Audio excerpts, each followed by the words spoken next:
ആരെന്തോ പരിഹസിച്ചാലും, ആരെങ്ങനെ വിളിച്ചാലും, ആര് ജിന്നൂരി എന്ന് പറഞ്ഞാലും, ആരാക്ഷേപിച്ചാലും നമ്മൾ റബ്ബിലേക്ക് തവക്കുലാക്കി റബ്ബിലേൽപ്പിച്ച് തൗഹീദ് അടിയുറച്ച് ജീവിച്ച് മുന്നോട്ട് പോവുക. റഹ്മാനായ റബ്ബ് അനുഗ്രഹിക്കുമാറാവട്ടെ. ആമീൻ എന്ന പ്രാർത്ഥനയോടെ ഈ ആമുഖ സംസാരം അവസാനിപ്പിക്കുന്നു. ഇൻഷാ അല്ലാഹ് ഇനി ഇതുമായി ബന്ധപ്പെട്ട സംശയ നിവാരണങ്ങളാണ്. എല്ലാ മുഖാമുഖത്തിലും നാം സൂചിപ്പിക്കാറുള്ളത് പോലെ ആത്മാർത്ഥമായി ഒരു വിവാദം ഉണ്ടായപ്പോൾ ആ വിവാദത്തിന്റെ യാഥാർത്ഥ്യം എന്ത് എന്ന് മനസ്സിലാക്കാൻ ദീനിയായ താല്പര്യത്തിൽ മാത്രം ചോദ്യങ്ങൾ ഉന്നയിക്കുക.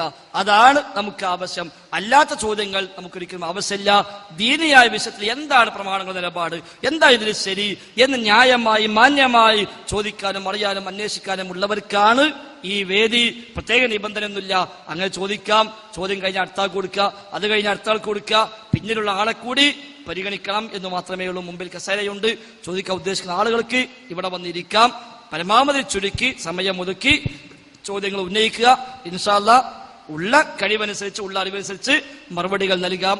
അറിയില്ലെങ്കിൽ അറിയില്ല എന്ന് പറയും. അത് ഇൻഷാ അല്ലാഹ് പിന്നീട് പഠിച്ച് അന്വേഷിച്ച് പിന്നീട് അറിയിക്കുകയും ചെയ്യാം എന്ന് കൂടി സൂചിപ്പിക്കുന്നു. എല്ലാ അർത്ഥത്തിലും ഒരു ഒറ്റക്കെട്ടായി കൂട്ടായ്മയോടുകൂടി എല്ലാ ഫിത്നകളെയും നമ്മൾ മുൻകൂട്ടി കണ്ട് ഇഖ്ലാസോടുകൂടി ശരിയായ നിയ്യത്തോടുകൂടി നമ്മൾ മുന്നേറുക. അല്ലാഹു സുബ്ഹാനഹു വ തആല അനുഗ്രഹിക്കുമാറാവട്ടെ. റബ്ബനാ ആതിനാ ഫിദ്ദുനിയ ഹസന വഫിൽ ആഖിറതി ഹസന വഖിനാ അദാബന്നാർ. ആമീൻ ബിറഹ്മതിക യാ അർഹമർ റഹീമീൻ. അസ്സലാമു അലൈക്കും വറഹ്മത്തുള്ളാഹി.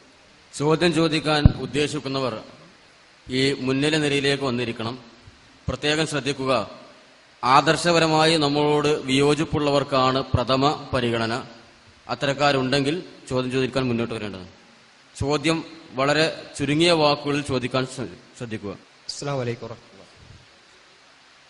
എൻ്റെ സഹോദരന് വേണ്ടി പ്രാർത്ഥിച്ചാൽ മലക്കുകൾ നമുക്ക് വേണ്ടി പ്രാർത്ഥിക്കുമെന്നുണ്ട്. ഒരു രോഗിനെ സന്ദർശിച്ച് പ്രാർത്ഥിച്ചാൽ 70,000-ഓളം മലക്കുകൾ നമുക്ക് വേണ്ടി പ്രാർത്ഥിക്കുമെന്നുണ്ട്. അപ്പോൾ നമ്മുടെ പ്രാർത്ഥന മലക്കുകൾ കേട്ടിട്ടല്ലേ നമുക്ക് വേണ്ടി പ്രാർത്ഥിക്കുന്നത്? അത് എങ്ങനെയുള്ളൊരു കേൾവിയാണ് അന്വേഷിച്ചത്? അതെ, ഒരു സഹോദരന് വേണ്ടി അയാളുടെ അസാന്നിധ്യത്തിൽ നമ്മൾ പ്രാർത്ഥിക്കുമ്പോൾ മലക്ക് നമുക്ക് വേണ്ടിയും പ്രാർത്ഥിക്കും. വൽ ആമീൻ വലക ബിമിസ്ൽ എന്നാണ് മലക്ക് പറയുക. അല്ലാഹുവേ, നീ ഈ പ്രാർത്ഥന സ്വീകരിച്ച് ഉത്തരം ചെയ്യണേ. വലക ബിമിസ്ൽ, നിനക്ക് ഇതുപോലുള്ളത് ലഭിക്കുകയും ചെയ്യട്ടെ എന്ന് മലക്ക് പറയുന്ന ഇത് പ്രാർത്ഥന കേൾക്കലല്ലേ എന്ന ആ ഒരു അർത്ഥത്തിലാണ് പ്രാർത്ഥന കേൾക്കലെങ്കിൽ നമ്മളൊക്കെ കേൾക്കൂലേ? ഇപ്പൊ ഞാൻ പ്രാർത്ഥിച്ചു, നമ്മുടെ സഹോദരൻ ഷറഫുദ്ദീൻ അള്ളാഹു ശിഫ നൽകട്ടെ, നിങ്ങളൊക്കെ എന്ത് പറഞ്ഞു? ആമീൻ. അപ്പൊ നിങ്ങളൊക്കെ പ്രാർത്ഥന കേട്ടു. നിങ്ങളെല്ലാവരും പ്രാർത്ഥന കേട്ടു, എല്ലാവരും പ്രതികരിച്ചു, ആമീൻ പറഞ്ഞു. ഈ ഒരു അർത്ഥത്തിലായിരിക്കുമോ ലാ യസ്മഉ ദുആഅക്കും അല്ലാഹ് പറഞ്ഞത്? ആവൂലല്ലോ. ഇൻ തദ്ഉഹും ലാ യസ്മഉ ദുആഅക്കും, നിങ്ങൾ ദുആ ചെയ്താൽ നിങ്ങളുടെ ദുആ കേൾക്കൂല. അത് ഈ അർത്ഥത്തിലാണെങ്കിൽ അബൂജഹൽ ഉടനെ ചോദിക്കുക, എന്താ മുഹമ്മദെ പോയത്തം പറഞ്ഞത്? നിങ്ങളൊക്കെ ദുആ ഞങ്ങളൊക്കെ കേൾക്കണില്ലേ, നിങ്ങൾ ദുആ കേൾക്കൂലെന്നോ എന്ന് അബൂജഹൽ ചോദിക്കൂലേ? സ്വഹാബിയോട് ചോദിക്കൂലേ, റസൂലെ എന്താ പത് ദുആ കേൾക്കൂല, നിങ്ങൾ ദുആക്ക് ഞങ്ങൾ കേൾക്കണില്ലേ, ഞങ്ങൾ ദുആക്ക് നിങ്ങളും കേൾക്കണില്ലേ, പിന്നെ എന്താ ദുആ കേൾക്കൂലാർന്നത് എന്ന് സ്വഹാബത്ത് ചോദിക്കൂലേ? അപ്പൊ ആ ഒരു അർത്ഥത്തിലല്ല. അത് മലക്ക് കേൾക്കുന്നുണ്ട്, ശൈത്താൻ കേൾക്കുന്നുണ്ട്, മനുഷ്യന്മാർ കേൾക്കുന്നുണ്ട്, ഒക്കെ കേൾക്കുന്നുണ്ട്. ഒരു മനുഷ്യൻ ദുആ ചെയ്യുമ്പോൾ ശൈത്താനും കേൾക്കുന്നുണ്ട്. ആ ബാഹ്യമായ പദപ്രയോഗം ഓന്റെ പ്രവർത്തനമൊക്കെ ശൈത്താനും പറയുന്നുണ്ട്. അതുകൊണ്ടാ പിന്തിരിപ്പിക്കാൻ നോക്കുന്നത്. അത് സ്വതക്കയും അങ്ങനെ തന്നെയാണ്. നമ്മൾ സ്വതക്കയും നോക്കുക. സ്വതക്ക സ്വീകരിക്കുന്നവനാരാ? അള്ളാഹു മാത്രം അല്ലെ? അമലൊക്കെ സ്വീകരിക്കുന്നവൻ അള്ളാഹു, സ്വതക്ക സ്വീകരിക്കുന്നവൻ അള്ളാഹു. ഒരുത്തം പറയാൻ അത് ശരിയല്ല, ഞാൻ സ്വതക്ക ഇതിൽ എന്റെ അയൽവാസിയാണ് സ്വീകരിച്ചത് എന്ന് പറഞ്ഞാലോ? ഒരു അയൽപക്കത്തിൽ പാവപ്പെട്ട മനുഷ്യനുണ്ട്, ഓനൊരു 500,000 കൊടുത്തു, ഓനത് വാങ്ങി, എന്റെ സ്വതക്ക ഓനാ സ്വീകരിച്ചത് എന്ന് പറഞ്ഞാൽ ഈ അർത്ഥത്തിലാണോ സ്വതക്ക സ്വീകരിക്കുന്ന അള്ളാഹു എന്ന് പറഞ്ഞത്? അല്ല. ആ അർത്ഥത്തിലാണെങ്കിൽ അള്ളാഹിനെ പരിഹസിക്കലാണ്. ആ അർത്ഥത്തിലാണെങ്കിൽ അള്ളാഹുവിനെ പരിഹസിക്കലാണ്. എന്നുവെച്ചാൽ സ്വതക്ക എന്ന ഇബാദത്ത് അതിന്റെ ഇഖ്ലാസും അതിന്റെ നിയ്യത്തും ഒക്കെ മനസ്സിലാക്കി അത് സ്വീകരിച്ച് അതിന് പ്രതിഫലം നൽകുന്നവൻ അള്ളാഹു മാത്രം. നേരത്തെ സ്വീകരിക്കുന്നവൻ അള്ളാഹു മാത്രം, വേറെ ആൾ നേരത്തെ സ്വീകരിക്കൂല.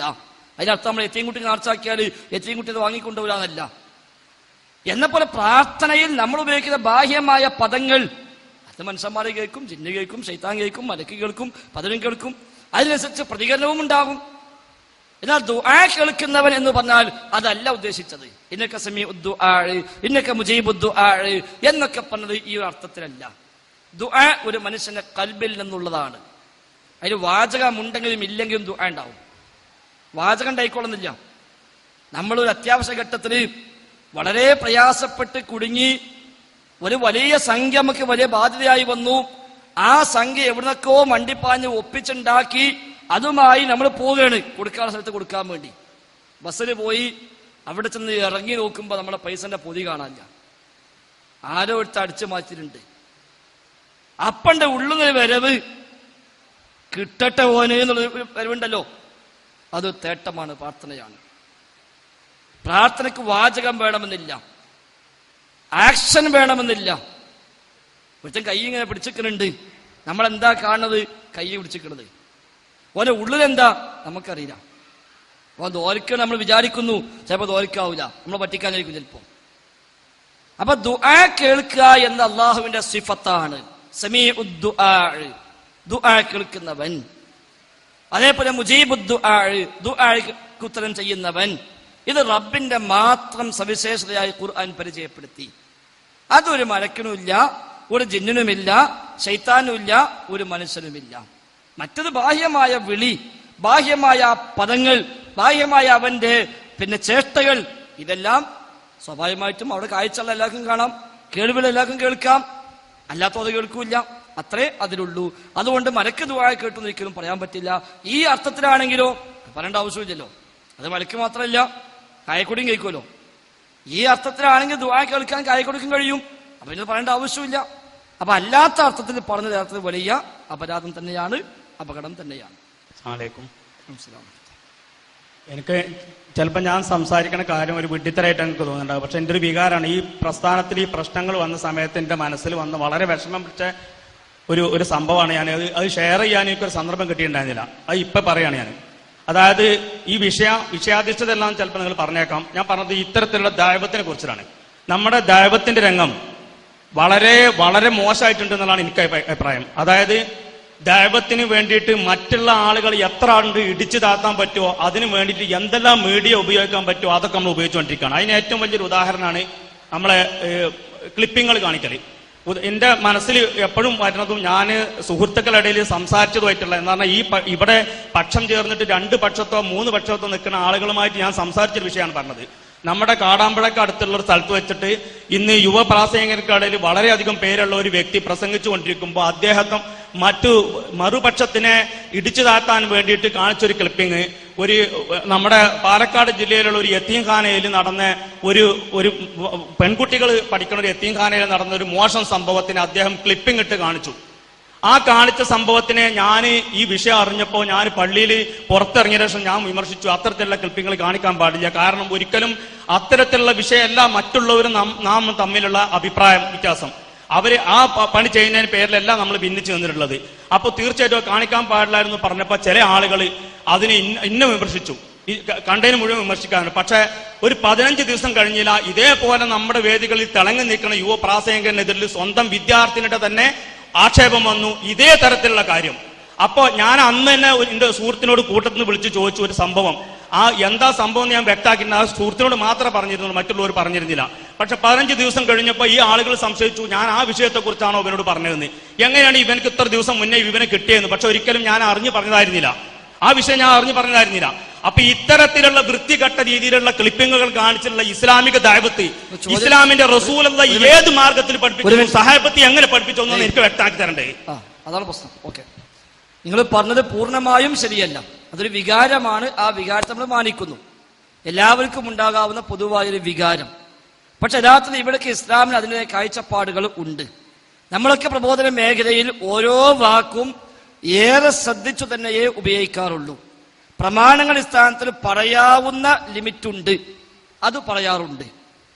പറയാൻ പാടില്ലാത്തത് പറയാറുമില്ല. പിന്നെ അബദ്ധങ്ങൾ ഉണ്ടാവാം, അള്ളാഹു പുറത്തിട്ട് പറയാന്നല്ലാതെ എല്ലാവരും കുറ്റമുക്തരാണ് എന്ന് ഞാൻ പറയുന്നില്ല. തെറ്റായ വഴിയിൽ ആര് ഉപയോഗിച്ചാലും അത് ശരിയല്ല, ഞാൻ തന്നെ ഉപയോഗിച്ചാലും അത് ശരിയല്ല, ന്യായീകരിക്കാൻ വകുപ്പുമില്ല. പക്ഷെ ഈ രംഗത്ത് നമ്മൾ കാണേണ്ടുന്ന ചില അധ്യാപനങ്ങൾ പ്രമാണങ്ങളിൽ ഉണ്ട്. ഇപ്പൊ ഗ്രന്ഥം നൽകപ്പെട്ട മുൻഗാമികൾ വിശുദ്ധ ഖുർആന് മുമ്പ് തൗറാത്തും ഇഞ്ചിലും നൽകപ്പെട്ട ആളുകൾ, തൗറാത്തിന്റെയും ഇഞ്ചിയിലെയും അനുയായികൾ, മൂസാ നബിന്റെ കൗമ്, ഈസാ നബിയുടെ കൗമ് അലൈഹിമുസ്സലാം, അവരെ പറ്റി അള്ളാഹു പ്രയോഗിച്ച പ്രയോഗം വിശുദ്ധ ഖുർആനിൽ കാണാൻ പറ്റും. സൂറത്ത് ജുമുഅയിൽ മസലുല്ലദീന ഹുമ്മിലുത് തൗറാത്ത സുമ്മ ലം യഹ്മിലൂഹാ കമസലിൽ ഹിമാരി യഹ്മിലു അസ്ഫാറ. ഖുർആനിൽ വന്നൊരു പ്രയോഗമാണ്. ഗ്രന്ഥം നൽകപ്പെട്ട് പിന്നീട് അത് വഹിക്കാതിരുന്ന ആളുകളുടെ ഉദാഹരണം കമസലിൽ ഹിമാരി യഹ്മിലു അസ്ഫാറ, ഗ്രന്ഥങ്ങൾ പേറുന്ന കഴുതകളെ പോലെയാണ്. ഖുർആനിൽ വന്നൊരു പ്രയോഗം. എന്തിനല്ലാഹു അത് പ്രയോഗിച്ചു? നമുക്ക് ആ വിഷയം പഠിപ്പിച്ചു തരാൻ വേണ്ടി അങ്ങനെ തന്നെ പ്രയോഗിക്കണോ? ആ പ്രയോഗിച്ചതിൽ മറ്റു പല തത്വങ്ങളുമുണ്ടോ? ധാരാളം ചർച്ച അത് വെച്ചിട്ട് പണ്ഡിതന്മാർക്ക് ഇത് വന്നിട്ടുണ്ട്. അള്ളാഹുവിന്റെ അനുഗ്രഹം ധാരാളം ലഭിച്ച ഒരു പണ്ഡിതനെ പറ്റി സൂറത്ത് അൻആമിൽ പരാമർശമുണ്ട്. റബ്ബിന്റെ അനുഗ്രഹം വേണ്ടുവോളം കിട്ടി, പിന്നീട് അതിൽ നിന്ന് ഊരിച്ചാടി ദുന്യാവിന്റെ താല്പര്യങ്ങൾക്ക് വേണ്ടി അയാൾ പോയി. ഖുർആൻ എടുത്തു പറഞ്ഞ ഒരാൾ, ഇസ്രായേലിൽപ്പെട്ടൊരു പണ്ഡിതൻ, അള്ളാഹു ധാരാളം അനുഗ്രഹം ചെയ്തവൻ. പിന്നീട് അയാൾ ഭൗതിക ലാഭത്തിന് വേണ്ടി അതിൽ നിന്ന് റൂട്ട് മാറി സഞ്ചരിച്ചു. അവനെ പറ്റി അള്ളാഹു പ്രയോഗിച്ചെന്തായോ, ഫമസലുഹു കമസലിൽ കൽബി, അയാളുടെ ഉദാഹരണം നായയുടെ ഉപമയാണ് എന്ന് അള്ളാഹു പ്രയോഗിച്ചിട്ടുണ്ട്. അതിൽ നിന്നൊക്കെ മുഫസ്സിറുകളും അഖീദയുടെ പണ്ഡിതന്മാരുമെല്ലാം ഗവേഷണം ചെയ്ത ചില തത്വങ്ങൾ ഈ വിഷയത്തിലുമുണ്ട്. അത് അറിയാതെയോ അത് ശ്രദ്ധിക്കാതെയോ അല്ല നമ്മുടെ ഇന്നും താഴ്വാ മേഖലകൾ. ബിദ്അത്ത് പ്രചരിപ്പിക്കുന്ന, ഖുറാഫാത്ത് പ്രചരിപ്പിക്കുന്ന, ശിർക്ക് പ്രചരിപ്പിക്കുന്ന ആളുകളുടെ പോരായ്മകൾ ജനമധ്യത്തിൽ തുറന്ന് കാട്ടണം എന്നാണ് അഖീദയുടെ പണ്ഡിതന്മാർ രേഖപ്പെടുത്തിയിട്ടുള്ളത്. പക്ഷേ അത് ആ വ്യക്തിയോടുള്ള വിദ്വേഷമാകാൻ പാടില്ല. ഇപ്പൊ കാന്തപുരത്തിന്റെ മുടി നമ്മളിവിടെ പറഞ്ഞു. എന്തിനത് പറഞ്ഞത്? കാന്തപുര ബോക്കർ മുസ്ലിയാർ എന്നൊരു മനുഷ്യനെ വ്യക്തിപരമായി താഴ്ത്താനാണെങ്കിൽ അത് തെറ്റാണ്. ആ വ്യക്തി ആക്ഷേപം കിട്ടിയ ചാൻസാ. അയാൾ നമ്മൾ പണ്ടെന്തോ വെച്ചാൽ ഇടപെടലൊക്കെ നടത്തി വേറെ രൂപത്തിൽ കുറച്ച് പ്രശ്നങ്ങളൊക്കെ ഉണ്ട്, ഒന്ന് സൈഡാക്കാൻ വേണ്ടി ചാൻസ് ഇട്ട് തെരഞ്ഞെടുക്കുന്ന മനുഷ്യരാ. എങ്കിൽ ഇപ്പൊ ചാൻസ് ഇട്ട് ഇത് ഉപയോഗിച്ചിട്ട് അയാൾ എന്ത് ചെയ്യണം, ഇവിടുന്ന് എരപ്പാക്കണം എന്നാണ് ഉദ്ദേശമെങ്കിൽ അത് തെറ്റാണ്. അതല്ല, അയാൾ വല്ല ആലിമാണ്, സുന്നത്തമായത്തിന്റെ ആളാണ് എന്ന് മനസ്സിലാക്കി അയാളെ പിന്നാലെ ധാരാളം സാധാരണക്കാർ കൂടിയിട്ടുണ്ട്. അവരോട് ഇയാളുടെ ശൈലി ശരിയല്ല, ഇയാൾ ഇസ്ലാമിനെ പ്രതിനിധീകരിക്കാൻ പറ്റിയ ആളല്ല എന്ന് ബോധ്യപ്പെടുത്താൻ അയാളുടെ പോരായ്മകളും കുതന്ത്രങ്ങളും തട്ടിപ്പും വെട്ടിപ്പും അത് ക്ലിപ്പിംഗ് കിട്ടും, ലേഖനം വായിച്ചും പുസ്തകം വായിച്ചും കാണിച്ചു കൊടുത്തും ഇതാ കൂട്ടരെ പെട്ടുപോണ്ട എന്ന് പറയാൻ വേണ്ടി അത് പ്രചരിപ്പിക്കണം എന്നാണ് അഹ്ലുസുന്നയുടെ പണ്ഡിതന്മാർക്ക് പറഞ്ഞിട്ടുള്ളത്. ഈ ലക്ഷ്യം നമ്മൾ ശ്രദ്ധിക്കണം എന്നേ ഉള്ളൂ. ഏത് വിഷയത്തിലും അങ്ങനെ തന്നെ, ഏത് വിഷയത്തിലും. അപ്പം ഇവിടെ വിചിന്തനം വായിച്ചു, 2007 വിചിന്തനം, 2013 വിചിന്തനം. നമുക്കവിടെ എന്തെല്ലാം പറയാം, പക്ഷെ പറഞ്ഞില്ല. എന്നാൽ എന്തിനു വായിച്ചു? ഇതാണ് ഇവിടുത്തെ വ്യതിയാനത്തിന്റെ മർമ്മം. ഇവിടുത്തെ പ്രശ്നങ്ങളുടെ തുടക്കം ഇതാണ്, മർമ്മം ഇതാണ്. അത് ബോധ്യപ്പെടുത്താൻ ഇത് വായിച്ചേ മതിയാകും. അത് വായിച്ചു. ഹനീഫ് കായക്കൂടി നമ്മൾ എടുത്തു പറഞ്ഞു. എന്തുകൊണ്ട്? ദുആ അല്ലാഹുവിനെ കേൾക്കുമെന്ന് പൊതുവേദിയിൽ പരസ്യമായി അയാൾ പറഞ്ഞു കഴിഞ്ഞു കഴിഞ്ഞ ഞായറാഴ്ച. അതുകൊണ്ട് തീർച്ചയായും അയാൾ പണ്ടൊക്കെ നമ്മൾ പ്രസംഗിക്കാൻ വിളിച്ചിരുന്ന ആളല്ലേ എന്ന് വിചാരിച്ച് ഇപ്പോഴും വിശ്വസിച്ച കൂടി ആളുകൾ ഉണ്ടെങ്കിൽ ഇതാ അന്നത്തെ കായക്കൂടി അല്ല ഇപ്പോഴുള്ളത് എന്നവർക്ക് ബോധ്യപ്പെടുത്തി കൊടുക്കണം. നമ്മുടെ ബാധ്യതയാണ്. അവിടെ വ്യക്തിപരമായിട്ടുള്ള വിദ്വേഷം തീർക്കാൻ ഉദ്ദേശമെങ്കിലോ, ഞാനും കായക്കൂടും നമ്മളെ മറ്റൊരു പ്രശ്നം, അതിന്റെ പേരിൽ ഇയാളൊന്ന് വ്യക്തിരേചോപനം ചെയ്യലാണ് എന്റെ ഉദ്ദേശമെങ്കിൽ ഞാൻ ചെയ്തത് തെറ്റാണ്. അല്ല, ഇയാൾ ഇത്രയും വലിയ അപകടമായ വാദത്തിലേക്ക് എത്തിയിട്ടുണ്ട്, അതുകൊണ്ട് അത് അറിയാതെ സാധാരണക്കാർ പെട്ടുപോകും എന്ന നിലയ്ക്ക് ആളുകളെ ബോധ്യപ്പെടുത്താം. അതിന് പ്രമാണങ്ങൾ എതിരല്ല. ഈ പറയപ്പെട്ട ആയത്തുകൾ, സമാനമായി വന്ന ഹദീസുകൾ എല്ലാം ആ വിഷയത്തിൽ പണ്ഡിതന്മാർ തെളിവാക്കിയിട്ടുണ്ട്. വിമർശനവുമായി ബന്ധപ്പെട്ട് ധാരാളം ഗ്രന്ഥങ്ങൾ രചിക്കപ്പെട്ടിട്ടുണ്ട്. അഭിപ്രായ വ്യത്യാസവുമായി ബന്ധപ്പെട്ട കിതാബ് തന്നെ ലഭ്യമാണ്.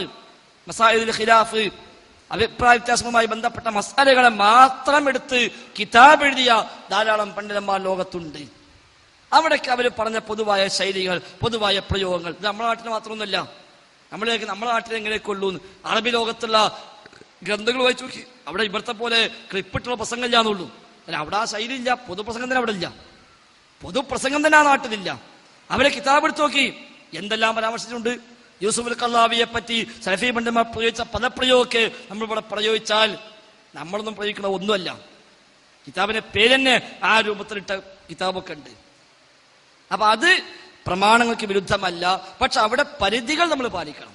ആ പരിധി പാലിക്കാതെ കൈകാര്യം ചെയ്യുന്നുവെങ്കിൽ അത് ഞാനാണെങ്കിലും തെറ്റന്നെയാണ്. നമ്മൾ ആരും ന്യായീകരിക്കാൻ പോകേണ്ട ആവശ്യമില്ല. വെറുതെ ഇങ്ങനെ ആൾക്കാരെ ചെറുപ്പിക്കാനും വെറുതെ സമയം കളയാനും വേണ്ടി നാളുകൾ ഇപ്പിട്ട് അങ്ങനെ കൊണ്ടുപോകണ്ടെങ്കിൽ അത് ശരിയല്ല. ഇപ്പൊ നമ്മൾ ഈ വിവാദങ്ങൾക്ക് വന്നതിന് ശേഷം ധാരാളം മുഖാമുഖങ്ങളും മറുപടി നമ്മൾ നടത്തി. വളരെ അപൂർവം വേദിയിൽ മാത്രമേ നമ്മൾ ക്ലിപ്പ് ഉപയോഗിച്ചിട്ടുള്ളൂ. ആ ക്ലിപ്പൻ എന്തിനാ ഉപയോഗിച്ചത്? നമ്മൾ പറയുന്ന വിഷയം ഒന്നുകൂടി ക്ലിയർ ആക്കാൻ പറ്റാ. മുമ്പ് അനസ് മുസ്ലിം ഇങ്ങനെ പറഞ്ഞിട്ടുണ്ട്, മുമ്പ് കായക്കുടി ഇങ്ങനെ പറഞ്ഞിട്ടുണ്ട്, മുമ്പ് അബ്ദുറഹ്മാൻ സലഫി ഇങ്ങനെ പറഞ്ഞിട്ടുണ്ട്, ഇതാ കേട്ടോളൂ, ഇപ്പൊ അവരിത് ഇങ്ങനെ പറയുന്നു. ഇത് കാണിച്ചു കൊടുക്കാൻ ഏറ്റവും നല്ല മാർഗം അതാണ്. അത് നമ്മൾ ചെയ്തിട്ടുണ്ട് ആവശ്യമുള്ളടത്ത് മാത്രം. അല്ലാത്ത മുഖാമുഖങ്ങളിൽ ഒന്നും നമ്മൾ ക്ലിപ്പ് ഉപയോഗിച്ചിട്ടില്ല. പണ്ടതല്ല, പണ്ട് നമ്മൾ വഴുതച്ച ആൾക്കാർ ചോദിക്കും ക്ലിപ്പുണ്ടോ, നോട്ടീസ് LCD സൈഡിൽ നിന്ന് കൊടുക്കും, എന്നാലും വിളിച്ചു ചോദിക്കും പുതിയ ക്ലിപ്പുണ്ടോ, എന്നാലേ വരുള്ളൂ. വന്ന ആദ്യത്തെ 2 ക്ലിപ്പ് പഴയതാണെങ്കിൽ ഓൻ വല്ല എണീറ്റ് പോവുകയും ചെയ്യും. ഇന്നതല്ല, ആ ട്രെൻഡ് തന്നെ മാറി. ആളുകൾ വിഷയം പഠിക്കാൻ വേണ്ടി വരുന്നു, മാന്യമായി ചോദിക്കുന്നു, മാന്യമായി പ്രതികരിക്കുന്നു, എവിടെയും ഒരു തരത്തിലുള്ള പ്രയാസപ്പെടുത്തലുമില്ല. അല്ല, തെറ്റായ രീതി, ശരിയല്ലാത്ത ശൈലി ഞാൻ ഉപയോഗിച്ചാലും ആരുപയോഗിച്ചാലും അത് തെറ്റാണ്. അത് ഒരിക്കലും അംഗീകരിക്കാൻ പറ്റില്ല. അവിടെ നമ്മുടെ സഹോദരൻ പ്രകടിപ്പിച്ച ആ വികാരം അവിടെ ആവശ്യവുമാണ് എന്നാണ് സൂചിപ്പിക്കാനുള്ളത്. ആ വിഷയത്തില് ഉപചോദ്യത്തിൽ ഞാൻ ഉപയോഗം ചോദിക്കുന്നില്ല. ഒരു വിശദീകരണം പൂർണ്ണമല്ലെങ്കിലും തൃപ്തികരമാണ്. എനിക്ക് അടുത്തായി ചോദിക്കാനുള്ളത്, ഇന്ന് ജോലിക്കാരൊക്കെ കിട്ടാൻ വളരെ പ്രയാസമുള്ള സമയമാണ്. എങ്ങനെ ജോലിക്കാരെ കിട്ടാൻ വളരെ പ്രയാസമുള്ള സമയമാണ്. വന്ന ജോലിക്കാരാണെങ്കിൽ ബുദ്ധിമുട്ടിയ ജോലി ചെയ്യാനും തയ്യാറല്ല. സുലൈമാൻ നബി അലൈഹി സ്വലാം സദസ്സിനോട് ചോദിച്ചിട്ട് ബിൽക്കീസിന്റെ ആ സിംഹാസനം കൊണ്ട് കൊണ്ടുവരാൻ പറഞ്ഞപ്പോ, താങ്കൾ ആ 200 നീക്കണതിന് മുമ്പായിട്ട് കൊണ്ടുവരാമെന്നോ എന്തോ ഒരു ജിന്ന് ഇഫ്രീത്ത് മിനൽ ജിന്ന് പറഞ്ഞു. അപ്പോ ഇഫ്രീത്തിന്റെ കഴിവെന്തായാലും സുലൈമാൻ നബി അലൈഹി സ്വലാമിന്റെ മുജിസത്തല്ല. പിന്നീട് കണ്ണിമ വെട്ടി നീക്കുന്നതിന് മുമ്പായിട്ട് കൊണ്ടുവരാന്ന് പറഞ്ഞത് മുജിസത്ത് പെട്ട. ഇഫ്രീത്ത് സ്വന്തം പറഞ്ഞതാണ് ഞാൻ കൊണ്ടുവരാന്ന്. അപ്പോ ഈ ജിന്നുകളാണെങ്കിൽ ഇവിടെ ഇഷ്ടം പോലെ ഉണ്ട്. അപ്പൊ ഞാൻ പറയാണ്, എനിക്ക് എന്റെ പണിക്ക് വേണ്ടി ഞാൻ ജിന്നോളെ വിളിക്കാച്ചാൽ അത് ഷിർക്ക് പോകും. അതിന്റെ ഷിർക്ക് എവിടെയാണ്? സുലൈമാൻ നബി സ്വല്ലല്ലാഹു അലൈഹി വസല്ലമിന് മാത്രം കിട്ടിയ അള്ളാഹുവിന്റെ വലിയ ഒരു നിഅമത്താണ് ജിന്നുകളെ കീഴ്പ്പെടുത്തി കൊടുത്തു എന്നുള്ളത്. നമുക്കൊരിക്കലും അങ്ങനത്തെ വഴി ഒരു നിലക്കും അനുവദിക്കപ്പെട്ടില്ല. അതിന് പണിക്കാരെ കിട്ടിയില്ലെങ്കിലും ശരി, പണി മൊത്തം മുടങ്ങിക്കണ്ടാലും ശരി, ജിന്നിനെ വിളിക്കാൻ നമുക്ക് പറ്റൂല, ഒരിക്കലും പറ്റൂല. എന്തെന്നെ വന്നാലും ചിലപ്പോൾ കൊല്ലക്കണക്കിന് പെരപ്പണി മുടങ്ങിക്കൊണ്ട് നമ്മൾ അതിലേക്ക് പഠിച്ചോളെ. സുലൈമാൻ നബിക്ക് മിനിറ്റ് കൊണ്ട് ഒരു പെര ഉണ്ടാക്കി കൊടുത്തു. ഒരു വിളി വിളിച്ചിട്ട് ഒരു ഉണ്ടാക്കി തന്നോട്ടെ എന്ന് വിചാരിച്ചാലും ആ വിളി പോലും പാടില്ല. അത് വലിയ അപകടമാണ്. പണിയെടുക്കാൻ വിളിക്കേ അല്ലെങ്കിൽ ആവശ്യം വിളിക്കുക ചെയ്താൽ അവിടെ പ്രാർത്ഥിച്ചു എന്ന് പറയാൻ പറ്റൂല. പക്ഷേ പിറ്റേന്ന് പോകാൻ പ്രാർത്ഥിക്കും. ഇപ്പൊ പണിയെടുക്കാൻ വിളിച്ചേക്കും, നാളെ ബാറുകളിനെ വിളിക്കും. അതാണ് ജിന്നിന്റെ പ്രത്യേകത, ശൈത്താന്റെ പ്രത്യേകത. സുലൈമാൻ നബിക്ക് അല്ല കീഴ്പ്പെടുത്തി കൊടുത്തതാണ്. അതുകൊണ്ട് സുലൈമാൻ നബി പറഞ്ഞ അപ്പുറം ഒളിക്ക് പോകാൻ പറ്റൂല. സുലൈമാൻ നബിനെ അങ്ങനെ പഠിപ്പിക്കാൻ ഒളിക്ക് കഴിയൂല. കിട്ടിയ ചാൻസ് ഉണ്ട്. സുലൈമാൻ നബിനെ പഠിപ്പിക്കാൻ പറ്റുമോ എന്ന് എനിക്ക് നോക്കാൻ കഴിയില്ല. സുലൈമാൻ നബി സ്വല്ലല്ലാഹു അലൈഹി വസല്ലം പോകാൻ പറഞ്ഞാൽ പോവുക, വരാൻ പറഞ്ഞാൽ വരിക, എടുക്കാൻ പറഞ്ഞാൽ എടുക്കുക, ഇരിക്കാൻ പറഞ്ഞാൽ ഇരിക്കുക. ആ നിലക്ക് കീഴ്പ്പെടുത്തി കൊടുത്തു. സുലൈമാൻ നബിക്ക് ജിന്ന് മാത്രമല്ല കാറ്റിനെയും കീഴ്പ്പെടുത്തി കൊടുത്തു. ഒരു സുലൈമാൻ സുലൈമാൻ നബിക്ക് കാറ്റിനെ കീഴ്പ്പെടുത്തി കൊടുത്തു. ഒരു പ്രഭാതം കൊണ്ട് 1 മാസത്തെ ദൂരം ആ കാറ്റ് സഞ്ചരിക്കും. ഒരു പ്രദോഷം കൊണ്ട് 1 മാസത്തെ ദൂരം സഞ്ചരിക്കും. അങ്ങനത്തെ കാറ്റിനെ സുലൈമാൻ നബി കീഴ്പ്പെടുത്തി കൊടുത്തു. സുലൈമാൻ നബി കിഴക്കോട്ട് പോകാൻ പറഞ്ഞാൽ കാറ്റ് കിഴക്കോട്ട് പോകും, പടിഞ്ഞാറോട്ട് പോകാൻ പറഞ്ഞാൽ പടിഞ്ഞാറോട്ട് പോകും, തെക്കോട്ട് പോകാൻ പറഞ്ഞാൽ തെക്കോട്ട് പോകും. ആ രൂപത്തിൽ കാറ്റിനെ കീഴ്പ്പെടുത്തി കൊടുത്തു. അതും സുലൈമാൻ നബിയുടെ മുഴുവത്താണ്. പക്ഷികളെ കീഴ്പ്പെടുത്തി കൊടുത്തു. എന്നാൽ പക്ഷികളെ നമുക്ക് ഉപയോഗപ്പെടുത്താം, കാറ്റിനെ നമുക്ക് ഉപയോഗപ്പെടുത്താം. അതുകൊണ്ടാണ് നമ്മൾ കാറ്റിന്ന് വൈദ്യുതിയൊക്കെ ഉണ്ടാക്കുന്നത്. അവിടെ ഒന്നും കാറ്റെന്ത് ചെയ്യൂല, നമ്മൾ ശിർക്ക് കൊണ്ടുപോകില്ല. പക്ഷി നമ്മളെ ശിർക്ക് കൊണ്ടുപോകില്ല. ഉറുമ്പിനെ നമുക്ക് ഉപയോഗപ്പെടുത്താം, പക്ഷെ നമ്മൾ ശിർക്ക് കൊണ്ടുപോകില്ല. എന്നാൽ ജിന്നിനെയും ശൈത്താനെയും ഉപയോഗപ്പെടുത്താൻ പറ്റില്ല. കാരണം എന്താ, നമ്മളെ കെണിപ്പെടുത്താൻ വേണ്ടി നോക്കിക്കാൻ മനസ്സിലായ ജിന്നാണ്. നമ്മൾ കെണി കൊടുക്കാനായിട്ട് പിന്നാലെ എടുക്കുക. അപ്പൊ ഓനെ ഒന്ന് ഉപയോഗപ്പെടുത്തിയാൽ ഓന്റെ ആവശ്യം അതാ. അപ്പൊ ഓൻ പിറ്റെന്ത് ചെയ്യും, നമ്മളെ മെല്ലെ മെല്ലെ മെല്ലെ മെല്ലെ ശിർക്കിലേക്ക് വലിച്ചു കൊണ്ടുപോകും. ഏതുപോലെ നമ്മുടെ നാട്ടിൽ ഒരു വലിയ സിദ്ധനുണ്ട്, നാട്ടിൽ ഫുള്ള് അയാളെ പിന്നാലെ പോകുന്നു. നമ്മളാണ് അയാൾക്കെതിരെ ഇറങ്ങിത്തിരിക്കുന്നു. അയാൾക്കെതിരെ അയാൾക്ക് നമ്മൾ വലിയൊരു തലവേദനയായി മാറി. നമ്മളെ കൊണ്ടാണ് അയാൾ തട്ടിപ്പൊക്കെ പൊളിയണത്. നാട്ടിലേക്ക് ഫുള്ള് വിശ്വാസം. അങ്ങനെ നമുക്ക് സാമ്പത്തിക പ്രയാസം വന്നു. അപ്പൊ മുഴുവൻ പറഞ്ഞു, തങ്ങളെടുത്ത് പോയാൽ തങ്ങളെടുത്ത് പൈസ ഉണ്ട്, മൂപ്പര് വായ്പ തരും. നമ്മൾ ചെല്ലാൻ കാത്തുക തങ്ങളെടുത്ത് തരാണ്. കാരണം എന്താ, ഇവന്റേക്കുന്നൊരു ഒരു ആനുകൂല്യം വാങ്ങിക്കിട്ടിയാൽ മതി, എന്നാ പിന്നെ അത് വെച്ച് ഓനെ പിടിക്കാം. പിന്നെ ഓനെ മോനോടിഞ്ഞല്ലോ, നമ്മൾ 5000 വായ്പ വെച്ചാൽ 50,000 തരും, എന്നാ അവിടെ വെച്ചോ, എൻ്റെ ആവശ്യമൊക്കെ കഴിഞ്ഞോട്ടെ അറിയും. അപ്പൊ നമുക്ക് തോന്നാവും ഇയാൾ ആൾ ഉഷാറാണല്ലോ, വിചാരിച്ചമാരല്ലോ. അപ്പൊ തങ്ങളുമായുള്ള അകൽച്ച കുറയും, ബന്ധം കൂടും. പിന്നെ പിന്നെ പിന്നെ പിന്നെ നമ്മൾ തങ്ങളെ മുറിയിലായി മാറും. മൂപ്പര ആവശ്യത നമ്മളെ പ്രയാസം തീർക്കലല്ല, മൂപ്പരെടുങ്ങാതെ തീർക്കലാണ് എന്ന് പറഞ്ഞ പോലെ ജിന്നും ശൈത്താനും നമ്മളെ നരകത്ത് കൊണ്ടുപോകാൻ വല്ല ചാൻസും കിട്ടുമോന്ന് നോക്കി നടക്കുന്ന ടീമാ. രാവിലെ എന്നും യോഗം കൂടിയിട്ട് ഒരു സ്ക്വാഡ് വർക്കായി 4 വഴിക്ക് പുറപ്പെടും എന്ന് ഹദീസ് കാണാൻ പറ്റും. ഇബ്ലീസും അനിയാളൊക്കെ രാവിലെ മീറ്റിംഗ് കൂടും, എന്നും ഒരു സ്ക്വാഡ് വർക്കാ. അതിനെ ഒരു ഡ്യൂട്ടി സ്റ്റേക്കും, നിസ്കരിക്കുന്ന മനുഷ്യന്മാരെ പൈപ്പിക്കാൻ നിങ്ങൾ കുറച്ചാള്, സ്വതക്ക പൈപ്പിക്കാൻ നിങ്ങൾ കുറച്ചാള്, അങ്ങനെ ഓരോ ഐറ്റംസ് പോലത്തേക്ക് ഡിവൈഡ് കൊടുക്കും. എന്നിട്ട് ഡ്യൂട്ടി കഴിഞ്ഞ് തിരിച്ചു വന്നിട്ട് ഒരു അവലോകനം നടത്തും. അപ്പോൾ ഒരുത്തൻ പറയും, ഇന്ന് 50,000 സ്വതക്ക ചെയ്യാൻ വിചാരിച്ച ആളെ ഞാൻ പിന്നാലെ കൂടി 25,000 കൊടുപ്പിച്ചു, ബാക്കി 25,000 അവിടെ കുറച്ചു. അപ്പൊ മറ്റോ വലിയ ഉസ്താദ് പറയും, ആഹാ 25,000 കൊടുത്തൂലേ, അന്നേ പണിക്ക് പറ്റൂല, തീരെ കൊടുക്കാൻ പാടില്ലല്ലോ, ജങ്ങൾ 25,000 കൊടുപ്പിക്കാം, നാളെ ഞാൻ പണിക്ക് പോകണം, അളപ്പം പോയിക്കോട്ടെ അറിയും. അത്ര വരെ പ്ലാൻ ചെയ്ത് നീങ്ങി നമ്മൾ നരകത്ത് കൊണ്ടുപോകാനായിട്ട് ഇറങ്ങി തിരിച്ച ടീമാണ് ശൈത്താന്മാര്. അതുകൊണ്ട് ഓല നമുക്ക് പണിക്കും വേണ്ട, ഒരു സംഗതിക്കും വേണ്ട, ഒരു ഏർപ്പാടിനും ഒരു ബന്ധം പാടില്ല. അങ്ങനെ വല്ല ജിന്നും പണിക്ക് വരുന്നുണ്ട് കേട്ടാൽ തന്നെ അഴുതു ബില്ലാഹി മിനശ് ശൈത്വാനിർ റജീം എന്ന് പറയാൻ വേണ്ടത്. നിങ്ങളുടെ അടുക്കല്ല ഓൻ വെറുതെ വരെ അങ്ങണ്ട് ഞാൻ പെരുണ്ടാക്കി തരാം, അഴുതു ബില്ലാഹി മിനശ് ശൈത്വാനിർ റജീം, എനിക്ക് എന്റെ പെരും വേണ്ട, ഒന്ന് നമ്മളെ പോയി കിട്ടിയാൽ മതി, ചെറുവായി കിട്ടിയാൽ മതി എന്ന് നമ്മൾ പറയുകയാണ് വേണ്ടത്. ഒരു നിലക്കും ഒരു സന്ദർഭത്തിലും ജിന്നുമായി ബന്ധപ്പെടാനോ ഇടപാട് നടത്താനോ ഒരു പണിയെടുപ്പിക്കാനോ ഒന്നിനുമുള്ള ഒരു പഴുതും നമുക്കില്ല. അത് ഒരു ആശങ്കയും ആവശ്യമില്ല, അത് പാടേ ഇല്ല. നമ്മളിപ്പോ പണിക്ക് വിളിച്ചാലും കുറച്ച് കഴിയുമ്പോൾ നമുക്കത് പണിയായി മാറും. അതുകൊണ്ട് ആ ചിന്ത പോലും നമുക്ക് അപകടമാണ്, ഞങ്ങൾ കുറ്റപ്പെടുത്തില്ല. പക്ഷെ ആ ചിന്ത പോലും അപകടം. ഒരു പണിക്കോനെ വിളിച്ചാൽ കുഴപ്പമുണ്ടോ എന്ന ചിന്ത പോലും അതും പോലും പൈശാചികമാണ്, അതുപോലും അപകടമാണ്. അതുകൊണ്ട് വളരെ ഗൗരവത്തിൽ നമ്മളതിനെ കാണണം. നമുക്കതൊരിക്കലും അനുവദിക്കപ്പെട്ടില്ല. അവരുമായുള്ള ഇടപാടുകളെല്ലാം നിഷിദ്ധമാണ്, ഹറാമാണ്, പാടില്ലാത്തതാണ് എന്ന് ഖുർആനും ഹദീസും എല്ലാം നമ്മളെ പഠിപ്പിച്ചിട്ടുണ്ട്. സുലൈമാൻ നബിക്ക് ആ പേടില്ല. 10 കൊല്ലം അടുത്ത് വഴിയെടുത്തിട്ട് അവസാനം ഇനിയും പേപ്പിച്ച് പോകുമോ എന്നൊരു വേജാട് സുലൈമാൻ നബിക്ക് ആവശ്യമില്ല. അദ്ദേഹം പ്രവാചകനാണ്, അദ്ദേഹം മുഴുജത്തുള്ളവരാണ്, വഹി കിട്ടുന്നവരാണ്. അതുകൊണ്ട് അദ്ദേഹത്തിന് അങ്ങനത്തെ വേജാറ് ജിന്നിന്റെ വിഷയത്തിലില്ല. അദ്ദേഹത്തിന് കൽപ്പനപ്രകാരമേ ഓരോട് പണിയെടുക്കാൻ പറ്റുള്ളൂ. അതുകൊണ്ടാണ് അവിടെ പണിയെടുപ്പിച്ചത്. പണിയെടുത്തത് മുഴുജിയത്തല്ല, ശരിയാണ്. ഇഫ്രീത്ത് സിംഹാസനം കൊണ്ടുവരാം എന്ന് പറഞ്ഞ മുഴുജിയത്തല്ല. അനാതീക ബിഹി ഖബ്ല അൻ തഖൂമ മിൻ മഖാമിക്, താങ്കൾ താങ്കളുടെ സദസ്സിൽ നിന്ന് എണീക്കും മുമ്പ് ഞാൻ കൊണ്ടുവരാം. വ ഇന്നി അലൈഹി ലഖവിയ്യുൻ അമീൻ, ഞാനതിന് കഴിവുള്ളവരാണ് എന്ന്. അപ്പോൾ ഒരു കഴിവുണ്ട്, ഓനൊക്കെ കൊണ്ടുവരാൻ കഴിയും, ഓന് വീടുണ്ടാക്കാൻ കഴിയും, കടലിൽ മുങ്ങാൻ കഴിയും. ഇതൊക്കെ ഖുർആൻ പരിചയപ്പെടുത്തിയാണ്. പക്ഷെ നമുക്ക് ഓൻ മുങ്ങും വേണ്ട, ഓൻ വീടുണ്ടാക്കും വേണ്ട, മുത്തു കൊണ്ടുവരും വേണ്ട, ഒന്നും വേണ്ട. നമ്മളും അവനും യാതൊരു ബന്ധവും പാടില്ല എന്നർത്ഥം. ആ വിഷയത്തിലൊരു ഉപചോദ്യം ഉണ്ട്. ഞാൻ ഇത് കഴിഞ്ഞാൽ എന്റെ അടുത്ത ചോദ്യം ഉണ്ട്, പക്ഷെ എന്നാലും അടുത്ത ആൾക്ക് കൊടുക്കാൻ പിന്നെ ചോദിക്കുള്ളൂ. ഈ വിഷയത്തിൽ കേട്ടില്ല. ഈ വിഷയത്തിൽ ചോദ്യം ഒന്ന്, ആദ്യമായിട്ട് പറഞ്ഞ സുലൈമാൻ നബി അലൈഹി ഇസ്ലാമിന്റെ കാര്യം പറഞ്ഞു, കീഴ്പ്പെടുത്തി കൊടുത്തുള്ളതിന്റെ പേരിൽ ഒരിക്കലും ജിന്നുകൾ തീർച്ചയായിട്ടും കീഴ്പ്പെട്ട് ചെയ്യേണ്ടി വേണ്ടി വരും. അത് കീഴ്പ്പെടുത്തി സുലൈമാൻ നബിക്കേ ഉള്ളൂ. പക്ഷെ നമ്മളെ സംബന്ധിച്ചിടത്തോളം ഇവിടെ പറഞ്ഞപ്പോൾ ഭാഗികമായിട്ടുള്ള ഉത്തരമായിട്ട് എനിക്ക് തോന്നിയത്. കാരണം ജിന്നുകൾക്കിടയിൽ മുശ്രിക്കും കാഫിറും മാത്രമല്ല, ശരിക്കും സത്യവിശ്വാസികളുണ്ട്, തൗഹീദ് ശരിയായ മുവഹിദുകളുണ്ട്. നമ്മൾ കേൾക്കുന്നത് ഒരു മുവഹിദാണ് ജിന്നാഴ്ച. എങ്ങനെ ആ മുവഹിദായിട്ട് ജിന്ന് നമ്മളെ വഴിയൊഴിപ്പിക്കാം? പരമാവധി മുവഹിദായിട്ടുള്ള ആളെ സഹായിക്കാനല്ല തയ്യാറാവുള്ളൂ. ആ ആളുകൾ വരൂലേ? പ്രത്യേകിച്ച് ഇവന് ഷിർക്കിയത്തിലേക്ക് പോകും. ചിലപ്പോൾ ചുറ്റുപാടിലുള്ള ആൾക്കാർ ഷിർക്കിൽക്ക്, വ്യക്തി മനുഷ്യന്മാരെ ചിലപ്പോൾ ഷിർക്കിൽക്ക് ക്ഷണിക്കുന്ന ആളുകളായിരിക്കും നമുക്ക് ജോലിക്ക് വരുന്നത്. ഇന്ന് അത്തരത്തിലുള്ള ഗൂഢപ്രവർത്തനങ്ങൾക്ക് പലയിടത്തും നടക്കുന്നുണ്ട്, മുസ്ലിങ്ങളുടെ നിന്നുള്ളവരും അല്ലാത്തവരുടെ ഇടയിൽ നിന്നുള്ളവർ. അപ്പോൾ തീർച്ചയായിട്ടും ഇത് മനസ്സിലാക്കിയിട്ടുള്ള ജിന്ന് നമുക്ക് തീർച്ചയായിട്ടും ഒരു മുവഹിദായ ജിന്ന്, മുവഹിദായ അബ്ദുൽ ഷുക്കൂറിനെ ഞാനും സഹായിക്കണം എന്ന് വെച്ച് വരൂല എന്ന് എങ്ങനെ നമുക്ക് പറയാൻ പറ്റുക? അപ്പൊ എന്റെ ചോദ്യം, ഈ പറഞ്ഞത് ഷിർക്കാവുമോ എന്നാണ്. ഇത് പാടുണ്ടോ എന്നുള്ള പറയുമ്പോൾ ഇസ്ലാമിക പ്രമാണത്തിൽ നിന്നാണ്, അല്ല നമ്മൾ വെറുതെ ഒരു ഊഹത്തിൽ നിന്ന് പറഞ്ഞുകൊണ്ട് ഞാൻ സംതൃപ്തനല്ല. ഇത് ഇസ്ലാമിക പ്രമാണത്തിന്റെ അടിസ്ഥാനത്തിൽ ഷിർക്കാവോ? ഇതെങ്ങനെ ഷിർക്കാവും? അതാണ് എനിക്ക് അറിയേണ്ടത്. അത് പറഞ്ഞു കഴിഞ്ഞില്ലേ, വിശദമായി പറഞ്ഞു കഴിഞ്ഞു, എല്ലാവർക്കും വ്യക്തമായി ക്ലിയറായി അതൊക്കെ പറഞ്ഞു കഴിഞ്ഞു. പിന്നെ മുവഹിദായ ജിന്ന് വന്നുകൂടേനാ? നമ്മളെങ്ങനെ അറിയാം മുവഹിദാണോ അല്ലേ? ആ മുവഹിദാന്ന് നമ്മൾ തെളിവെന്താ? ഓം പറഞ്ഞ തന്നെ.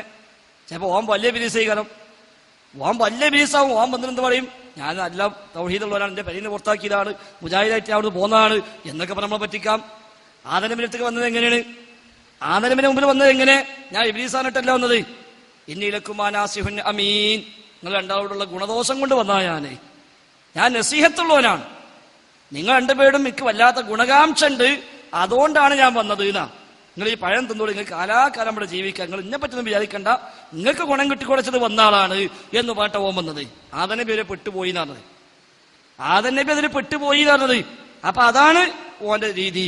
അപ്പൊ ചിലപ്പോ എത്ര വലിയ കൊടിയ ശൈത്വാനും ഇതേ ശ്രദ്ധിക്കട്ടെ, ഇത്ര ശ്രദ്ധിക്കട്ടെ, ചോദിച്ചോട്ടെ, കുഴപ്പം എത്ര ചോദിച്ചോട്ടെ. എത്ര വലിയ കൊടിയ ശൈത്വാനും പഴിപ്പിക്കാൻ വരുമ്പോ ഓൻ നല്ലോനായിട്ടാണ് വേഷം കെട്ടി വരിക. മക്കത്ത് മുസ്ലിഖീങ്ങളെ തൽബിയത്ത് മാറി ലബ്ബൈക അല്ലാഹുമ്മ ലബ്ബൈകയിൽ ഇല്ലാ ശരീകൻ ഹുവ ലക എന്നായി മാറി. എങ്ങനെ മാറിയത് നമ്മൾ പഠിക്കേണ്ടതുണ്ട്. ഇബ്ലീസ് നല്ല ഒരു മുത്തഖിയായ മനുഷ്യൻ രൂപത്തിൽ വന്നിട്ടാണ് അവിടെ തൽബിയത്ത് മാറ്റിക്കുന്നത്. ചരിത്ര ഗ്രന്ഥങ്ങളിൽ കാണാം. അംർ ബിൻ ലുഹൈ എന്ന് പറയുന്ന മക്കക്കാരുടെ കാരണവർ, അയാൾ എന്തു പറഞ്ഞാലും ഒരു അപ്പടി അംഗീകരിക്കുമായിരുന്നു. ആ കാരണവര് ഒരിക്കൽ തവാഫ് ചെയ്യാം. തവാഫ് ചെയ്യുമ്പോൾ അടുത്തിങ്ങനെ ഒരു വയസ്സായ തന്ത തവാഫ് ചെയ്യുന്നുണ്ട്. നല്ല വെളുത്ത താടിയും നല്ല കണ്ട നല്ലൊരു ഭക്തനായ ഒരു വയസ്സായ ആള്. ഇയാളിങ്ങനെ ഒപ്പം തവാഫ് ചെയ്യാണ്. രണ്ടാളും കൂടി ഇങ്ങനെ തവാഫ് ചെയ്ത് പോകുന്നു. പരസ്പരം പരിചയമൊന്നുമില്ല.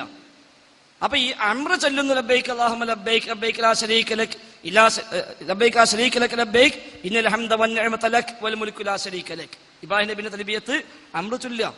അപ്പൊ ഈ തന്തന്റെ തൽബിയത്ത് എന്തോ ചെറിയ വ്യത്യാസം. അപ്പൊ ഇയാൾ നോക്കി, എന്താ ഇയാൾ തൽബിയത്ത് എന്തോ വ്യത്യാസമുള്ള പോലെ. അപ്പൊ ഇയാൾ ചൊല്ലുന്നത് എന്താ? ഇല്ലാ ശരീകൻ ഹുവ ലക, റബ്ബേ ഒരു പങ്കാളി നിനക്കുണ്ട്. ഇയാൾ എന്താ റബ്ബേ ഇങ്ങനെ ചൊല്ലുന്നത്? അംർ വെച്ച് എന്താ തന്തങ്ങൾ ചൊല്ലണു ചോദിച്ചു. അല്ലാഹ്ക്ക് ശരീക്കുണ്ടെന്നോ? അപ്പൊ അയാൾ പറഞ്ഞു തംലിക്കുഹു വമാ മലക് വലാ ബഗ്സ ബിദാലിക്. പടച്ചോനെ നീ കൊടുത്ത കഴിവേ അയാൾക്കുള്ളൂ, സ്വന്തം ഒരു കഴിവില്ല, അതിനെന്താ കുഴപ്പമുള്ളത് ചോദിച്ചു. അപ്പൊ അതിന്റെ അമ്ര ഇതിനിപ്പോ എന്താ കുഴപ്പമുള്ളത്? ഇവനയിമ പെട്ടു. മൂപ്പര് ചോദ്യം ന്യായാണല്ലോ. അല്ല കൊടുത്ത കഴിവ് സ്വന്തം കഴിവില്ല, അതിന് കുഴപ്പമില്ല.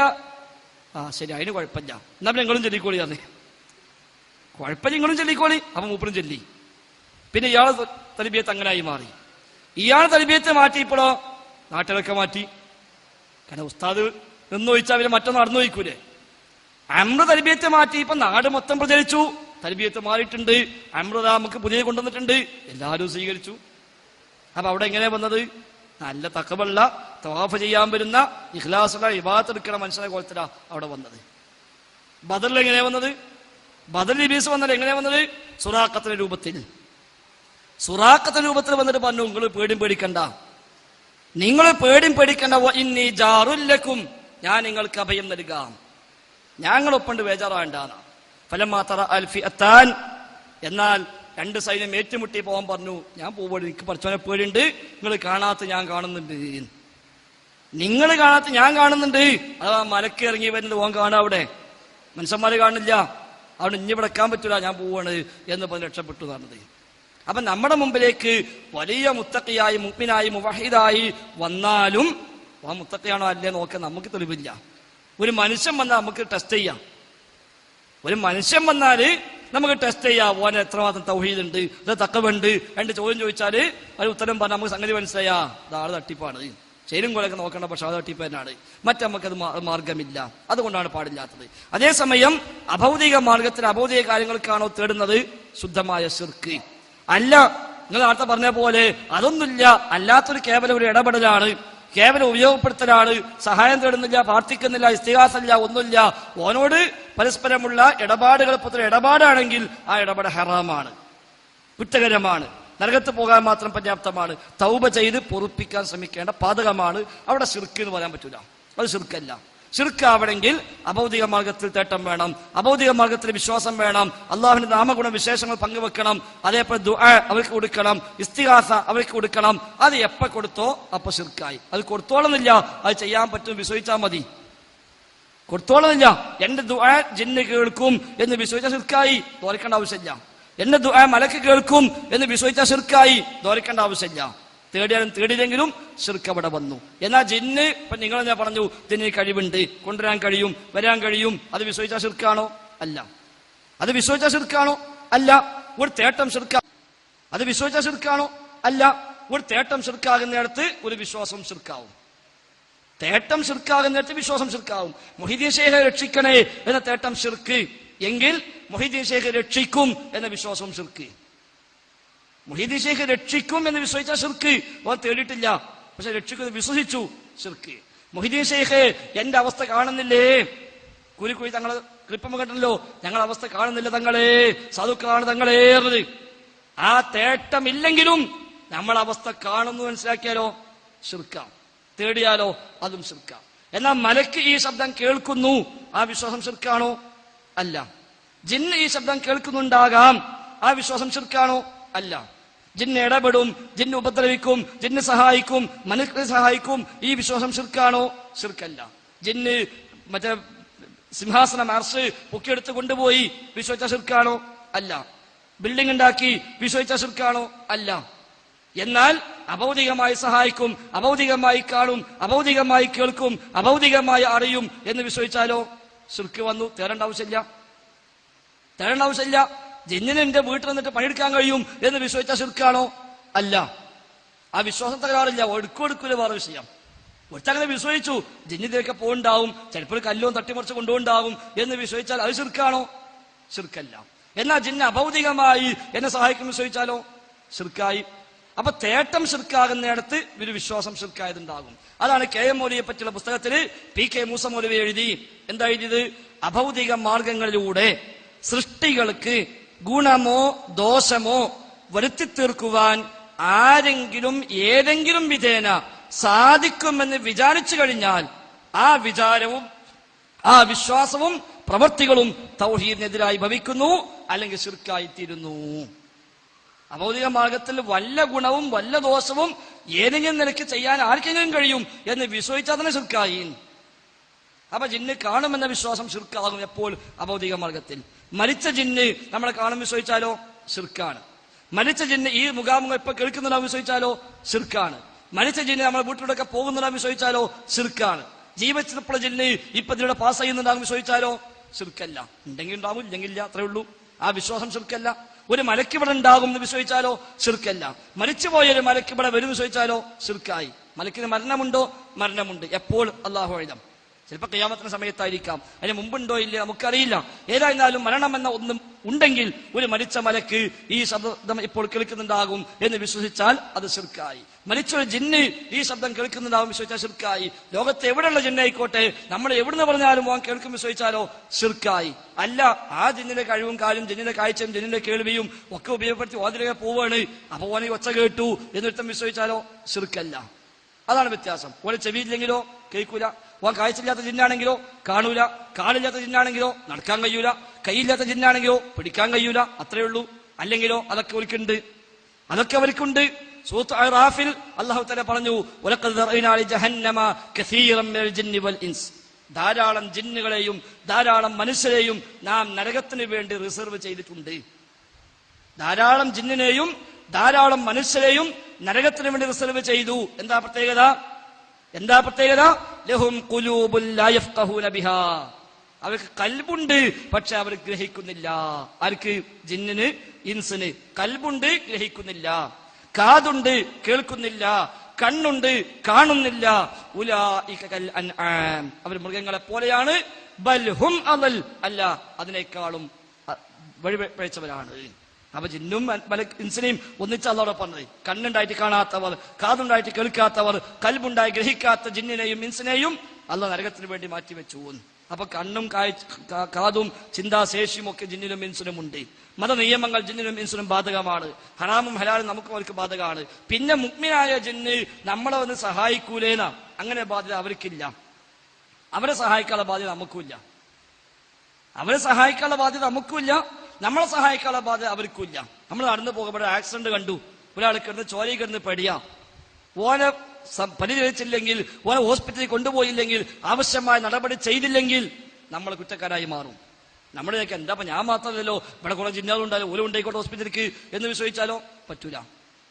ഒരിക്കൽ ബാധ്യത ഇല്ല.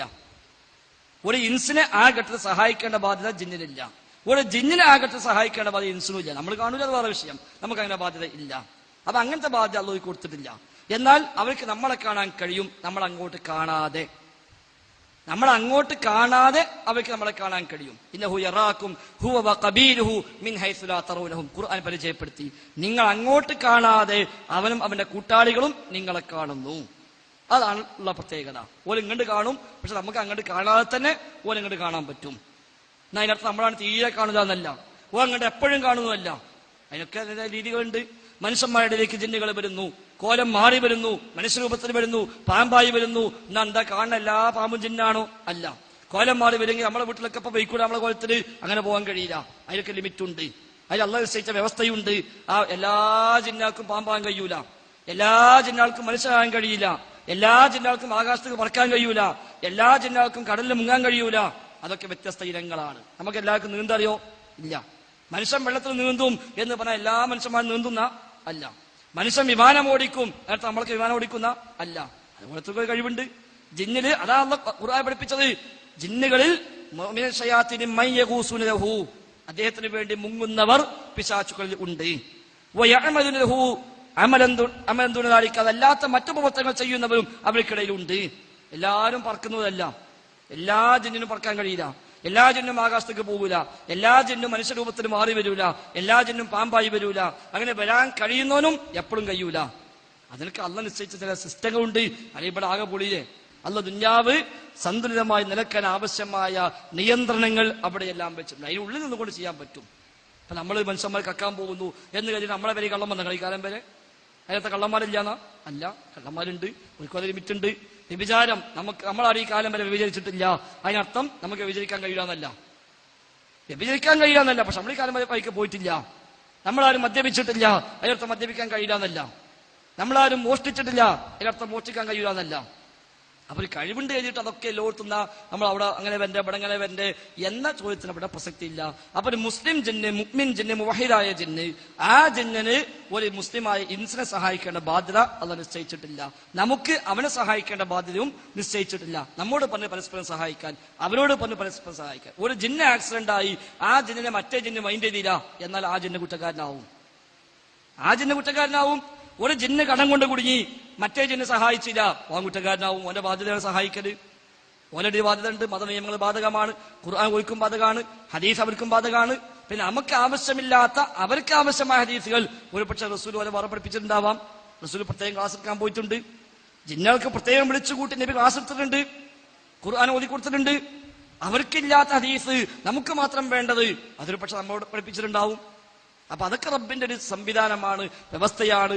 ആ വ്യവസ്ഥക്കുള്ളിൽ ഒതുങ്ങിക്കൊണ്ട് ജിന്നും മലക്കും ഇൻസും എല്ലാം ഇവിടെ പ്രവർത്തിക്കുന്നു. പരസ്പരം ഉപയോഗപ്പെടുത്താൻ പറഞ്ഞെടുത്ത് ജിന്നും ഇൻസും തമ്മിൽ ഉപയോഗപ്പെടുത്താൻ പറഞ്ഞിട്ടില്ല. അത് അപകടത്തിലേക്കുള്ള വഴിയായതുകൊണ്ട് 100% പാടില്ലെന്ന് പറഞ്ഞു. എന്നാൽ ആരാധിക്കുന്നുവെങ്കിൽ, പ്രാർത്ഥിക്കുന്നുവെങ്കിൽ, ഇസ്തിഗാസ ചെയ്യുന്നുവെങ്കിൽ, അഭൗതിക മാർഗത്തിൽ തേടുന്നുവെങ്കിൽ, വേണ്ട അഭൗതിക മാർഗത്തിൽ സഹായിക്കുമെന്ന് വിശ്വസിക്കുന്നുവെങ്കിൽ അത് ശിർക്കാണ്. അതൊന്നുമില്ലെങ്കിലോ ഷിർക്ക് എന്ന് പറഞ്ഞുകൂടാ, പക്ഷെ ഹറാമാണ്. കാരണം ഇന്നല്ലെങ്കിൽ നാളെ ഷിർക്കിൽ പോയി ചാടാൻ അത് വഴിയായി മാറും. അസ്സലാമു അലൈക്കും. മലക്ക്, എൻ്റെ പേര് മുഹമ്മദ് ജാബിർ. മലക്ക്, എൻ്റെ പേര് ചെല്ലൂരാണ്, ഇവിടെ അടുത്ത്. മലക്ക് നമ്മുടെ ഒരു ദുആ ചെയ്യുമ്പോൾ, ഇപ്പോൾ ബാഹ്യമായ പ്രകടനങ്ങളില്ലാതെ, ശബ്ദമില്ലാതെ നമ്മൾ ദുആ ചെയ്യുമ്പോൾ മലക്ക് അത് അറിയും. അല്ലെങ്കിൽ നമ്മളൊരു നല്ല കാര്യം ചെയ്യാൻ മനസ്സിൽ വിചാരിക്കുമ്പോൾ പിശാച് അത് അറിയും എന്ന് ഞാൻ പറയും. കായക്കൊടിയുടെ കൂടെ ഉള്ളവരോ പറഞ്ഞിട്ടുണ്ടോ? അത് ഒരു സത്യമാണ്. പിന്നെ അതിന് വിരുദ്ധമായ വേറെ ചോദ്യം ഞാൻ ചോദിക്കുന്നത് അതുമായി ബന്ധപ്പെട്ട തന്നെയാണ്. ഇപ്പൊ ഒരാള് ഒരു തഖ്വയില്ലാതെ എന്നാൽ ബാഹ്യത്തിൽ നല്ല തഖ്വ തോന്നുന്ന രൂപത്തിൽ നിസ്കരിച്ചു. പിന്നെ ഒരു രോഗി ബാഹ്യമായ രൂപത്തിലൊക്കെ നിസ്കാരത്തിന്റെ രൂപം കാണിക്കാൻ കഴിയുന്നില്ല, പക്ഷെ മനസ്സിലല്ല തഖ്വയുണ്ട്. ഈ രണ്ടും എങ്ങനെയാണ് പുണ്യകർമ്മങ്ങളും ദോഷങ്ങളും എഴുതുന്ന മലക്ക് വേർതിരിച്ച് എഴുതുക? അത് തഖ്വയില്ലാതെ നിസ്കരിച്ച ആൾക്ക് കൂലിയും, നിസ്കരിക്കാത്ത രൂപത്തിൽ കിടക്കണം എന്ന മനസ്സിനുള്ളിൽ നിസ്കരിക്കുന്ന ആൾക്ക് നിസ്കാരം ഒഴിവാക്കിയ ശിഷ്യം മലക്ക് രേഖപ്പെടുത്തോ? ഇതാണ് ചോദ്യം. ഓക്കെ, അത് ഒരാള് നമസ്കാരം, ഇപ്പൊ രണ്ടാൾ നിസ്കരിക്കുന്നു. ഒരാൾ വലിയ ആത്മാർത്ഥമായി നിസ്കരിക്കുന്നു, മറ്റാള് അത്ര ആത്മാർത്ഥം ഇല്ലാതെ നിസ്കരിക്കുന്നു. രണ്ടാൾക്കും ഒരേ കൂലിയല്ല രേഖപ്പെടുത്തപ്പെടുക. അപ്പൊ രേഖപ്പെടുത്തുന്ന മലക്ക് രണ്ടാളുടെയും മനസ്സറിയണ്ടേ, ഒരു ഇഖ്ലാസ് അറിയണ്ടേ, അതിന്റെ ഏറ്റവ്യത്യാസം അറിയണ്ടേ, എന്നാലല്ലേ ആ രേഖപ്പെടുത്താൻ പറ്റുള്ളൂ എന്നതാണ്. അപ്പൊ ഇങ്ങനെ രണ്ടും വേർതിരിച്ചറിയണ്ടേ. അത് അഖീദ ഗ്രന്ഥങ്ങളിൽ ധാരാളം ചർച്ച ചെയ്യപ്പെട്ടൊരു വിഷയമാണ്. നമ്മുടെ യുക്തി കൊണ്ട് നമുക്കിത് പറയാൻ കഴിയില്ല.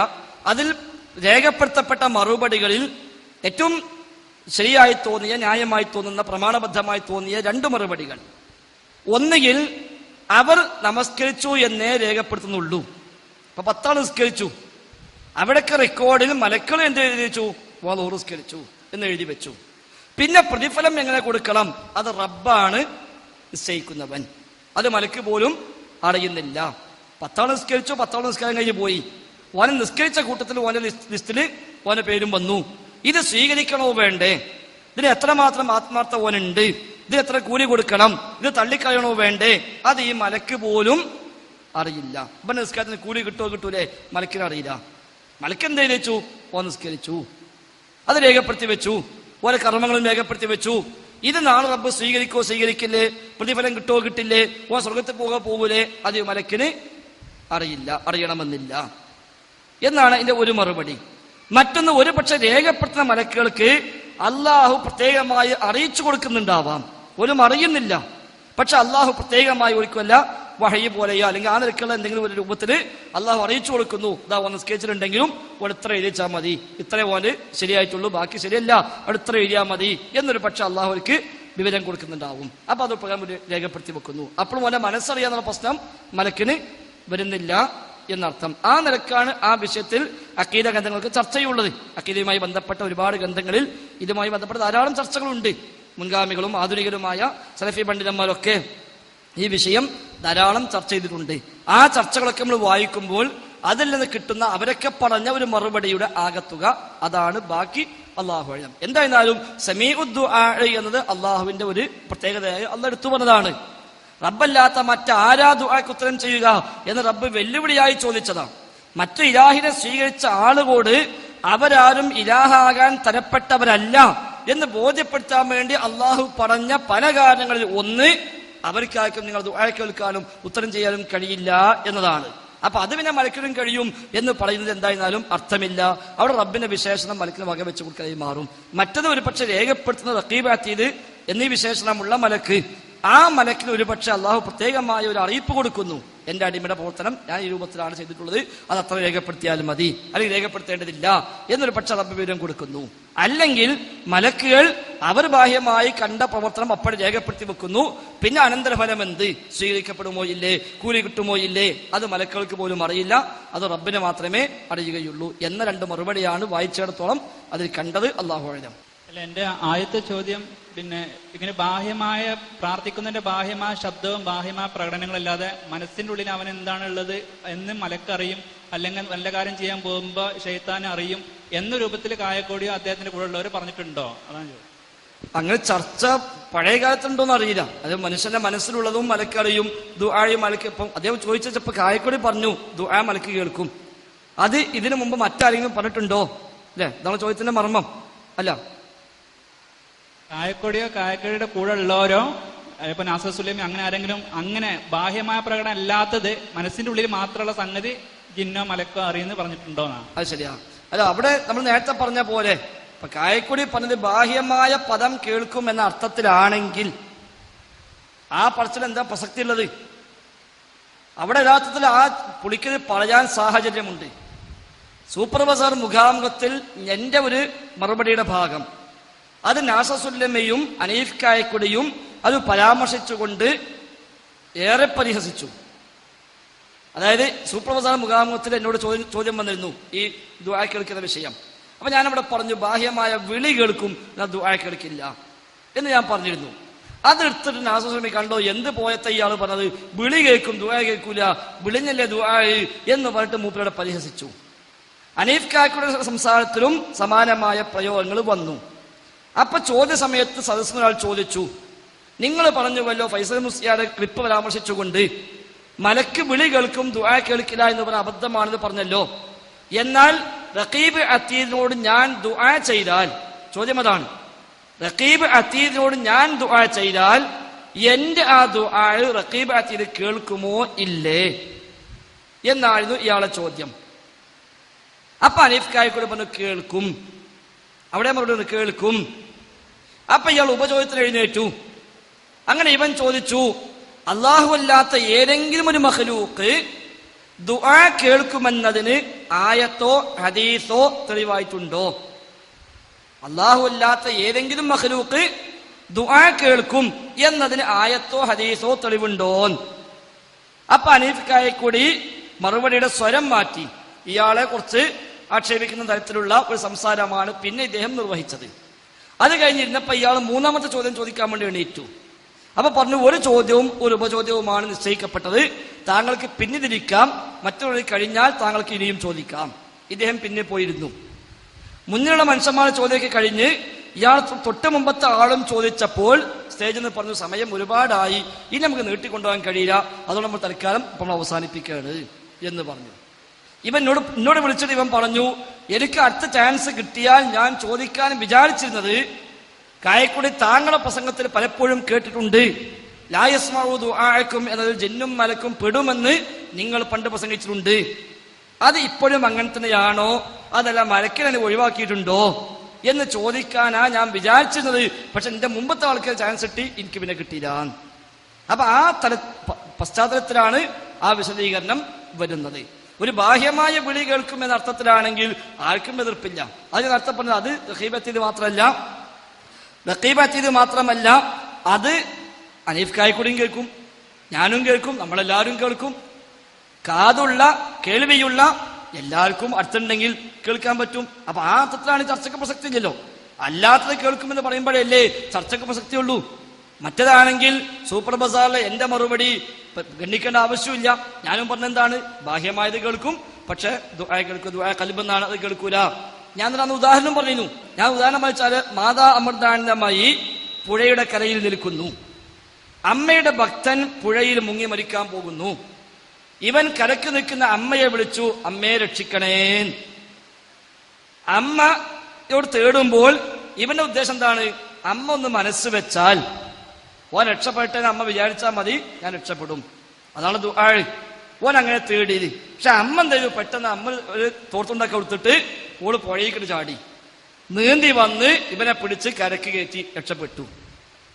ഇതിന് അമ്മ എന്റെ ദുആ കേട്ട് ഉത്തരം ചെയ്തു പറയാൻ പറ്റില്ല. ആ ഉദാഹരണം ഞാൻ പറഞ്ഞു. ഒന്ന്. മറ്റൊന്ന്, കണ്ണ് കാണാത്ത മനുഷ്യൻ, മാതാ അമൃതാനന്ദമയുടെ ഭക്തൻ, അവൻ പോയി അമ്മയെ കണ്ടു, അമ്മയ്ക്ക് കാഴ്ച ഞങ്ങൾ സഹായിക്കണം. ഇവന്റെ ഉദ്ദേശം എന്താണ്, അമ്മ ഒന്ന് നോക്കിയാൽ, ഒന്ന് തടവിയാൽ, ഒന്ന് പണഞ്ഞാൽ, ഒന്ന് മനസ്സ് വെച്ചാൽ എന്റെ കാഴ്ച തിരിച്ചു കിട്ടും. അതാണ് ഓന്റെ വിശ്വാസം. ആ നിലയ്ക്ക് അവൻ ചോദിച്ചതും അതുകൊണ്ട് പ്രാർത്ഥനയാണ്, ശിർക്കാണ്. പക്ഷെ അമ്മ ഈ വിളി കേട്ടു, ഇവന്റെ തേട്ടം അമ്മ കേട്ടു ബാഹ്യമായിട്ട്. അമ്മ അവരുടെ ഹോസ്പിറ്റലിലേക്ക് എഴുത്തെടുത്തു, അവിടെ പോയിക്കോന്ന്. അവിടെ പോയി ഫ്രീ ആയിട്ട് ഒരു ഓപ്പറേഷനൊക്കെ ചെയ്ത് കണ്ണൊക്കെ മാറ്റി വെച്ച് പുതിയ കണ്ണ് വെച്ചുകൊടുത്ത് ഓനെ കാഴ്ചയും കിട്ടിയോ പോന്നു. അപ്പൊ എന്റെ ദുആ കേട്ട് അമ്മ ഉത്തരം ചെയ്തു എന്ന് പറയാൻ പറ്റുമോ? ഈ ആയത്ത് പൊളിഞ്ഞോ? ഞാൻ അങ്ങനത്തെ വിശദീകരിച്ചത്. ആയത്തിലെന്താ, നിങ്ങൾ ദുആ ചെയ്താൽ കേൾക്കില്ല, കേൾക്കുമെന്ന് സങ്കല്പിച്ചാൽ തന്നെ ഉത്തരം ചെയ്യില്ല. ഓനെന്ത് പറയാ, നിങ്ങളെ ആയത്തൊക്കെ ഔട്ടായി. എന്താ, അമ്മ കേട്ടു, ഉത്തരം ചെയ്തു, എന്റെ കണ്ണ് കാഴ്ചിട്ടില്ലോ എന്ന് പറഞ്ഞാൽ ഇത് ദുആക്കുള്ള ഉത്തരമല്ല. ആ ദുആക്കുള്ള ബാഹ്യമായ പ്രതികരണമായിരിക്കാം. ദുആക്ക് ഉത്തരം അതല്ലെന്ന് ഞാൻ തിരിച്ചു പറഞ്ഞു. കണ്ണ് കാണാത്ത മറ്റൊരു മനുഷ്യൻ ജീവിതകാലം മുഴുവനും അല്ലാഹുവേ എന്റെ കണ്ണിന് കാഴ്ച തരണേന്ന് പ്രാർത്ഥിച്ചു. മരിക്കുന്നവരെ കാഴ്ച കിട്ടിയില്ല. അതിനർത്ഥം ദുആക്ക് ഉത്തരം കിട്ടിയില്ല എന്നാണോ? അല്ല. പിന്നെ എന്തുകൊണ്ട് കാഴ്ച കിട്ടിയില്ല? ഒരു പക്ഷെ ഇയാൾക്ക് കാഴ്ച കൊടുക്കാതിരിക്കലാകും ദുആക്കുള്ള ഉത്തരം. കാഴ്ച കൊടുക്കാതിരിക്കുക, അതാ ദുആക്കുള്ള ഉത്തരം. കാരണം എന്താ, ഇയാളുടെ കണക്കിൽ കാഴ്ച കിട്ടിയാൽ അത് വലിയ അനുഗ്രഹം. അള്ളാഹുവിനറിയാം ഇയാൾക്ക് കാഴ്ച കിട്ടിയാൽ ഒരു പക്ഷെ ആ കണ്ണ് കൊണ്ടുള്ള ഹറാമൊക്കെ കണ്ട് ഓൻ നരകത്ത് പോകും. അതുകൊണ്ട് ഓന് കാഴ്ച കൊടുക്കാത്തതാ നല്ലത്. അപ്പൊ കാഴ്ച കൊടുക്കൂല. അപ്പൊ കാഴ്ച തരണേ എന്ന ചോദ്യത്തിന് കാഴ്ച കൊടുക്കാതിരിക്കലാണ് ഉത്തരം. ഈ ഉത്തരം ആർക്കേ ചെയ്യാൻ കഴിയുള്ളൂ? റബ്ബിനെ ചെയ്യാൻ കഴിയുള്ളൂ. രക്ഷിക്കണേ എന്ന ചോദ്യത്തിന് പുഴയിന്ന് റബ്ബെ രക്ഷിക്കണേ എന്ന് ഓൻ എത്ര അലമുറയിട്ട് കരഞ്ഞു, പക്ഷെ ഓൻ മരിച്ചു. അയാൾക്ക് ദുആക്ക് ഉത്തരം കിട്ടില്ല എന്നല്ല, ഓൻ മരിക്കലാണ്, ഓനെ മുക്കിക്കൊല്ലലാണ് രക്ഷിക്കണേ എന്ന ദുആക്കുള്ള ഉത്തരം അവിടെ. ഒരു പക്ഷേ കാരണം എന്താ, ഓൻ കലക്ക് കയറി 10 കൊല്ലം കൂടെ ജീവിച്ച് കൊടിയ ശിർക്കിലകപ്പെട്ട് ഓൻ മരിച്ച് സ്വർഗം ഹറാമായി കാലാകാലം നരകത്തിൽ പോകും. ഇപ്പോ മരിച്ച തൗഹീദുള്ളവനാ ഓൻ സ്വർഗത്തിൽ പോകും. അപ്പൊ അല്ലാഹ്ക്കറിയാ ഓൻ രക്ഷിക്കണേ എന്ന് പറഞ്ഞാൽ ഓനെപ്പ കൊല്ലുക വേണ്ടത്, ഓനെ മുക്കിക്കൊന്നു. അത് ദുആക്കുള്ള ഉത്തരമാണ്. റബ്ബെ രക്ഷിക്കണേ എന്ന പ്രാർത്ഥനക്കുള്ള ഉത്തരമാണ് ഓൻ മരിച്ചത്. ഇനി ഓനത് എവിടെ കിട്ടും? പരലോകത്ത്. റസൂലുള്ളാഹി പറഞ്ഞു, ദുആക്ക് 3 രൂപത്തിലാണ് ഉത്തരം. ഒന്നുകിൽ ചോദിച്ച സംഗതി അങ്ങനെ തന്നെ കൊടുക്കും, അല്ലെങ്കിൽ മുസീബത്ത് ഒഴിവാക്കി കൊടുക്കും. അതെന്തിനാ അങ്ങനെ പറഞ്ഞത്? എന്താ അള്ളാഹ് കൊടുക്കാൻ പറ്റൂലേ? കൊടുക്കാൻ പറ്റും, പക്ഷെ ഓന് അത് കൊടുക്കാൻ പറ്റിയ സംഗതിയല്ല, ഓനെ കിട്ടാൻ പറ്റൂല. അപ്പൊ അല്ല അത് കൊടുക്കൂല, പകരം മുസീബത്ത് ഒഴിവാക്കി കൊടുക്കും. ഇനി ഓനെ ഒരു മുസീബത്ത് ഇല്ല, ഓനെ കണക്കാക്കിയത് ഒഴിവാക്കാൻ, അല്ലെങ്കിൽ കണക്കാക്കിയ മുസീബത്ത് ഉണ്ട്, അത് ഒഴിവാക്കാൻ പറ്റൂല എങ്കിലോ പരലോകത്ത് അല്ലാഹു ആ ദുആക്ക് പ്രതിഫലം നൽകും. ഈ 3 രൂപത്തെ ആ ദുആക്ക് ഉത്തരം, ആ ഉത്തരം ചെയ്യാൻ അള്ളാഹ്ക്കേ കഴിയുള്ളൂ. പുഴയിൽ വീണ മനുഷ്യൻ കരക്കുള്ള അമ്മനെ വിളിച്ചു, അമ്മ ഓനെ നീന്തി രക്ഷപ്പെടുത്തി കൊണ്ടുവന്നു. ചിലപ്പോൾ അടുത്ത നിമിഷം ഓ അമ്മനെ പിടിച്ച് പുഴയിൽ കുന്തും. അപ്പൊ ഓനെ രക്ഷപ്പെടുത്തിയത് അമ്മക്കന്നെ ദോഷമായി മാറി, ഇത് അമ്മക്കറിയില്ല. അപ്പൊ ഒരു മനുഷ്യന്റെ ഭാവി ഭൂത വർത്തമാനം അറിയുന്ന ഒരുത്തന് മാത്രമേ അവന്റെ തേട്ടമറിഞ്ഞ് അതിന് ശരിയായ ഉത്തരം കൊടുക്കാൻ കഴിയുള്ളൂ. അതല്ല മാത്രം, അത് അവിടെ വിശദീകരിച്ചിട്ടുണ്ട്. അതാണ് ദുആ കേൾക്കുന്നവൻ എന്ന് പറഞ്ഞതിന്റെ അർത്ഥം. ദുആക്ക് ഉത്തരം ചെയ്യുന്നവൻ എന്ന് പറഞ്ഞ അർത്ഥവും അതാണ്. കടം കൊണ്ട് കുടുങ്ങിയ മനുഷ്യൻ അള്ളാഹുവെ സഹായിക്കണേ എന്ന് പ്രാർത്ഥിക്കുന്നു. അതേ മനുഷ്യന് അയൽവാസിയായ പണക്കാരനെ പോയി കണ്ട് ഞാൻ വലിയ കടത്തിലാ, നിങ്ങൾ സഹായിക്കുമോ എന്ന് ചോദിക്കുന്നു. ഓൻ പൈസ എടുത്ത് കൊടുത്തു, സഹായിച്ചു. ഇത് ദുആ അല്ല, ദുആക്ക് ഉത്തരമല്ല. അള്ളാഹിനോട് തേടി, ഒരു പക്ഷേ ഓന എന്നും ദ്വാരിക്കുന്നു, അറിയാത്ത വഴിക്ക് ഓനെ കുറച്ച് പൈസ കൊടുത്തു, അത് അൽഹംദുലില്ലാ ഇക്കതായാലും പഠിച്ചോന്റെ ദുആക്ക് ഉത്തരം ചെയ്തു പറയും. ഈ പൈസ ഇട്ടില് ആ ദുആക്ക് ഉത്തരമായിരിക്കാം. ചിലപ്പോ എങ്ങനെ തോന്നുന്നു മരിക്കോളം കടം വീട്ടാൻ കഴിഞ്ഞില്ല, അതായിരിക്കാം ദുആക്കുള്ള ഉത്തരം. അപ്പൊ ഇവന്റെ തേട്ടത് എന്ത് കൊടുക്കണം, അത് ഭാവി ഭൂതം വർത്തമാനം അറിയുന്നവന് മാത്രമേ അത് മനസ്സിലാക്കി കൊടുക്കാൻ കഴിയുള്ളൂ. ഈ നമ്മളെ ജീവിതത്തിൽ സമാനമായ ചില പ്രവർത്തനം ഉണ്ടാവാറുണ്ട്. നമുക്കൊക്കെ ഖിയാസാക്കാൻ പറ്റിയതല്ല, അള്ളാഹുമായി നമുക്ക് ഉദാഹരണം പറയാൻ പറ്റിയതല്ലോ. നമ്മൾ വിളക്ക് എത്തിച്ചു, ഒരു കുട്ടി വിളക്ക് പിടിക്കാൻ വേണ്ടി പോകുന്നു, നമ്മൾ എന്ത് ചെയ്യാ, അത് കൊടുക്കൂല, അതാണ് ഊതെടുത്തേക്കും. ആ കുട്ടി കരഞ്ഞ് നമ്മളെ ചവിട്ടി കുത്തി ഉള്ള വികൃതി മുഴുവൻ കാട്ടി. കാരണം ഓന്റെ കണക്കിൽ അതിപ്പോൾ കിട്ടിയാൽ എന്തോ ഒരു രസമുണ്ട്, അത് കയ്യിൽ പിടിച്ചാൽ എന്തോ ഉഷാറുണ്ടാവും, പക്ഷെ നമ്മൾ കൊടുക്കൂല. കുട്ടി എങ്ങനെ നമ്മളെ വികൃതി കാട്ടിയാലും എന്തൊക്കെ തച്ചോടച്ചാലും ഇത് നമ്മൾ കൊടുക്കൂല. കുട്ടിന്റെ കയ്യിൽ കണക്കിൽ ഇത് ലാഭമാണ്, നമുക്കറിയാം. ഇത് കുട്ടി കൊടുത്താല് അടുത്ത നിമിഷം ഓൻ കത്തിക്കറിഞ്ഞ് പോവും. ഓൻ ആലോചിക്ക, എന്റെ പാപ്പാക്ക് എന്നോട് ഒരു സ്നേഹവും ഇല്ല, ഈ കോലത്തിലൊക്കെ ചോദിച്ചൊന്നും തരുന്നില്ലല്ലോ. സ്നേഹമില്ലാഞ്ഞിട്ടാ കൊടുക്കാത്തത്, സ്നേഹം ഉണ്ടായിട്ടാ കൊടുക്കാത്തത്? സ്നേഹം ഉണ്ടായിട്ടാണ് കൊടുക്കാത്തത്. പകരം ചിലപ്പോൾ മിഠായി കൊടുക്കും, ബിസ്ക്കറ്റ് കൊടുക്കും, കളിക്കോപ്പ് കൊടുക്കും, ഒരു വിധം കൊടുക്കാൻ പറ്റും ഒക്കെ എടുത്ത് കൊടുക്കും. ഓനതൊന്നും വേണം, ഇത് കിട്ടിയാൽ മതി, ഇത് നമ്മൾ കൊടുക്കൂല. എങ്ങനെ അലമുട്ടാൻ വേണ്ടി കുറച്ച് കരിഞ്ഞോ ഇത് കൊടുക്കൂല. ഓന് ഈ വിഷയത്തില് അവന്റെ ഭാവി അപകടത്തിലാകും ഇത് കൊടുത്താൽ എന്ന് നമുക്ക് അനുഭവ സാക്ഷ്യമാണ്. അത് നമ്മൾ കൊടുക്കൂല. ഒരു മനുഷ്യന്റെ തേട്ടത്തിന് ഉത്തരം ചെയ്യാൻ അവന്റെ ഭാവി ഭൂത വർത്തമാനം അറിയുന്നവനാരോ അവന് മാത്രമേ കഴിയൂ. അതാ അല്ലാഹുവിന്റെ ചോദ്യം, അമ്മൻ യുജീബുൽ മുൽത്തറ ഇദാ ദഅഹു വയക്ഷിഫു സുഅൻഹു വയജഅലുകും ഖുലഫാഅൽ അർളി. ഉത്തരം ചെയ്യുന്നവൻ ആര്? അല്ലാഹ്. എങ്കിൽ ഇലാഹും അല്ലാഹ്, പിന്നെ എങ്ങനെ മറ്റാരാധ്യന്മാർ? അതാണ് ദുആ കേൾക്കുക പറഞ്ഞതിന്റെ ഉദ്ദേശം. നമ്മൾ ആ നിലയ്ക്ക് തന്നെ മനസ്സിലാക്കുക. അസ്സലാമു അലൈക്കും. എൻ്റെ പേര് ഷെരീഫ്. ഞങ്ങൾ യാത്രയിൽ ഈ പരിപാടി കണ്ടപ്പോൾ ഇങ്ങോട്ട് വന്നതാണ്. പിന്നെ എനിക്ക് ചോദിക്കാനുള്ള ചോദ്യം, നേരത്തെ സുലൈമാൻ നബി അലൈഹിസ്സലാം ജിന്നുകളോട് സഹായം ആവശ്യപ്പെട്ടതിനെ കുറിച്ച് സൂചിപ്പിച്ചു. അപ്പോൾ ഉസ്താദ് പറഞ്ഞു അത് സുലൈമാൻ നബിക്ക് പ്രത്യേകമായി അള്ളാഹു നൽകിയ ഒരു കഴിവ് കൊണ്ടാണ് ചോദിച്ചത്. അപ്പൊ ഇവിടെ ചോദിച്ച ആൾ ചോദിച്ചത് സുലൈമാൻ നബി ആവശ്യപ്പെട്ട ആ ആവശ്യം, അതായത് തേട്ടം, അത് ശിർക്കാണോ എന്നാണ് ചോദിച്ചത്. അപ്പൊ സാധാരണ ജിന്നുകൾക്ക് അള്ളാഹു നൽകിയ കഴിവുകളിൽ പെട്ട കഴിവിനെ നമ്മൾ ചോദിക്കുന്നത് ശിർക്കാവുകയും സുലൈമാൻ നബി ആവശ്യപ്പെട്ടത് ശിർക്കല്ലാതിരിക്കുകയും ചെയ്യുമ്പോൾ എനിക്കൊരു സംശയം, അമ്പിയാക്കന്മാർക്ക് പ്രത്യേക തൗഹീദും സാധാരണക്കാർക്ക് മറ്റൊരു തൗഹീദുമാണോ? അതാണ് എൻ്റെ ഒരു സംശയം. ഒരിക്കലും അല്ല. സുലൈമാൻ നബി ആവശ്യപ്പെട്ട ആവശ്യം, സുലൈമാൻ നബി ആവശ്യപ്പെട്ട ആവശ്യം തൗഹീദിന് വിരുദ്ധമല്ല. നമ്മൾ തിരിച്ചാലോചിച്ച് നോക്കാം.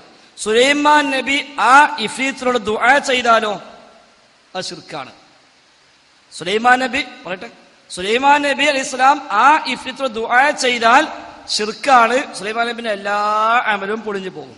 ഞാൻ നേരത്തെ പറഞ്ഞു, അൻആം സൂറയിൽ 88-ാമത്തെ ആയത്ത് വരെയായി 18 പ്രവാചകന്മാരുടെ പേരുണ്ട്, അതിൽ സുലൈമാൻ നബിയുടെ പേരുമുണ്ട്. എന്നിട്ട് എന്ത് പറഞ്ഞു? അവർ ശിർക്ക് ചെയ്താൽ എല്ലാം പൊളിയും. അപ്പൊ സുലൈമാൻ നബി ചെയ്തത് ശിർക്കല്ല, അത് നമ്മൾ ചെയ്താലും ശിർക്കല്ല. പക്ഷെ നമുക്ക് അനുവാദമില്ല, സുലൈമാൻ നബിക്ക് അനുവാദമുണ്ട്. അതാണ് വ്യത്യാസം. സുലൈമാൻ ഉത്തരം കേൾക്ക്. നിങ്ങൾക്ക് രണ്ടാമത്തെ ചോദ്യം എനിക്കറിയാം, അത് ഞാൻ ആണ്ട് പറഞ്ഞുതരാം. ഇതിന് രണ്ടാമത്തെ ചോദ്യം ഞാൻ പറഞ്ഞുതരാം. നിങ്ങൾക്ക് നിങ്ങൾ എന്താണോ ചോദിക്കാൻ നിങ്ങളെ മനസ്സിൽ വിചാരിച്ച് എനിക്കറിയാം, വൈ പറഞ്ഞിട്ടല്ല. പക്ഷേ സ്വാഭാവികമായിട്ട് നമ്മൾ ചോദ്യം കേൾക്കണമല്ലേ. അപ്പൊ നിങ്ങൾ രണ്ടാമത്തെ ചോദ്യം ചോദിക്കാൻ വേണ്ടിയാണ് ഒന്നാമത്തെ ചോദ്യം ചോദിച്ചിട്ടുണ്ട്. അതെനിക്ക് തിരിയാത്തോണ്ടല്ല, അതിന് മറുപടി എപ്പോൾ തന്നെ പറഞ്ഞുതരാം. പിന്നെ നിങ്ങൾക്ക് ചോദ്യം ആവശ്യമുണ്ട് ചോദിച്ചാൽ മതിയല്ലോ. അപ്പൊ സുലൈമാൻ നബി സ്വല്ലല്ലാഹു അലൈഹി വസല്ലം ചെയ്തത് ഒരിക്കലും ശിർക്കല്ല. ആ പണി നമ്മൾ ചെയ്താലും ശിർക്കല്ല. പക്ഷെ നമുക്ക് അനുവാദമില്ല. സുലൈമാൻ നബിക്ക് അനുവാദമുണ്ട്. അനുവാദമില്ലാത്തത് കൊണ്ട് നമ്മൾ ചെയ്താൽ ഹറാം, അനുവാദമുള്ളത് കൊണ്ട് സുലൈമാൻ നബി ചെയ്താൽ ഹറാമില്ല. എന്നാൽ ശിർക്കായ കാര്യം സുലൈമാൻ നബിക്കും ശിർക്ക് തന്നെ, നമുക്കും ശിർക്ക് തന്നെ, എല്ലാവർക്കും ശിർക്ക് തന്നെ. ഇനി എന്തുകൊണ്ട് ശിർക്ക് ആയില്ല? സുലൈമാൻ നബി സ്വല്ലല്ലാഹു അലൈഹി വസല്ലമിനെ കീഴ്പ്പെടുത്തി കിട്ടിയ ജിന്നിനെ, ആ ജിന്നിന്റെ കഴിവുകളെ ഉപയോഗിക്കുകയാണ് സുലൈമാൻ നബി ചെയ്തത്. ഇസ്തിഗാസ ചെയ്തിട്ടില്ല, സഹായം തേടിയിട്ടില്ല. സുലൈമാൻ നബിനെ കീഴിലാ പോലുള്ളത്. അപ്പൊ സഹായം തേടുമെന്ന് പറയില്ല, കൽപ്പിച്ചതാ, ഓർഡർ ഇട്ടതാ. മുഖ്യമന്ത്രി MLA സഹായം തേടി എന്ന് പറയില്ല. MLA മുഖ്യമന്ത്രിയോട് സഹായം തേടി എന്ന് പറയാം. മുഖ്യമന്ത്രി MLAക്ക് ഓർഡർ കൊടുക്കുക, എന്താ ഇത് ശരിയാക്കി കൊടുക്കാത്തത്, എന്താ 1-ാം തീയതിക്ക് മുമ്പ് അത് തീർത്തു കൊടുക്കണം, ഉമ്മൻചാണ്ടി വരെ എന്നോട് സഹായം തേടിയിട്ടുണ്ട് എന്ന് അയാൾ പറയോ? അത് ഓർഡർ, കൽപ്പനയാണ്. സുലൈമാൻ നബിയുടെ കീഴിലുള്ള പ്രജകളാണ് ജിന്നുകളും ശൈത്താന്മാരൊക്കെ. ഓർക്ക് ഓർഡറാ, അതിന് സഹായം തേടുക എന്ന് പറയില്ല. അതുകൊണ്ടാണ് റാസിയൊക്കെ വെല്ലുവിളി എന്നാണ് ഉപയോഗിച്ചത്. വെല്ലുവിളിച്ച് ആർക്കടാ കൊണ്ടുവരാൻ കഴിയുക ചോദിച്ചു. നിങ്ങൾ എണീക്കണം, ഞാൻ കൊണ്ടുതരാം.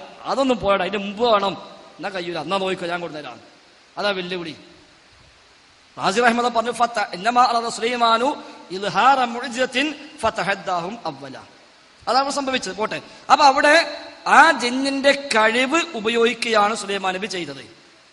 അതുകൊണ്ട് ശിർക്കിന്റെ പ്രശ്നം വരുന്നില്ല. അബോധിക കഴിവ് സുലൈമാൻ നബി ജിന്നിനെ വകച്ചെടുത്താലും ശിർക്കായി, അത് തേടിയാലും ശിർക്കായി. സുലൈമാൻ നബി ശിർക്ക് ചെയ്താലും ശിർക്ക് തന്നെയാണ്. പക്ഷെ സുലൈമാൻ നബി ചെയ്യൂല, കാരണം അമ്പിയാക്കൾ മഅ്സൂമികളാണ്.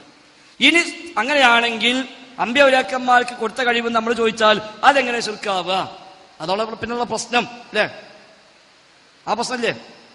ആ പ്രശ്നമില്ല, അങ്ങനെ ചോദിക്കുന്നില്ല. ഏനെ നിങ്ങൾ ചോദിക്കും. ഇപ്പൊ നമ്മള് സാധാരണ ചില ആളുകളൊക്കെ ജിന്നിൻ, ഇപ്പൊ നമ്മൾ വിചാരിക്കുക ഇവിടെ ഏതെങ്കിലും ഒരു ജിന്നുണ്ട് എന്നുള്ള നിലക്ക് നമുക്കൊരു പ്രത്യേക അള്ളാഹു താല ജിന്നെ, നിനക്ക് അള്ളാഹു താല നൽകിയ കഴിവിൽ നിന്ന്, അല്ല നിനക്ക് സ്വന്തമായ ഒരു കഴിവും ഇല്ല ജിന്നെ, നിനക്ക് തന്ന ഒരു കഴിവിൽ നിന്ന് നീ എനിക്ക് എന്തെങ്കിലും ഒരു സഹായം നമ്മൾ ആവശ്യപ്പെട്ടാൽ, ഉദാഹരണം ഞാൻ എന്നെക്കാളും ശക്തനായ ഒരു മനുഷ്യനോട്, ഒരാള് എന്നെക്കാളും ശക്തനായ മനുഷ്യൻ എന്നെ ആക്രമിക്കുമ്പോ മറ്റൊരാളോട് നീ അവനെ നേരിടാൻ വേണ്ടി എന്നെ സഹായിക്കണം എന്ന് ആവശ്യപ്പെടുന്നത് പോലെ നമ്മൾ ഒരു ജിന്നിനോട് നമുക്ക് മറ്റ് ആവശ്യങ്ങൾ ചേർന്നാൽ, തേടിയാൽ അത് ജിന്നിന് സ്വന്തം കഴിവുണ്ട് എന്ന വിശ്വാസത്തിലല്ല, അങ്ങനെയല്ലാത്തൊരു വിശ്വാസം ചോദിച്ചാൽ അത് ശിർക്കാകുമോ? അതല്ല നിങ്ങൾ നേരത്തെ പറഞ്ഞ മാതിരി അനുവദനീയമല്ല എങ്കിൽ അനുവദനീയമല്ല എന്ന് പറഞ്ഞാൽ പോരെ? ശിർക്കല്ലാത്ത കാര്യം എന്തിനാണ് ശിർക്ക് എന്ന് പറയുന്നത്? അനുവദനീയമല്ലെങ്കിൽ അനുവദനീയമല്ല എന്ന് പറയാ, അത് പറഞ്ഞാൽ മതിയല്ലോ. അതാണ് ചോദ്യം. അതല്ലേ പറഞ്ഞത്, അതല്ലേ പറഞ്ഞത് തന്നെ, ഇതുവരെ പറഞ്ഞത് തന്നെയാണ്. അത്രേ ഉള്ളൂ. അത് ശരി, അപ്പൊ അത് സംശയമില്ല. ഇതിലെ പറഞ്ഞ മറുപടി അത് തന്നെയാണ്. അടുത്ത ആള്. അസ്സലാമു അലൈക്കും. എൻ്റെ പേര് കുഞ്ഞിപ്പ, നമ്മുടെ വളാഞ്ചേരിയുള്ള ആളാണ്. ഞാൻ ഈ ഒരു പൊതുവായിട്ടുള്ളൊരു സംശയമാണ് ചോദിക്കുന്നത്. അതായത് കേരള നദ്വത്തുൽ മുജാഹിദീൻ എന്ന് പറഞ്ഞാൽ തൗഹീദിന് വേണ്ടിയിട്ട് അത് പ്രചരിപ്പിക്കാൻ വേണ്ടി ഇറങ്ങിയതും അതുവരെ വളരെയധികം വിജയത്തിലെത്തുകയും എല്ലാവരും നിസ്സംശയം സമ്മതിക്കുന്ന സംഗതിയാണ്. ഇന്നിപ്പോൾ അത് 3 എന്താണ് ഷിർക്ക്, എന്താണ് ഷിർക്ക് എന്നുള്ളതിനെ തർക്കത്തിലുമാണ്. അപ്പം എനിക്ക് പറയാനുള്ളത്, പിന്നെ നമ്മൾ എന്തായാലും ഈ കബറുകളൊക്കെ കെട്ടിപ്പൊന്തിച്ച് അവിടെ പ്രാർത്ഥന നടത്തണം, ആരാധിക്കണതൊക്കെ ഷിർക്കാണെന്നുള്ള കാര്യത്തിൽ ആർക്കും സംശയമില്ല. ഈ 3 മുജാഹിദിനും ഇല്ല, പുറത്തുള്ളവർക്കും ഇല്ല. അപ്പൊ എന്തായിരുന്നാലും ഈ വക ഈ ജാറത്തിനെതിരെ നിയമപരമായിട്ട് എന്തെങ്കിലും ചെയ്യുന്നതല്ലേ ഏറ്റവും നല്ലത്. ഈ മുഖാമുഖങ്ങളും ഈ മറുപടി പറച്ചിലും നടത്തി ഒരുപാട് ചെലവുണ്ടാക്കുന്നതിനൊക്കെ നല്ലത് ഈ പൊതുസ്ഥലത്തുള്ള കബറുകൾ പ്രത്യേകിച്ച് അതിനെ നിയമപരമായി നേരിട്ട് കഴിഞ്ഞാൽ അത് നടത്താൻ ഇന്ന് മുജാഹിദിനെ പോലത്തെ സംഘടനകൾക്ക് കഴിയും ചെയ്യും. കാരണം ഒന്നാമത് നിയമത്തെ കാര്യങ്ങൾ അറിയുന്നവരുണ്ട്, സാമ്പത്തികമുണ്ട്, രാഷ്ട്രീയമായിട്ടുള്ള പിൻബലമുണ്ട്. അതിന് ഏറ്റവും ഉദാഹരണമായി പറഞ്ഞു കഴിഞ്ഞാൽ ഇപ്പൊ ഈ കുറ്റിപ്പുറത്തടുത്തുള്ള മൂടാൽ എന്ന സ്ഥലത്ത് ഉള്ള ജാറം, ആ ജാറം അതിനെക്കുറിച്ച് ഞാൻ വ്യക്തിപരമായിട്ട് ചില കാര്യങ്ങൾ നീക്കിയപ്പോൾ എനിക്ക് മനസ്സിലാക്കാൻ കഴിഞ്ഞത് ബന്ധപ്പെട്ട ഉദ്യോഗസ്ഥരെ അത് പൊളിച്ചു മാറ്റാൻ ഓർഡർ ആക്കിയിട്ടുണ്ട്. അതിന് പുറമെ അത് കോടതിയെ അലക്ഷ്യമായിട്ടാണ് നടക്കുന്നത്. അപ്പോൾ അത്തരം സംഗതികളിൽ ഒരു കബറെങ്കിൽ ഒരു ചാറെങ്കിൽ ഒരു ജാറം ഇതിനെ നിയമപരമായി നേരിടുന്നല്ലേ ഇതിനേക്കാൾ കൂടുതൽ ഫലം ഉണ്ടാവുക എന്നുള്ളതാണ്. അതൊരു വശമാണ്. ഇതിനേക്കാൾ ഫലം ഒരിക്കലും അതിന് കിട്ടില്ല. നിയമപരമായി നമുക്ക് പോകാം, പക്ഷെ ആളുകളെ വിശ്വാസം മാറാത്ത കാലത്തോളം ഇപ്പൊ സുപ്രീം കോടതി ഓർഡർ ഇട്ട് ചോദിക്കുക മൂടാല ജാറം പൊളിച്ചു നീക്കണം. അതോടെ കേരളത്തിലെ എല്ലാ സുന്നാളും ജാറത്തെ പോക്ക് നിർത്തൂല. പിറ്റേന്ന് വേറെ അവിടെ ഉള്ളൊരു അതിന്റെ ലാഭം ഉണ്ടാക്കുന്ന മുസ്ലിയാർ ഉണ്ടാവുമല്ലോ, ആ ജാറത്തിലെ ലാഭം ഏത് മുസ്ലിയാർക്കാണോ കിട്ടുന്നത് ആ മുസ്ലിയാർ പിറ്റേന്ന് സ്വപ്നം കാണും. എന്ത്, ഞാൻ മൂടാലിന്ന് ഇങ്ങോട്ട് വെട്ടിച്ചെറുക്ക് താമസം മാറാൻ തീരുമാനിച്ചിട്ടുണ്ട്. മൂപ്പര് സ്വപ്നം കാണും. അങ്ങനെ അവിടെ വേറെ ജാറും പൊന്തും. അപ്പൊ ഈ മനുഷ്യന്മാർ എന്ത് ചെയ്യും?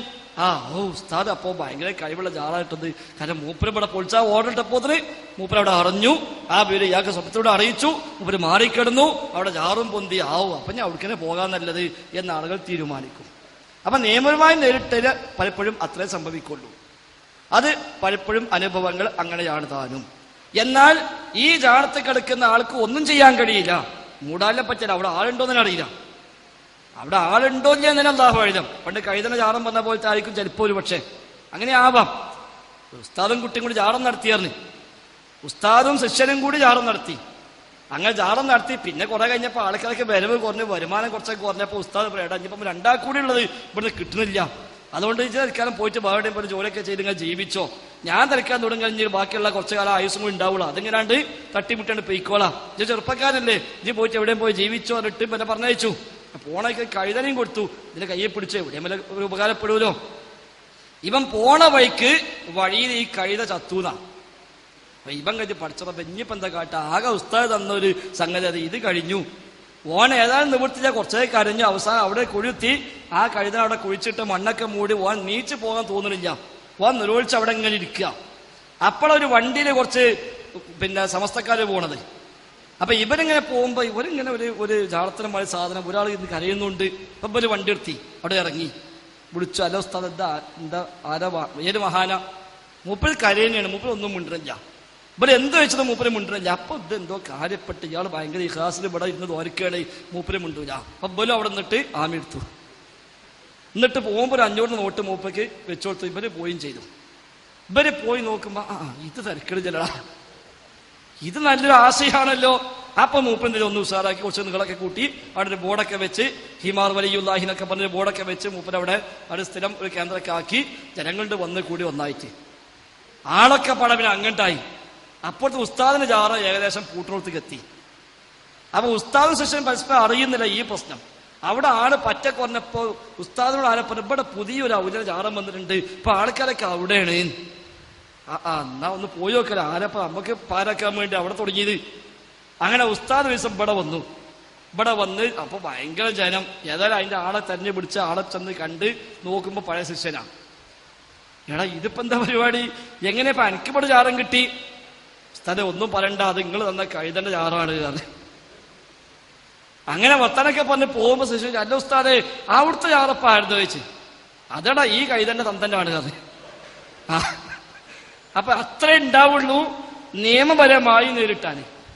അതേസമയം മനുഷ്യന്മാർക്ക് ബോധ്യപ്പെടുത്തിയാൽ ഇപ്പൊ ഈ കണ്ട മനുഷ്യന്മാരിൽ ഒരു 3/4 ആൾക്കാരും ഒരു കാലത്ത് ജാടത്ത് പോയി എന്ന് വരാം അല്ലേ? ജാടത്ത് പോയത് മനുഷ്യന്മാർ, ഞാനായാലും ഇരിക്കുന്ന അമീറായാലും ഇവിടെയുള്ള മനുഷ്യന്മാർ മിക്കവാറും ഒരു കാലത്ത് ജാടത്ത് പോയി വരാം. നമ്മളെങ്ങനെ നിർത്തിയത്? സുപ്രീം കോടതി ഓർഡർ കണ്ടിട്ടല്ല, ഒരു കോടതി വിധി കണ്ടിട്ടല്ല. പക്ഷെ കോടതി വിധി വന്നാൽ ആളുകൾക്ക് ആ വിഷയം ചർച്ചയാവും. അപ്പൊ അത് ഒന്നും കൂടെ പഠിക്കാനും ഒരു അവസരമായേക്കാം. ഒരു കോടതി ഓർഡർ ഇട്ടു ജാറങ്ങളൊക്കെ പൊളിക്കണം, അപ്പൊ ചർച്ചയാവും. അപ്പൊ അതുമായി ബന്ധപ്പെട്ട ആയത്തും ഹദീസൊക്കെ വീണ്ടും ചർച്ചയ്ക്ക് വരും. അപ്പൊ ആളുകൾ ചിന്തിക്കും, അത് ആൾക്ക് മാറാൻ ചിലപ്പോൾ അവസരമാകും. ആ വഴി നല്ലതാണ്, വഴി ചെറുതാക്കി കാണിക്കല്ല. പക്ഷെ ആളുകളെ മനസ്സ് മാറലാണ് ഏറ്റവും പ്രധാനം. അത് നമ്മൾ ചെയ്യണം. അത് ഈ വക മുഖാമുഖങ്ങളും വാദപ്രതിവാദങ്ങളും ഒക്കെ ആയിട്ട് ഇപ്പൊ ഈ നോട്ടീസ് തന്നെ പ്രാർത്ഥന അല്ലാഹുവിനോട് മാത്രം. ഇതിനെ കാണുമ്പോ തന്നെ ചില ആൾക്കാർക്ക് എടുക്ക, ഈ വഹാബിയൊക്കെ എന്നും തന്നെ ഉള്ളൂ, ഇപ്പൊ ജിന്ന് വന്നപ്പോ നിർത്തും വിചാരിച്ചാ അപ്പൊ ഇത് ഒന്നും കൂടി ഊക്കുടിക്കുകയാണ് എന്ന് ചിലർക്ക് തോന്നും. അപ്പൊ അത് പഠിക്കാൻ അവസരമാവും. ചിലർ വന്നു നോക്കും, ചിലർ ചോദിക്കും, ചിലർ ചോദിച്ചില്ലെങ്കിലും ഇന്ന് കേട്ടു പോകാതിരിക്കും. അപ്പൊ കാര്യങ്ങൾ ഗ്രഹിക്കും. അപ്പൊ ജനങ്ങളുടെ മനസ്സിൽ മാറ്റം ഉണ്ടാക്കുക, അതാണ് നമ്മൾ ചെയ്യേണ്ടത്. കൂട്ടത്തിൽ മറ്റും നമുക്ക് ഉപയോഗിക്കാവുന്ന ഒരു മാർഗമാണ്. കോടതിയൊക്കെ വന്ന് ചർച്ചയായി ഒരു കോടതി ഓർഡർ ജാറം കെട്ടാൻ പാടില്ല, അത് ഹദീസ് കൊണ്ട് തെളിഞ്ഞിട്ടുണ്ട് എന്ന് സുപ്രീം കോടതി പറഞ്ഞാൽ അപ്പൊ ചർച്ച വരും. ഇപ്പൊ മുടിക്കെതിരെ കേസ് പോയി, ആ കോടതി പറയാണ് ഈ മുടി റസൂലിൻ്റെതല്ല, റസൂലിന്റെ മുടി ഈ കാലത്ത് കിട്ടാൻ ഒരു വകുപ്പുമില്ല എന്ന് ചരിത്ര ഗ്രന്ഥങ്ങൾ വ്യക്തമാക്കുന്നു എന്ന് കോടതി പറഞ്ഞാൽ അങ്ങനെ ഉണ്ടോ അല്ലേ? അപ്പൊ ചർച്ച വെച്ചപ്പാടും വേളൊക്കെ പ്രശ്നമായി കുറെ ആൾക്കാർക്ക് അപ്പൊ പഠിക്കാൻ അവസരമാവും.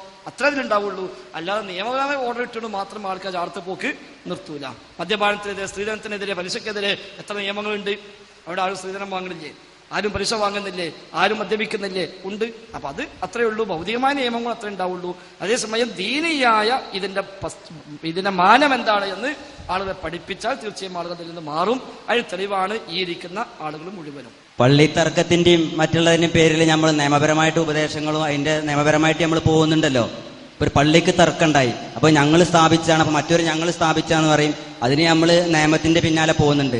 അതിന്റെ ഇസ്ലാമിന്റെ നിർദ്ദേശം സ്വീകരിച്ചുകൊണ്ട് ക്ഷമിച്ചുകൊണ്ട് സബൂർ ചെയ്തുകൊണ്ട് അത് നമുക്ക് വേണ്ട, അവിടെ നിസ്കാരം നടന്നാൽ മതിയല്ലോ എന്ന് പറഞ്ഞിട്ട് ഈ പറഞ്ഞ 3 വിഭാഗത്തിൽ ഒറ്റ വിഭാഗം പോലും മാറി നിൽക്കാത്ത അവസ്ഥ കാണുന്നുണ്ടല്ലോ. അത് ഇതും പോണം. നിങ്ങൾ ചോദിച്ചത് ഇത്തരം പരിപാടികൾക്ക് പകരം അതുപോലെയാണ്. അതുപോലെന്ന് പറഞ്ഞത് ഇത്തരം പരിപാടി എന്തായാലും നടക്കണം, മറ്റു കൂടെ തന്നെ പോകണം. അങ്ങനെ നിയമമായി പോയിട്ടാണ് വലിയോറ മുതലമാട് എന്ന മഹല്ല് മൊത്തം മുജാഹിദായത്. ആ മഹല്ല് മൊത്തം മുജാഹിദായത് ഇങ്ങനെ. അവിടുത്തെ അധികാരി മൂപ്പര് അന്ന് വഹാബിയ, അന്ന് മുജാഹിദില്ല, അന്ന് വഹാബിയാണ്. നമ്മളെ പി കെ അഹമ്മദ് മദനിയുടെ പിതാവായിരുന്ന ആള്. അദ്ദേഹം അന്നത്തെ അവിടുത്തെ അധികാരിയാണ്. ബ്രിട്ടീഷ് ഗവൺമെന്റിന്റെ കാലത്ത് അവിടെ അധികാരിയായിരുന്നു. വലിയോറ അധികാരി എന്നാ പറയാം. മൂപ്പര് അന്ന് വഹാബിയ, ഐക്യസംഘത്തിൽപ്പെട്ട ആളാണ്. നിങ്ങളുടെ ഐക്യാപ്പള എന്ന് വിളിക്കുക മൂപ്പര് എല്ലാവരും. ഐക്യാപ്പള പോണ് കറി. അന്ന് മുജാഹിദ് എന്ന് അങ്ങാണ്ട് പേരാരും പ്രയോഗിക്കാറില്ലായിരുന്നു. അതുപോലെ സംഘടന ഉണ്ടാക്കിയപ്പോഴാണ് മുജാഹിദ്, KNM, കേരള നേതൃത്വത്തിൽ മുജാഹിദീൻ, അത് സംഘടനയുടെ പേരാണ് അത്. അപ്പൊ ഇദ്ദേഹത്തിന്റെ പള്ളിക്ക് ഒരു പ്രശ്നമുണ്ടായി. മൂപ്പര് അവിടുത്തെ മഹലിന്റെ മുതവല്ലിയുമാണ്, അവിടുത്തെ അധികാരിയുമാണ്. അങ്ങനെ പള്ളി പുതുക്കി പണിത് പണിയൊക്കെ കഴിഞ്ഞ് ഹൗലിന്റെ പണിക്ക് എത്തിയപ്പോ കല്ല് കഴിഞ്ഞു. അപ്പൊ ഇന്നത്തെ പോലെ ഫോൺ വിളിച്ച് പറഞ്ഞാൽ കല്ലിറക്കണ കാലമല്ല അന്ന്. അത് വെട്ടി റെഡിയായി വന്നിട്ട് വേണം, ദിവസങ്ങൾ പിടിക്കും. അപ്പൊ പള്ളിക്കാട്ടില് ഒരു ഖബറിന് ചുറ്റും കുറച്ച് കല്ല് വെച്ചിട്ടുണ്ട്. ജാറൊന്നല്ല, ഏതോ ഒരു ഖബറാണ്. അപ്പൊ പള്ളിക്കമ്മറ്റിന് മൂപ്പര അഭിപ്രായം പോലെ നമ്മൾ ആ കല്ല് എടുത്തിട്ട് തൽക്കാലം ഹൗസ് ഉണ്ടാക്കുക. ഈ കല്ല് വരുന്ന കാലത്ത് വേണമെങ്കിൽ നമുക്ക് അവിടെ വെക്കും ചെയ്യാം. അപ്പൊ ആരും എതിര് പറഞ്ഞില്ല. ആ കല്ലെടുത്തു, ഹൗസൊക്കെ ഉണ്ടാക്കി. അപ്പൊ കുറച്ച് മൂലയന്മാരെ പ്രശ്നം ഉണ്ടാക്കി, ജാറം പൊളിച്ചുകൊണ്ട് പ്രശ്നമാക്കി. കാരണം ഇയാൾ വഹാബിയാണ്. അപ്പൊ ഇയാൾക്കെതിരെ ഒച്ചപ്പാടുണ്ടാക്കാൻ ഒരു പൂതിണ്ട്. ജാറം പൊളിച്ചോട്ട് ഭയങ്കര ഒച്ചയും പ്രശ്നങ്ങളൊക്കെ പടായി. അവസാനം പോയി ഞങ്ങൾ കേസ് കൊടുക്കുന്നതാണ്. അപ്പൊ ഇദ്ദേഹം പറയുന്ന കേസ് കൊടുത്തോടെയാണ്. അങ്ങനെ കേസ് കൊടുത്തു, കോടതിക്ക് എത്തി. കോടതി വിഷയം വന്നപ്പോ ഇദ്ദേഹം ഫത്ഹുൽ മുഈനും കൊണ്ട് കോടതിക്ക് പോയി. എന്നിട്ട് കോടതിയിൽ ഇയാൾ വാദിച്ചു, ഞങ്ങളുടെ നാട് ഷാഫി മദ്ഹബ് പ്രകാരം പോകുന്ന നാടാണ്. ഷാഫി മദ്ഹബിലെ കിതാബ് പ്രകാരം ഖബർ കെട്ടിപ്പൊക്കൽ ഹറാമാണ് പൊതു ഖബർസ്ഥാനിൽ. ഞങ്ങളുടെ ഖബർസ്ഥാൻ പൊതു ഖബർസ്ഥാനാണ്, അവിടെ കെട്ടിപ്പൊക്കൽ ഹറാമാണ്. അവിടെ ഷാഫി മദ്ഹബ് പ്രകാരം പോകുന്ന നാടായതുകൊണ്ടാണ് അത് പൊളിച്ചത് കാരണം മൂപ്പർ അങ്ങനെ വാദിച്ചു. അത് മൂലയന്മാരുടെ പ്രതീക്ഷയല്ല. അങ്ങനെ ഫത്ഹുൽ മുഈനും കാണിച്ചു കൊടുത്തു. ഫത്ഹുൽ മുഈനുണ്ട്, വഹുദിമ വുജൂബൻ, നിർബന്ധമായും കെട്ടിപ്പൊക്കിയ ഖബറൊക്കെ പൊളിച്ചു മാറ്റണം. ഫത്ഹുൽ മുഈൻ 105-ാമത്തെ പേജിൽ കിതാബുൽ ജനായിസിൽ മറമാടുന്ന വിഷയം പറഞ്ഞെടുത്ത് കാണാം. വകുരിഹ ബിനാഉ ലഹു ഔ അലൈഹി ലിസിഹത്തിൻ നഹി അൻ ദാലിക. ഖബറിന് വേണ്ടിയോ ഖബറിന് മീതെയോ എടുപ്പുണ്ടാക്കൽ വെറുക്കപ്പെട്ട കാര്യമാണ്, കറാഹത്താണ്. കറാഹത്ത് ആവാൻ കാരണം ഹദീസിൽ വ്യക്തമായത് പാടില്ലെന്ന് പറഞ്ഞിട്ടുണ്ട്. എന്നിട്ട് മഹല്ലുൽ കറാഹ, പാടില്ല എന്ന് പറഞ്ഞത് ഇലാക്കാന മിൽക്കിൽ ബാനി, നിർമ്മിക്കുന്ന ആളുടെ സ്വന്തം സ്ഥലത്താണെങ്കിലാണ് കറാഹത്ത്. ഒയിലാക്കാന ബി മുസബ്ബല, മുസബ്ബലായ ഭൂമിയാണെങ്കിൽ ഹറാമുമാണ്. വഹുദിമ വുജൂബൻ, നിർബന്ധമായും പൊളിച്ചു മാറ്റുകയും വേണം. എന്താണ് മുസബ്ബലായ ഭൂമി? വഹിയ മഅ്താദ അഹ്ലിൽ ബലദി അദ്ഫന ഫീഹാ, നാട്ടുകാർ സാധാരണ മറവ് ചെയ്യുന്ന ഭൂമിയാണ് മുസബ്ബലായ ഭൂമി. അത് മൗഖൂഫാണെങ്കിലും അല്ലെങ്കിലും ശരി, സവാഉൻ ഉരിഫ അസ്ലുഹു അം ലാ, അതിന്റെ അസ്ൽ എന്താണെന്ന് അറിഞ്ഞാലും അറിഞ്ഞില്ലെങ്കിലും, വഖഫാണ് വഖഫല്ലേ ഒന്നും അറിയില്ല എന്നാലും ശരി, അവിടെ ഹറാമാണ്. കെട്ടിപ്പൊക്കിയാൽ നിർബന്ധമായും പൊളിക്കുകയും വേണം എന്ന് ഫത്ഹുൽ മുഈനുണ്ട്. മൂപ്പർ അത് വെച്ച് വാദിച്ചു കോടതിയിൽ. അപ്പൊ കോടതി ശരി വെച്ചു, ഷാഫി മദ്ഹബ് പ്രകാരം പോകുന്ന മഹല്ലാണെങ്കിൽ അവിടെ കെട്ടിപ്പൊക്കാൻ പറ്റൂല. അപ്പൊ മൂലയന്മാര് പറഞ്ഞു ഫത്ഹുൽ മുഈനുണ്ട്, ശരിയാണ്, പക്ഷെ അതിന് വ്യാഖ്യാന ഗ്രന്ഥങ്ങൾ കൂടി പരിശോധിക്കേണ്ടതുണ്ട്. അപ്പൊ കോടതി വ്യാഖ്യാനം കൊണ്ടുവരികയാണ്. അങ്ങനെ ഒരു വ്യാഖ്യാന ഗ്രന്ഥമായി സയ്യിദ് ബക്കറിയുടെ ഇയാനത്ത് ത്വാലിബീൻ കൊണ്ടുവന്നു. അപ്പൊ ഇയാനത്ത് ത്വാലിബീൻ ഒരു വാചകമുണ്ട്, ഇത് വ്യക്തികൾ ചെയ്യേണ്ടതല്ല, ഭരണകർത്താവിന്റെ ഹാക്കിമിന്റെ ബാധ്യതയാണ്. ഓരോരുത്തരും പോയി പൊളിച്ച സംഗതി പ്രശ്നമാണ്, പാടില്ല, അത് ഹാക്കിമിന്റെ ബാധ്യതയാണ്. അപ്പൊ ഇയാൾ പറഞ്ഞു, അതെ, ഞാൻ അവിടുത്തെ ഹാക്കിമാണ്, ഞാൻ അവിടുത്തെ അധികാരിയാണ്, അപ്പൊ എനിക്ക് പൊളിക്കാം, ബലിക്ക് പൊളിക്കാൻ പാടില്ല. എനിക്കവിടെ പൊളിക്കാം, ഇവർക്ക് പൊളിക്കാൻ പറയാണ്, ഞാൻ പൊളിച്ചു, അത് ന്യായമാണ്, പോലും സമ്മതിച്ചല്ലോ. അപ്പൊ കോടതി ശരിയാണ്, മൂപ്പർക്ക് പൊളിക്കാം. അപ്പഴാ മനുഷ്യൻ ഫത്തുൽമൂയിൽ ഇങ്ങനെ ഉണ്ട്, നമ്മൾ ചോറ് കൊടുത്ത് കായും കൊടുത്ത് നമ്മളെ മൂലയിട്ടാണ് ഓതിപ്പോവുക. എന്നിട്ട് ആ കിതാബിൽ ഇങ്ങനെ ഈ വഹാബി പറഞ്ഞപ്പോഴാണ് മനസ്സിലാണത്, ഇന്നത് അറിയണല്ലോ. അപ്പൊ ഫത്തുൽമൂയിലൊത്തും ചർച്ചയായി. എല്ലാവരും ഈ പേജ് നോക്കി, അന്ന് പിന്നെ ഫോട്ടോസ് അറിയില്ലല്ലോ, എല്ലാവരും തെരഞ്ഞെടുത്ത് മൂലയന്മാരൊക്കെ മൂലയിൽ ചോറിനെ ചോദിക്കും, ഹലോ സ്ഥലേ ആ സംഗതി ഉണ്ടോ? അപ്പോൾ എന്താ പറയാ, അങ്ങനെ നാട് മൊത്തം മുജാഹിദായി. മഹലിൽ ഒന്നാകാം മുജാഹിദ്, പള്ളി മുജാഹിദ്, പള്ളി കമ്മിറ്റി മുജാഹിദ്, ഇന്നും ആ മഹലിൽ 100% മുജാഹിദാണ്. അപ്പൊ അത് നല്ലൊരു രീതിയാണ്, ആളുകൾ ചിന്തിക്കാനും ചർച്ച ചെയ്യാനൊക്കെ അതൊരു വഴിയായി മാറും എന്നത് മാത്രം. അസ്സലാമു അലൈക്കും. എൻ്റെ പേര് അബ്ദുസലാം, ഞാൻ ഈ നാട്ടുകാരനാണ്. എനിക്ക് ചോദിക്കാനുള്ളത്, പ്രാർത്ഥന എന്നാൽ എന്താണ്? പ്രാർത്ഥനയുടെ നിർവചനം എന്താണ്? ഇതിൽ ഇസ്ലാമിക പ്രമാണങ്ങൾ എന്താണ് ഉദ്ധരിക്കുന്നത് എന്ന്. സാധാരണഗതിയിൽ പ്രാർത്ഥന അള്ളാഹുവോട് മാത്രം എന്ന വിഷയം കാണുമ്പോൾ അള്ളാഹിനോട് പ്രാർത്ഥിക്കാറുള്ള എല്ലാ മനുഷ്യന്മാർക്കും തിരിയും എന്താണ് സംഗതി. ചില മുസ്ലിയാക്കന്മാർക്കും അവര് തെറ്റിദ്ധരിപ്പിച്ച ചില ആളുകൾക്കും നിങ്ങളെ പറ്റിയല്ല പറഞ്ഞിട്ട് അങ്ങനത്തെ ആളുകൾക്ക് മാത്രം പ്രാർത്ഥന എന്താന്ന് മനസ്സിലാവതില്ല. അപ്പൊ നമ്മളൊരു മുസ്ലിയാരെ വിളിച്ചിട്ട് ഉസ്താദേ നിങ്ങൾ ദ്വാരക്കി, നിങ്ങൾ പ്രാർത്ഥിക്കി എന്ന് പറഞ്ഞാൽ എന്താണോ അതിൽ നിന്ന് ആ മുസ്ലിയാര് മനസ്സിലാക്കുന്നത് ആ പ്രാർത്ഥന അള്ളാഹിനോട് മാത്രം എന്നാണ് പറഞ്ഞത്. ഇവിടെ ഇപ്പൊ നേരത്തെ എഴുത്ത് കിട്ടി, ഷറഫുദ്ദീൻ രോഗിയാണ്, അവന് വേണ്ടി പ്രാർത്ഥിക്കണം. നമുക്ക് എല്ലാവർക്കും മനസ്സിലായി എന്താ പറഞ്ഞത്.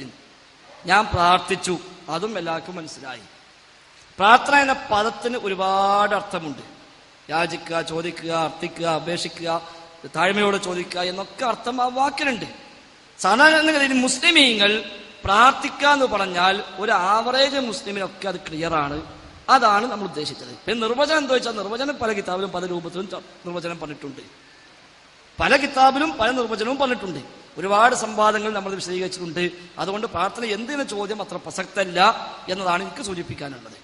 അങ്ങനെയാണ് അള്ളാഹു അല്ലാത്തവർക്ക് അഭൗതികമായ സഹായമില്ല എന്ന് ഖുർആനിൽ എവിടെങ്കിലും ഉദ്ധരിക്കാൻ കഴിയുമോ? ഉണ്ട്. വിഷയാവതരണത്തിൽ വളരെ വിശദമായി നമ്മൾ പറഞ്ഞു. വിഷയാവതരണം താങ്കൾ ശ്രദ്ധിച്ചിട്ടുണ്ടോ എന്ന് എനിക്കറിയില്ല. താങ്കൾ അപ്പം എത്തിക്കണോ? കുറച്ചായിട്ട് എത്തി, അതാണ് പ്രശ്നം. വിഷയാവതത്തിൽ വിശദമായി ആയത്തും ഹദീസും തഫ്സീറും എല്ലാം ഉദ്ധരിച്ചുകൊണ്ട് വളരെ വിശദമായി നമ്മൾ പറഞ്ഞിട്ടുണ്ട്. അഭൗതികമായ കഴിവുകൾ, കാര്യകാരണ ബന്ധങ്ങൾക്ക് അതീതമായ കഴിവുകൾ അള്ളാഹുവിന് മാത്രമേ ഉള്ളൂ. റബ്ബല്ലാത്ത ആർക്കും അതില്ല. ഇനി ഒറ്റ ആയത്തും കൂടി പറഞ്ഞുതരാം. സൂറത്ത് ഫാത്തിറിലെ 13, 14 ആയത്തുകൾ. അതിൽ അള്ളാഹു പറഞ്ഞു, റബ്ബല്ലാത്ത ആരോട് പ്രാർത്ഥിച്ചാലും, ആരെ കുറിച്ചാവട്ടെ, ആരോട് പ്രാർത്ഥിച്ചാലും അവരെ പറ്റിയെല്ലാം അള്ളാഹ് പറഞ്ഞ പൊതുവായ പ്രയോഗമാണ് മാ യംലികൂന മിൻ ഖിത്മിർ. ഒരു കാരക്കക്കുരുവിന്റെ പാട പോലും അവർ ഉടമയാക്കുന്നില്ല. ഇതാണ് ഇപ്പൊ ആയത്തിനർത്ഥം. കാരക്കക്കുരുവിന്റെ പാട പോലും അവർ ഉടമയാക്കുന്നില്ല. നമുക്കറിയാം, ലാത്ത ജീവിച്ച കാലത്ത് ലാത്തക്ക് കാരക്കത്തോട്ടമുണ്ട്, അതിൽ കാരക്കയുണ്ട്, കാരക്കക്കുരുണ്ട്, അതിന് പാടുണ്ട്. ഇന്നലെ ഈ ആയത്തിനെതിരെ അബൂജഹൽ ആ കാരക്കയുമായി വന്നിട്ടില്ല. ഇന്ന് മാതാ അമൃതാനന്ദമയോട് പ്രാർത്ഥിച്ചാൽ അവനോട് ഓതാനുള്ള ആയത്തേതാ? മായംലികുന മിൻ ഖിത്മിർ. കാരക്കക്കുരുവിന്റെ പാട പോലും അമ്മ ഉടമയാക്കുന്നില്ല. ഓനെന്ത് പറയും? നമുക്ക് ഹോസ്പിറ്റലുണ്ട്, മെഡിക്കൽ കോളേജ് ഉണ്ട്, 10,000 കോടിന്റെ ആസ്തിയുണ്ട്, പിന്നെ കാരക്കക്കുരുവിന്റെ പാടില്ലാന്നോ എന്തായി പറയണത് എന്ന് ഞാൻ ചോദിക്കൂല. എന്തുകൊണ്ട്? അപ്പൊ ഇല്ല എന്ന് പറഞ്ഞത് ഏതാ? ഈ പറഞ്ഞതൊക്കെ അവർക്ക് ഉണ്ടല്ലോ, ഈ പറയപ്പെട്ട ആസ്തിയെല്ലാം അവർക്കുണ്ട്. എന്നിട്ടും പറഞ്ഞു മായംലികുന മിൻ ഖിത്മിർ, കാരക്കക്കുരുവിന്റെ പാട പോലും അവർക്കില്ല. നമ്മുടെ നാട്ടിലെ മോനേമാര് നമ്മളെ പറ്റിച്ചത് എന്താ? സ്വന്തമായി ഇല്ല എന്നാണ്, അള്ളാഹ് കൊടുത്തതേ ഉള്ളൂ. മക്കത്തെ മുസ്ലിക്കീങ്ങൾ സ്വന്തമായി ഉണ്ട് എന്ന് വിശ്വസിച്ച അവിടെയാണ് കുഴപ്പം. അപ്പൊ സ്വന്തമായി ഒലിക്കുണ്ട് വിശ്വസിച്ച ശിർക്ക് തന്നെ, കൊടുത്തതാ വിശ്വസിച്ച ശിർക്കില്ല, കുഴപ്പമില്ല എന്നാണ് മുസ്ലിയാക്കന്മാർ നിങ്ങളൊക്കെ പോലെ പല സാധാരണക്കാരെയും പറഞ്ഞു പറ്റിച്ചത്. അങ്ങനെയാണെങ്കിൽ അബൂജഹൽ ശിർക്ക് ചെയ്തിട്ടില്ല എന്ന് നമ്മൾ പറയേണ്ടി വരും. കാരണം അബൂജഹൽ ലാത്തക്ക് അള്ളൊന്നും കൊടുക്കാൻ സ്വന്തമായി കഴിവുള്ള ആളാണ് ലാത്താന്ന് അബൂജഹൽ പറഞ്ഞിട്ടില്ല. അതൊരു ബുദ്ധിയിലോട്ട് പറയില്ല. ലാത്ത നാട്ടിൽ ജനിച്ച് വളർന്ന് വന്ന് അവസാനം രോഗിയായി മരിച്ചുപോയി. ഈ ലാത്തക്ക് സ്വന്തം കഴിവുണ്ട്, അല്ല കൊടുക്കാതെ തന്നെ എന്ന് ആ ലാത്തനെ കണ്ടൊരു മനുഷ്യൻ പറയോ? ഇല്ല. അപ്പൊ പിന്നെ ഇല്ല എന്ന് പറഞ്ഞ് സ്വന്തം കൊടുക്കാത്തതല്ല, സ്വന്തമായി ഇല്ല, അത് ഉറപ്പാണ്. പിന്നെ എന്താണ് അവർക്ക് ഇല്ല എന്ന് പറഞ്ഞത്? അവിടെയാണ് നമ്മുടെ കാര്യകാലം എന്ന അസ്ബാബുകൾ പറയുന്നത്. റബ്ബ് ലോകത്തെല്ലാം വെച്ചത് സബബ് മുസബ്ബബാത്താണ്, അസ്ബാബിന്റെ അടിസ്ഥാനത്തിലാണ്. അതാണ് കാര്യകാരണ ബന്ധം എന്ന് മലയാളത്തിൽ നമ്മൾ പറഞ്ഞത്. അത് റാസി റഹിമഹുല്ലാ സൂറത്ത് അംഫാലിലെ ഹുവല്ലദീ അയ്യദക ബിനസ്രിഹി വബിൽ മുഅ്മിനീൻ എന്ന ആയത്തിന്റെയും അതേപോലെ അസ്ബുക്കല്ലാഹു മഅത്തബഅക മിനൽ മുഅ്മിനീൻ എന്ന ആയത്തിന്റെയും വ്യാഖ്യാനത്തിൽ റാസി റഹിമഹുല്ലാ പറഞ്ഞു, രണ്ട് രൂപത്തിലാണ് സഹായങ്ങൾ ലഭ്യമാവുക. ഒന്ന്, ഈ അസ്ബാബുൽ മഅലൂഫത്തുൽ മുഅ്തദ, പതിവുള്ള സാധാരണ കാര്യകാരണ ബന്ധങ്ങളുടെ അടിസ്ഥാനത്തിൽ ലഭിക്കുന്ന സഹായം, അത് മുഅ്മിനീങ്ങളിൽ നിന്ന് ലഭിക്കുന്നു. മറ്റൊന്ന്, അസ്ബാബും മഅലൂഫത്തും മുഅ്തദ അല്ലാതെ കാര്യകാരണ ബന്ധങ്ങൾ വഴിക്കല്ലാതെ ലഭിക്കുന്ന സഹായം, അത് റബ്ബിൽ നിന്നും ലഭിക്കുന്നു എന്ന് തഫ്സീർ റാസിയിൽ കാണാൻ കഴിയും. മറ്റു പലരും രേഖപ്പെടുത്തിയിട്ടുണ്ട്. അപ്പൊ അത് ആയത്ത് കൊണ്ട് സ്ഥിരപ്പെട്ട കാര്യമാണ്, ഹദീസിൽ സ്ഥിരപ്പെട്ട കാര്യമാണ്, മുഫസ്സിറുകൾ രേഖപ്പെടുത്തിയ വിഷയവുമാണ്. അങ്ങനെയാണെങ്കിൽ ഖുർആനിൽ പറഞ്ഞല്ലോ വൽ മലായികത്തു ബഅദ ദാലിക ലഹീറ എന്ന്. ലഹീറ എന്നല്ല, ലഹീർ.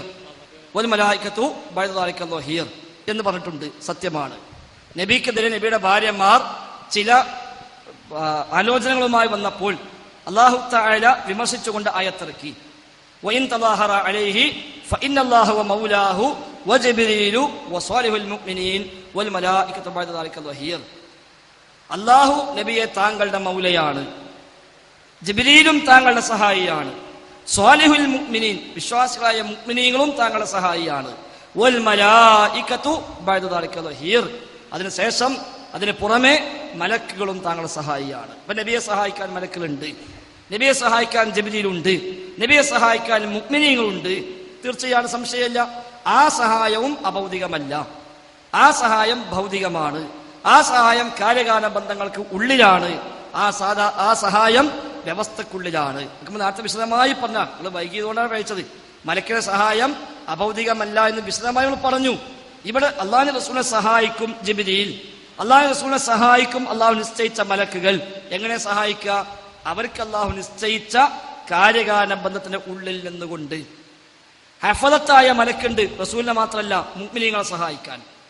ഹഫലത്തുണ്ട്, യഹ്ഫദൂനഹു മിൻ അംരില്ലാഹ്. അള്ളാഹിന്റെ കൽപ്പന പ്രകാരം വിശ്വാസികളെ സംരക്ഷണം നൽകുന്ന മലക്കുണ്ട്, ഹഫലത്ത്. ഓരെങ്ങനെ സംരക്ഷിക്കുക? അവർക്കുള്ള വ്യവസ്ഥ പ്രകാരം. ആ മലക്ക് ആകാശലോകത്ത് നിന്നിട്ട് ഓൻ രക്ഷപ്പെട്ടെന്ന് വിചാരിച്ച അവിടെ രക്ഷപ്പെടൂല. നേരെ മറിച്ച് മലക്ക് ഇറങ്ങി വന്ന് നമുക്ക് വരുന്നൊരു മുസീബത്തിനെ മലക്ക് തട്ടി മാറ്റുന്നു. അതാണ് കാര്യകാരണ ബന്ധം. ഒരു നാട്ടിലേക്ക് ശിക്ഷ ഇറക്കാൻ അള്ളാഹു മലക്കിനെ പറഞ്ഞയക്കുന്നു. എങ്ങനെ ശിക്ഷിക്കുക? മലക്ക് അവിടെ നിന്നിട്ട് ഓൻ നശിക്കട്ടെ വിചാരിക്കല്ല. അതാണ് അഭൗതികം. അത് റബ്ബ് ചെയ്യും. ഇന്നമാ അംറുഹു ഇദാ അറാദ ശൈഅൻ അൻ യഖൂല ലഹു കുൻ ഫയകൂൻ. ഉണ്ടാവട്ടെ അല്ലാഹ് പറഞ്ഞാൽ അത് ഉണ്ടാവും. അതാണ് വലം യകുൽ ലഹു കുഫുവൻ അഹദ്. അല്ലാഹുവിനെ പോലെ ആരുമില്ല. ലൈസ കമിസ്ലിഹി ഷൈഉൻ വഹുവ സമീഉൽ ബസീർ. അല്ലാഹുവിനെ പോലെ അതൊന്നുമില്ല. പക്ഷെ മലക്ക് എങ്ങനെ നശിപ്പിക്കുക? മലക്ക് ആ നാട്ടിലേക്ക് വരും, അവിടെ ചെല്ലും. ആ നാട്ടിലേക്ക് എന്ത് ശിക്ഷയാണെന്ന് കൊടുക്കാൻ പറഞ്ഞത് ആ ശിക്ഷ അവിടെ കൊണ്ടുപോയിട്ട് വിതറും. നാട് പൊക്കി മറിച്ചിടാനാണ് ഓർഡർ. അവിടെ പോയി ആ നാട് പൊക്കി മറിച്ചിടും. എന്താണോ അള്ളാഹ് കൊടുത്തത് അത് അവരവിടെ വന്ന് ചെയ്യുന്നു. അതാണ് കാര്യകാരണ ബന്ധം, അതാണ് ഭൗതികം. അവർക്ക് അള്ളാഹു വെച്ച വ്യവസ്ഥ. ആ വ്യവസ്ഥക്കുള്ളിൽ നിന്നുകൊണ്ട് അവർ കാണുന്നു, കേൾക്കുന്നു, വരുന്നു, ഇറങ്ങുന്നു, പാറുന്നു, അതേപോലെ നാട്ടിലേക്ക് എത്തുന്നു, സംസാരിക്കുന്നു, ഇടപെടുന്നു, എല്ലാം ചെയ്യുന്നു. വഹയുമായി ജിബ്രീൽ ഇസ്ലാം വരുന്നു. എങ്ങനെ? ജിബ്രീൽ ആകാശലോകത്തിൽ നിന്ന് ഇറങ്ങി വന്ന് മക്കയിൽ അല്ലെങ്കിൽ മദീനയിൽ എത്തി നബിയെ ചെന്ന് കണ്ട് സലാം ചൊല്ലി നബിക്ക് സംഗതി ഓതിക്കൊടുത്ത് നബി അത് കേട്ടുപഠിച്ച് തിരിച്ച് ആകാശലോകത്തേക്ക് കയറിപ്പോകുന്നു. അതാണ് ഭൗതികമായ രീതി, അതാണ് കാര്യകാരണ ബന്ധം, അതാണ് സാധാരണം, അതാണ് തെളിഞ്ഞ വഴി, അതാ ദൃശ്യമാർഗം. നമ്മൾ കണ്ണുകൊണ്ട് കാണുന്നില്ല എന്ന് മാത്രം. അതുകൊണ്ട് അത് അഭൗതിക ആവൂല. അപ്പൊ മലക്ക് സഹായിച്ചാലും നീ ജിന്ന് സഹായിച്ചാലും ജിന്ന് ഉപദ്രവിച്ചാലും അതൊന്നും അഭൗതികമല്ല. എല്ലാം അവർക്ക് അള്ളാഹു നിശ്ചയിച്ച വ്യവസ്ഥയുടെ ഉള്ളിൽ മാത്രമാണ്. ഇനിയുണ്ടോ? എഴുതി കൊടുത്ത വാക്കിണ്ടോ? അള്ളാഹു അല്ലാത്തവർക്ക് അഭൗതികമായ സഹായമില്ല എന്ന് ഈ ആയത്തെ കൊണ്ട് മനസ്സിലാകുന്നില്ലല്ലോ. പിന്നെ അള്ളാഹു അല്ലാത്തവർക്ക് അഭൗതികമായ സഹായമില്ല എന്ന് ഖുറാനിലില്ല. കാരണം മലായികത്തു ബഅദ ദാലിക ലഹീർ, അവിടെ മലക്കുകളെ കൊണ്ട് പറഞ്ഞിട്ടുണ്ടല്ലോ. ഉണ്ട്. പിന്നെ അവിടെ അഭൗതികമല്ലേ? അത് അഭൗതിക. ഇതുവരെ പറഞ്ഞത് എന്താണ്? ഇതുവരെ പറഞ്ഞത് അഭൗതിക അല്ല പറഞ്ഞത്, അഭൗതിക ആണെന്നല്ല. അതാണ് ചോദിക്കുന്നത്. അത് അഭൗതികമായ സഹായമാണല്ലോ. അവിടെ അഭൗതികം എന്നുള്ള ഉദ്ദേശിക്കുന്നില്ലല്ലോ. അഭൗതികമായ സഹായം ഇല്ല എന്ന് പറഞ്ഞില്ലല്ലോ. അത് അഭൗതികമാണെന്ന് ലോകത്താരാ പറഞ്ഞത്? ഒരു മലായികത്തു ബഅദ ദാലിക ലഹീർ എന്ന ആയത്തെ തഫ്സീറിൽ ഏതെങ്കിലും മുഫസ്സിർ ഇത് അഭൗതികമാണ്, അസ്ബാബിനപ്പുറത്താണ് എന്ന് രേഖപ്പെട്ട വല്ല ഉദ്ധരണിയും താങ്കൾ ശ്രദ്ധയിൽപ്പെട്ടിട്ടുണ്ടോ? ഇല്ല. അതന്നെ പ്രശ്നം. അപ്പൊ ഏതു സൃഷ്ടിയും അസ്ബാബ് നിങ്ങൾ അംഗീകരിക്കുന്നുണ്ടല്ലോ. സബബ് മുസബ്ബബാത്ത് നമ്മുടെ അഖീദയുടെ കിതാബിലൊക്കെ ചർച്ച ചെയ്തതാണ്. സബബ് മുസബ്ബബാത്തിന്റെ അടിസ്ഥാനത്തിലാണ് ലോകത്തെല്ലാം നടക്കുന്നത്. അതിനപ്പുറത്ത് ഒന്നുമില്ല. മലക്കും ആ സബബിന് ഉള്ളിലാണ്, ജിന്നും ആ സബബിനുള്ളിലാണ്, ശൈത്താനും ആ സബബിനുള്ളിലാണ്, ഇൻസും ആ സബബിനുള്ളിലാണ്. സബബിന് പുറത്ത് ഒരു മഖ്ലൂക്കും ഇല്ല. എല്ലാ മഖ്ലൂക്കിനെയും അള്ളാഹു സംവിധാനിച്ചത് സബബ് മുസബ്ബബാത്ത് എന്ന വ്യവസ്ഥയിലാണ്. അതുകൊണ്ട് മലക്ക് സഹായിച്ചാലും ആ സബബിനുള്ളിൽ, ജിന്ന് ഉപദ്രവിച്ചാലും ആ സബബിനുള്ളിൽ, മനുഷ്യൻ സഹായിച്ചാലും ആ സബബിനുള്ളിൽ, അള്ളാഹു സഹായിച്ചാൽ സബബിന് അതീതം. അതാണ് വ്യത്യാസം. അപ്പൊ നമുക്കൊരു മരം ഇവിടെ എന്ത് ചെയ്യണം? നട്ടു വളർത്തണം. നമ്മൾ എന്താ ചെയ്യുക? കുഴി കുത്തി വിത്തിട്ട് വെള്ളമൊഴിച്ച് വളമിട്ട് പരിചരിച്ച് വളരാൻ ആവശ്യമായ പണികൾ നമ്മൾ ചെയ്യുന്നു. ഇതാണ് നമ്മുടെ സബബ്. ജിന്നിന് ലോകത്തൊരു മരം ഉണ്ടാക്കണം. ജിന്നെന്താ ചെയ്യുക? ഓരോ ലോകത്ത് എങ്ങനെയാണോ കുഴി കുത്തുക അങ്ങനെ കുഴി കുത്തണം. അവിടെ എങ്ങനെയാണോ തയ്യ് നടുക അങ്ങനെ നടണം. അവിടെ എന്താണോ വളമിടുക ആ വളമിടണം. അവിടെ എങ്ങനെയാണോ വെള്ളം ഒഴിക്കുക അങ്ങനെ ഒഴിക്കണം, അങ്ങനെ പരിചരിക്കണം. അതാണ് സബബ്. മലക്ക് അള്ളാഹു തആലയുടെ ഓർഡർ പ്രകാരം ഇവിടെ സംഗതി ചെയ്യാൻ ഉദ്ദേശിച്ചു. മലക്കെന്താ ചെയ്യുക? ആ നാട്ടിലേക്ക് വരും, അവിടെ എത്തും, ആ സ്ഥലത്ത് ചെല്ലും, എന്തു പണിയാണ് ചെയ്യാൻ പറഞ്ഞ് ആ പണി ചെയ്ത് തിരിച്ചു പോകും. അതാണ് സബബ്. എന്നാൽ റബ്ബ് ഒരു മരം മുളപ്പിക്കാൻ ഉദ്ദേശിച്ചു. എന്താ ചെയ്യുക? ഈ സബബ് ഒന്നും വേണ്ട. അള്ളാഹ്ക്ക് അവിടെ കുഴി കുത്തണ്ട, വിത്തിടണ്ട, വളം വിടണ്ട, വെള്ളം ഒഴിക്കണ്ട, ഒന്നും വേണ്ട. പിന്നെ കുൻ ഫയക്കൂൻ, ഉണ്ടാവട്ടെ എന്ന് പറഞ്ഞാൽ അതുണ്ടാവും. അതാണ് സബബിനപ്പുറത്ത്. അതാണ് അഭൗതികം. അതാണ് കാര്യകാലബന്ധങ്ങൾക്ക് അതീതം. അത് റബ്ബിന് മാത്രമേ കഴിയൂ. അതുപോലെ ലഹു കുഫുവൻ അഹദ്. പിന്നെ ഉണ്ടാകും മുഴുജത്തിലൂടെ, കറാമത്തിലൂടെ. മുഴുജത്തിലൂടെ കറാമത്തിൽ നമ്മൾ നേരത്തെ വിശദീകരിച്ചതൊക്കെ നിങ്ങൾ വൈകി വന്നപ്പോൾ പ്രശ്നം. മുഴുജത്തിലൂടെയും കറാമത്തിലൂടെയും ഉണ്ടാകും. അവിടെ സബബില്ല. അവിടെ സബബില്ല. മൂസാ നബി വടി ഇട്ടു, വടി പാമ്പായി മാറി. എന്ത് സബബുള്ളത്? ഒരു സബബില്ല. ഒരു പാമ്പുണ്ടാവണമെങ്കിൽ രണ്ട് പാമ്പുകൾ തമ്മിൽ ഇണ ചേർന്ന് അതിന് കുഞ്ഞുങ്ങളുണ്ടായി അങ്ങനെ വരുന്ന പാമ്പുണ്ടാവണമെങ്കിൽ വടി ഇട്ടാൽ പാമ്പാവുക. അങ്ങനെ സബബ് ലോകത്തില്ല. പിന്നെ എങ്ങനെ ഉണ്ടായി? അത് സബബിന് പുറത്ത്. അത് റബ്ബ് നേരിട്ട് ചെയ്തു. മൂസാ നബിക്ക് പങ്കില്ല. അതുകൊണ്ട് ആ വടി പാമ്പായി മാറിയപ്പോ ആ വടിയുടെ ഉടമസ്ഥനായ മൂസാ നബി പേടിച്ചു. കാരണം മൂസാ നബിന്റെ കഴിവല്ല. പേടിച്ച് പിന്തിരിഞ്ഞോടി. അല്ല വിളിച്ചു, പേടിക്കണ്ട, പിടിച്ചോന്ന് പറഞ്ഞു. ഖുദ് ഹാ വലാ തഖഫ് ആയത്തടക്കം നമ്മൾ നേരത്തെ ഓതിയിട്ടുണ്ട്. പിടിച്ചോ, പേടിക്കണ്ട. അപ്പൊ പിടിച്ചു, സംഗതി പഴയ അവസ്ഥയ്ക്ക് മാറി. ഇവിടെ ഒരു സബബും ഇല്ല. എന്നാ അതുകൊണ്ട് ഇനി മൂസാ നബിക്ക് ഇങ്ങനെ ഇനി കഴിച്ചതാണ്, ഇനി ഈ വടി മതി, വേറെ ഒരു വസ്തുവില്ല എന്ന് പറഞ്ഞാൽ അതും ചോദിച്ചിങ്ങനെ നടന്നിട്ടില്ല. ആ വടി രണ്ടാമത് മൂസാ നബി ഉപയോഗിച്ച എവിടെയാ? ഫിർഔന്റെ കൽപ്പന പ്രകാരം സാഹിര്യങ്ങളെല്ലാം വിളിച്ചുകൂട്ടി ഒരു സംവാദം സംഘടിപ്പിച്ചു. സാഹിര്യങ്ങൾ പോലെ വടിയും കയറും ഒക്കെ ഇട്ടു. അത് പാമ്പായി മാറിയതായി മൂസാ നബിക്ക് തോന്നി. മൂസാ നബി സ്വല്ലല്ലാഹു അലൈഹി വസല്ലം പേടിച്ചു. അവിടെ എന്താ പേടിക്കാൻ കാരണം? എൻ്റെ അടുത്ത് വടിയുണ്ട്, ഞാൻ കാണിച്ചു തരാ എന്നല്ല പറഞ്ഞത്. അവിടെ പേടിച്ചു. അല്ല വിളിച്ചു, പേടിക്കണ്ട, ഇന്നക അൻതൽ അഅ്ലാ, താങ്കൾ തന്നെയാണ് വിജയിക്കുക. വഅൽഖി മാ ഫീ യമീനിക് തൽഖഫ് മാ സനഉ ഇന്നമാ സനഉ കൈദു സാഹിർ വലാ യുഫ്ലിഹു സാഹിറു ഹൈസു അതാ. സൂറത്ത് ത്വാഹ. താങ്കൾ കയ്യിൽ വടിയിട്ടുകൊള്ളുക, അത് പാമ്പായി മാറുമെന്ന് മാത്രമല്ല ഈ പാമ്പുകളെ വിഴുങ്ങും. അത് മൂസാ നബിക്ക് അറിയില്ല. ഈ ഓർഡർ കിട്ടും മുമ്പ് വടിയിട്ടാലോ അതൊട്ട് വിഴുങ്ങൂല്ല, ഒന്നും സംഭവിക്കൂല. ഓർഡർ കിട്ടിയപ്പോ വടിയിട്ടു, പാമ്പായി മാറി, എല്ലാത്തിനും വിഴുങ്ങി. മൂന്നാമത് ആ വടി ഉപയോഗിച്ച് എവിടെയാ? ഫിർഔനിൽ നിന്ന് രക്ഷപ്പെട്ട് ഇസ്രായേലിനെയും കൊണ്ട് കടൽ കടന്ന് പോകാൻ അള്ളാന്റെ ഓർഡർ വന്നു. രാത്രിക്ക് രാത്രി പോകണമെന്ന് പറഞ്ഞു. ഇവർ പിന്നാലെ വരുമെന്നും അള്ളാഹ് പറഞ്ഞു. മൂസാ നബിയും അനുയായികളും പോയി. കടലിനടുത്തെത്തി. പിന്നാണ്ട് പോകാൻ വഴിയില്ല. പിന്നില് സൈന്യം വന്നുകൊണ്ടിരിക്കുന്നു. എന്ത് ചെയ്യും? ഒപ്പമുള്ളവർ പറഞ്ഞു, യാ മൂസ ഇന്നാ ലമുദ്റകൂൻ, അല്ലയോ മൂസ, നാം പിടിക്കപ്പെട്ട് കഴിഞ്ഞു. മൂസാ നബി എന്താ പറഞ്ഞത്? എടാ, ഈ വടി വിടല്ലേ, നമ്മളൊരു അടിപ്പടടിച്ചാൽ കടലുണ്ട് വിളരും, നമുക്കണ്ട് പോകാം, നിങ്ങൾ പേടിക്കണ്ട എന്നല്ല പറഞ്ഞത്. പിന്നെ കല്ലാ ഇന്ന മഅയ റബ്ബി സയഹ്ദീൻ, അല്ല, എന്റെ കൂടെ എന്റെ റബ്ബുണ്ട്, അവൻ എനിക്കൊരു മാർഗം കാണിച്ചു തരും. പിന്നെ ഓർഡർ കിട്ടി, ഇത് അസ്വാക്കൽ ബഹർ, താങ്കളെ വടി കൊണ്ട് സമുദ്രത്തിൽ അടിക്കുക. അടിച്ചു, രണ്ടായി പേർന്നു. ഓരോ പിളപ്പും പർവ്വതം കണക്കെ മാറി നിന്നു. ഈ ഓർഡർ കിട്ടും മുമ്പ് അടിച്ചാലോ ഒന്നും സംഭവിക്കൂല. നാലാമത് ആ വടി ഉപയോഗിച്ച് എവിടെയാ? ഇസ്രായേലിൽ വന്ന് പരാതി പറഞ്ഞു മൂസാ നബിയോട്, മഴയില്ല, വെള്ളമില്ല, പരാതി പറഞ്ഞു. മൂസാ നബി സ്വല്ലല്ലാഹു അലൈഹി വസല്ലം അല്ലാഹുവോട് പ്രാർത്ഥിച്ചു. വഇസ്തസ്ഖാ മൂസാ ലിഖൗമിഹി, തന്റെ ജനതയ്ക്ക് വേണ്ടി മൂസാ അലൈഹി സ്വലാം അല്ലാഹുവോട് മഴയ്ക്ക് വേണ്ടി തേടി. മൂസാ നബി എന്ത് പറഞ്ഞില്ല? ഒരു കല്ലിൽ കൊണ്ടറി വടി വീണ്ട് ഞാൻ അടിച്ചിട്ട് വെള്ളം പൊട്ടിച്ചേരാ എന്നല്ല പറഞ്ഞത്. അള്ളാഹ് തേടി. അള്ളാഹിന്റെ ഓർഡർ വന്നു, ഇത് റിബ്ബി അസ്വാക്കൽ ഹജർ, ആ വടി കൊണ്ട് പാറക്കടിക്കുക. അടിച്ചു. അപ്പൊ 12 അരുവികൾ പൊട്ടി ഒഴുകി. ഈ ഓർഡർ കിട്ടുമ്പോൾ പഠിച്ചാലോ ഒന്നും സംഭവിക്കൂല. അപ്പൊ മുഴുജിയത്ത് സബബുകൾക്ക് അതീതമാണ്. ഒരു വടി കൊണ്ട് പാറക്കടിച്ചാൽ വെള്ളം വരാൻ സബബില്ല.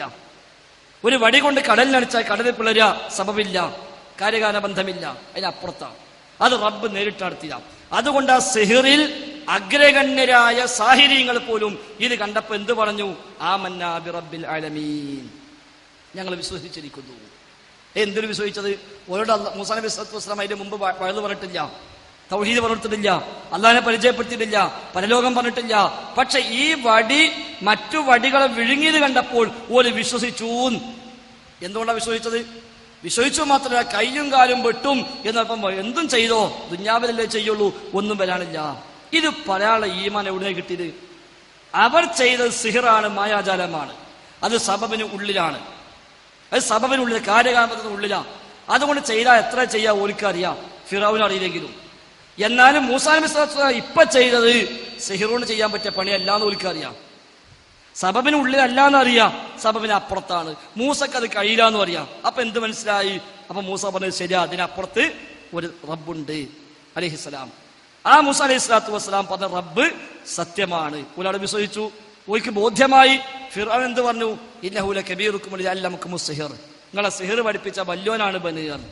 പക്ഷെ ഓലിക്കലത് സിഹിറല്ല. എന്നാ മൂസ അലൈഹി സ്വലാത്തു വസ്സലാം ചെയ്യാൻ പറ്റുന്ന പണിയുമല്ല. പിന്നെ എങ്ങനെ ചെയ്തു? സബബിന് അതീതം. അപ്പൊ അള്ളാഹനെ മനസ്സിലായി. ഒറ്റൊന്നും കൂടി പറഞ്ഞുതരാം. മറിയം ബീവിയുടെ മുമ്പിൽ സുഭിക്ഷമായ ഭക്ഷണം വന്നു, കറാമത്താണ്. ഖുർആൻ എടുത്തു പറഞ്ഞ കറാമത്ത്. അത് സബബിന് അപ്പുറത്താണ്.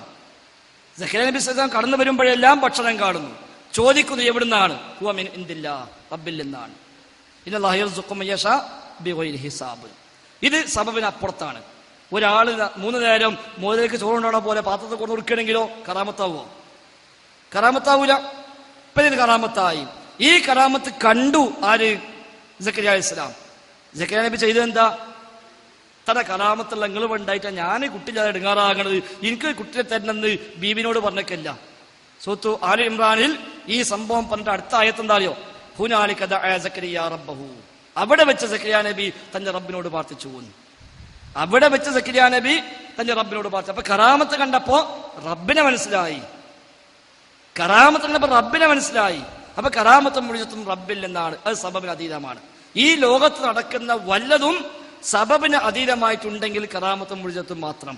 അത് അവരെ കഴിവല്ല, അവർക്ക് വിട്ടുകൊടുത്തിട്ടില്ല. റബ്ബ് ഉദ്ദേശിക്കുമ്പോൾ റബ്ബ് ഉദ്ദേശിക്കുന്ന ആളുകളിലൂടെ റബ്ബ് ഉദ്ദേശിക്കുന്ന കാര്യം റബ്ബ് നടപ്പാക്കുന്നു, വേറൊന്നുമില്ല. അപ്പൊ കഴിവ് ഏത് സൃഷ്ടിയുടെയും കാര്യകാലബന്ധങ്ങൾക്കുള്ളിലാണ്. ആ അർത്ഥത്തിൽ ഭൗതികമാണ്, അഭൗതികമല്ല. ബുഖാരിയിലെ ഹദീസിന്റെ ജാബിർ ബിൻ അബ്ദുല്ലാഹി റളിയല്ലാഹു അൻഹു ഉദ്ധരിക്കുന്ന ഒരു ഹദീസ്. അത് ഹുദൈബിയ രണാങ്കണത്തിലേക്ക് യുദ്ധത്തിന് പോകുന്ന സഹാബാക്കൾക്ക് വുളൂ ചെയ്യാൻ വെള്ളമില്ലാത്ത സമയത്ത് അള്ളാഹുവിന്റെ റസൂലിനോട് പരാതിപ്പെട്ട ഒരു സംഭവം. അങ്ങനെ അള്ളാഹുവിന്റെ റസൂലിനോടാണല്ലോ അവർ പരാതിപ്പെട്ടത് എന്ന് അവർക്ക് അള്ളാഹുവിനോട് ഡയറക്റ്റ് ചോദിച്ചാൽ പോരായിരുന്നു? മതി. അള്ളാഹുവിനോട് പാർട്ടി സംഭവം ഇഷ്ടം പോലെ ഉണ്ട്. നബിയോടൊന്ന് ചോദിക്കാം. നബി ജീവിച്ചിരിക്കുന്ന കാലത്ത് നബിയോട് തന്നെയാണ് ചോദിക്കേണ്ടത്, മഴയ്ക്ക് മാത്രമല്ല. അപ്പൊ മൂസാ നബിയുടെ സംഭവം പറഞ്ഞില്ലേ? മൂസാ നബിയോട് വന്ന അനുയായികൾ പറഞ്ഞു എന്ത്? മഴയില്ല. മൂസാ നബി ദുആ ചെയ്തു. അള്ളാഹുവിന്റെ റസൂൽ മിമ്പറിൽ നിൽക്കും സഹാബികളെന്ന് പറഞ്ഞു, റസൂലേ മഴയില്ല. നബി ദുആ ചെയ്തു. പലതുമുണ്ട്, പല വിഷയങ്ങളുമുണ്ട്. നബി ജീവിച്ചിരിപ്പുണ്ടെങ്കിൽ നബിയോട് തന്നെയാണ് പറയേണ്ടത്, സംശയമൊന്നുമില്ല. എന്നാൽ നബിയുടെ വഫാത്തിന് ശേഷം സഹാബിമാരാരെങ്കിലും നബിയോട് അങ്ങനെ തേടിയോ? ഒരിക്കലുമില്ല. നബി വഫാത്തായതോടുകൂടി മഴയില്ലാതെ പ്രശ്നം വന്നു, അന്ന് തേടിയോ? തേടിയില്ല.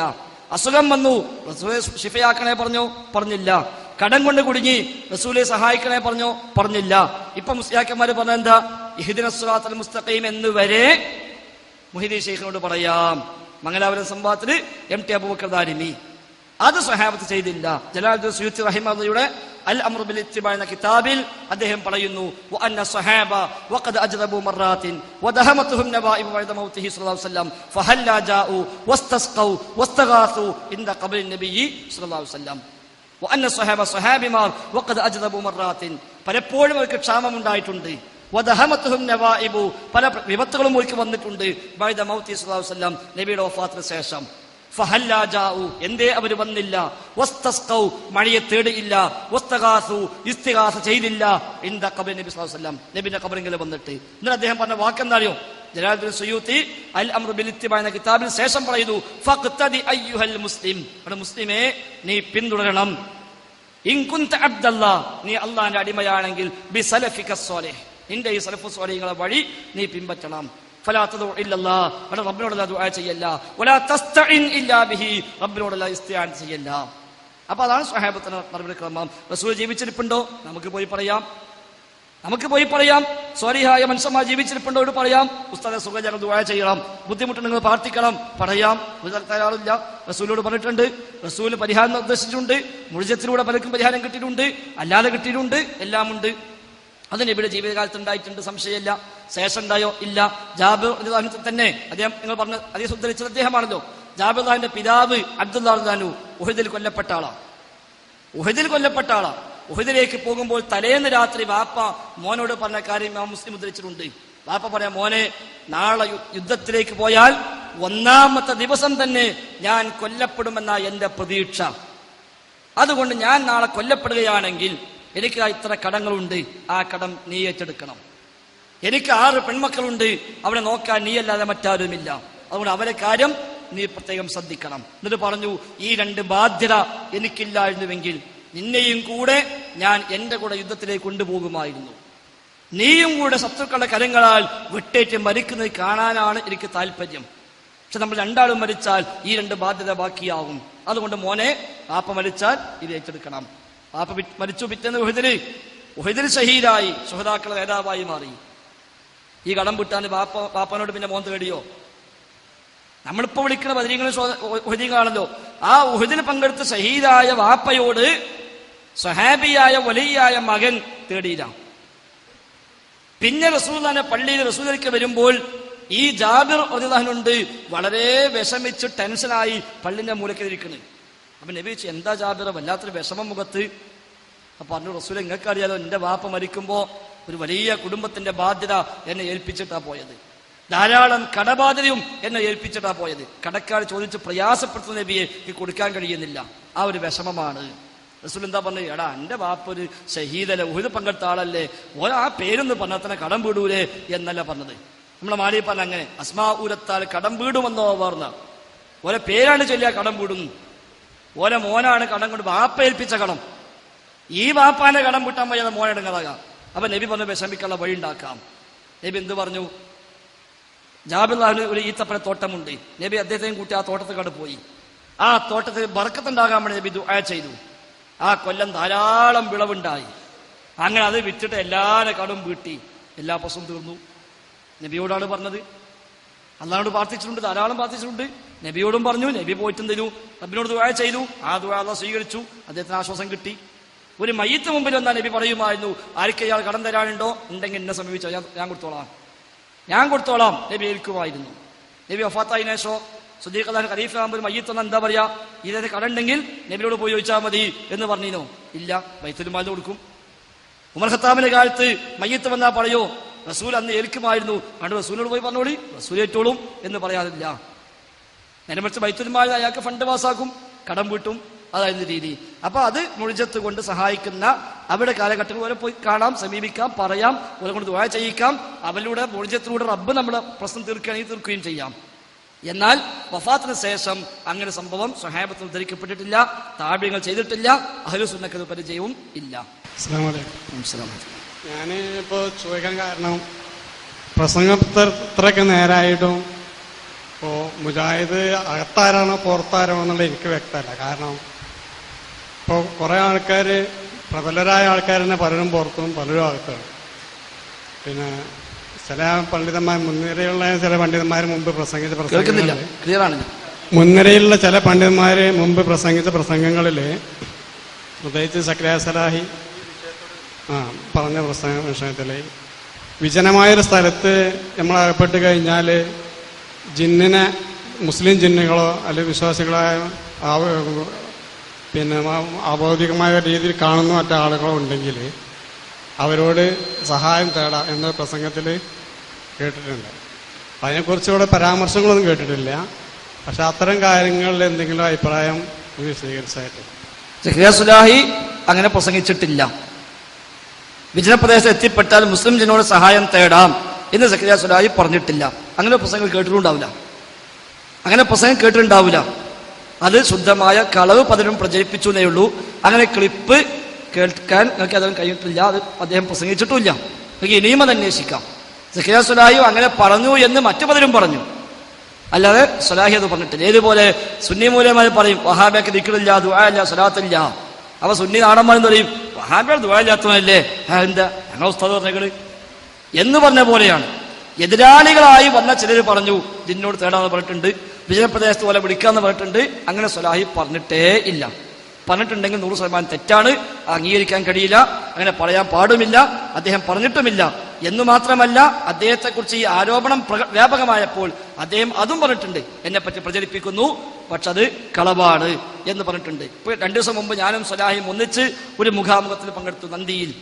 അവിടെ അദ്ദേഹം പച്ചയായി പറഞ്ഞു, പലരും പറയുന്നു പക്ഷെ ഒരു ക്ലിപ്പെങ്കിലും കൊണ്ടുവരാൻ കഴിയോ, അങ്ങനെ കാണിക്കാൻ കഴിയോ എന്ന് അദ്ദേഹം വെല്ലുവിളിച്ചു. ഒരുപാട് സ്ഥലത്ത് അദ്ദേഹം വെല്ലുവിളിച്ചിട്ടുണ്ട്. അപ്പൊ അത് കളവാണ്, സ്വലാഹി അങ്ങനെ പറഞ്ഞിട്ടേ ഇല്ല. അങ്ങനെയെങ്കിൽ ഈ പരസ്പരം തർക്കിക്കുന്നതിന് പകരം ഒരുമിക്കാനുള്ള ശ്രമം നടത്തിക്കൂടാ? അതല്ല നല്ലത്. അതാണ് വേണ്ടത്. പക്ഷേ ഇവിടെ നമ്മൾ മനസ്സിലാക്കേണ്ടത്, ഇവിടെ ജിന്നിനെ വിളിച്ച് തേടാമെന്ന് പറഞ്ഞതിന്റെ പേരിലല്ല തർക്കമുണ്ടായത്.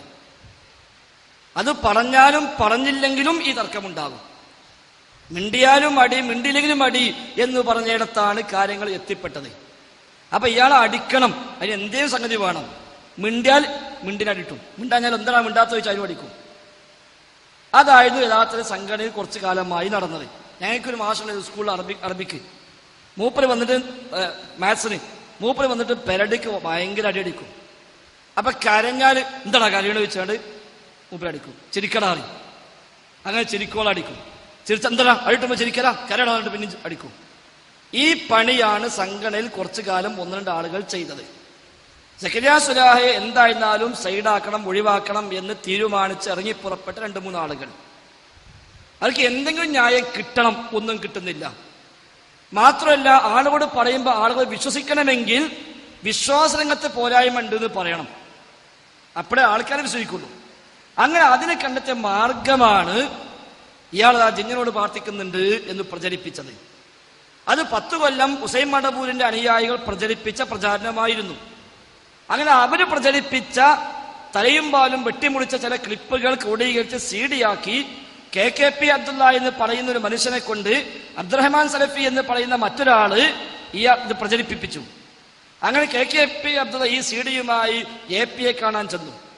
AP അബ്ദുൽ ഖാദർ മൗലവിയുടെ വീട്ടിലേക്ക് കയറും മുമ്പ് AP-ക്ക് അബ്ദുറഹ്മാൻ സലഫിന്റെ ഫോൺ അദ്ദേഹത്തോട് പറയും, മൗലവി നമ്മളൊരു കുട്ടിയാണ് വരുന്നുണ്ട്, ഓനൊരു CD ഉണ്ട്, അതൊന്ന് വാങ്ങി വെച്ചത് കേട്ടാളി, ഓനെ കുറച്ചെന്തോ പറയാനുണ്ട്, അത് നിങ്ങളൊന്ന് ശ്രദ്ധിക്കേ. അപ്പൊ സലഫിയല്ലേ വിളിച്ചു വന്നത്, അപ്പൊ AP ശ്രദ്ധിക്കും. അയ്യോ പറയും സാറ് എന്താ സക്കരിയ സ്വലാഹിന്റെ പോക്ക് ശരിയല്ല കേട്ടോ, എന്തൊക്കെയാ ഇവർ പറയുന്നത്, നിങ്ങൾക്കൊന്ന് കേട്ടോക്കൊണ്ടി എന്ന് പറഞ്ഞ് CD അവിടെ കൊടുത്തു പോകാൻ പോരും.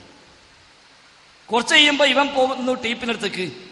ടീപ്പിന് ഗേറ്റിന് പുറത്ത് നിൽക്കുമ്പോൾ ടീപ്പിക്ക് ഒരു ഫോണ്, ആര്? അബ്ദുറഹ്മാൻ സലഫി. സാർ നമ്മളെ കുട്ടികൾ വരുന്നുണ്ട്, ഓൻ എന്തോ പറയാണ്ട്, ഒരു CD വരത്തില്ല, അതൊന്ന് കേട്ടാളി. അപ്പൊ മൂപ്പര് കാത്തുക്കും, ഇവന് CD കൊടുക്കും, അവിടെ ഇത് പറയും. അത് കഴിഞ്ഞ് MM അതിനടുത്ത് എല്ലാ നേതാക്കന്മാരെ വിട്ടും KKP അബ്ദുള്ള പോയി.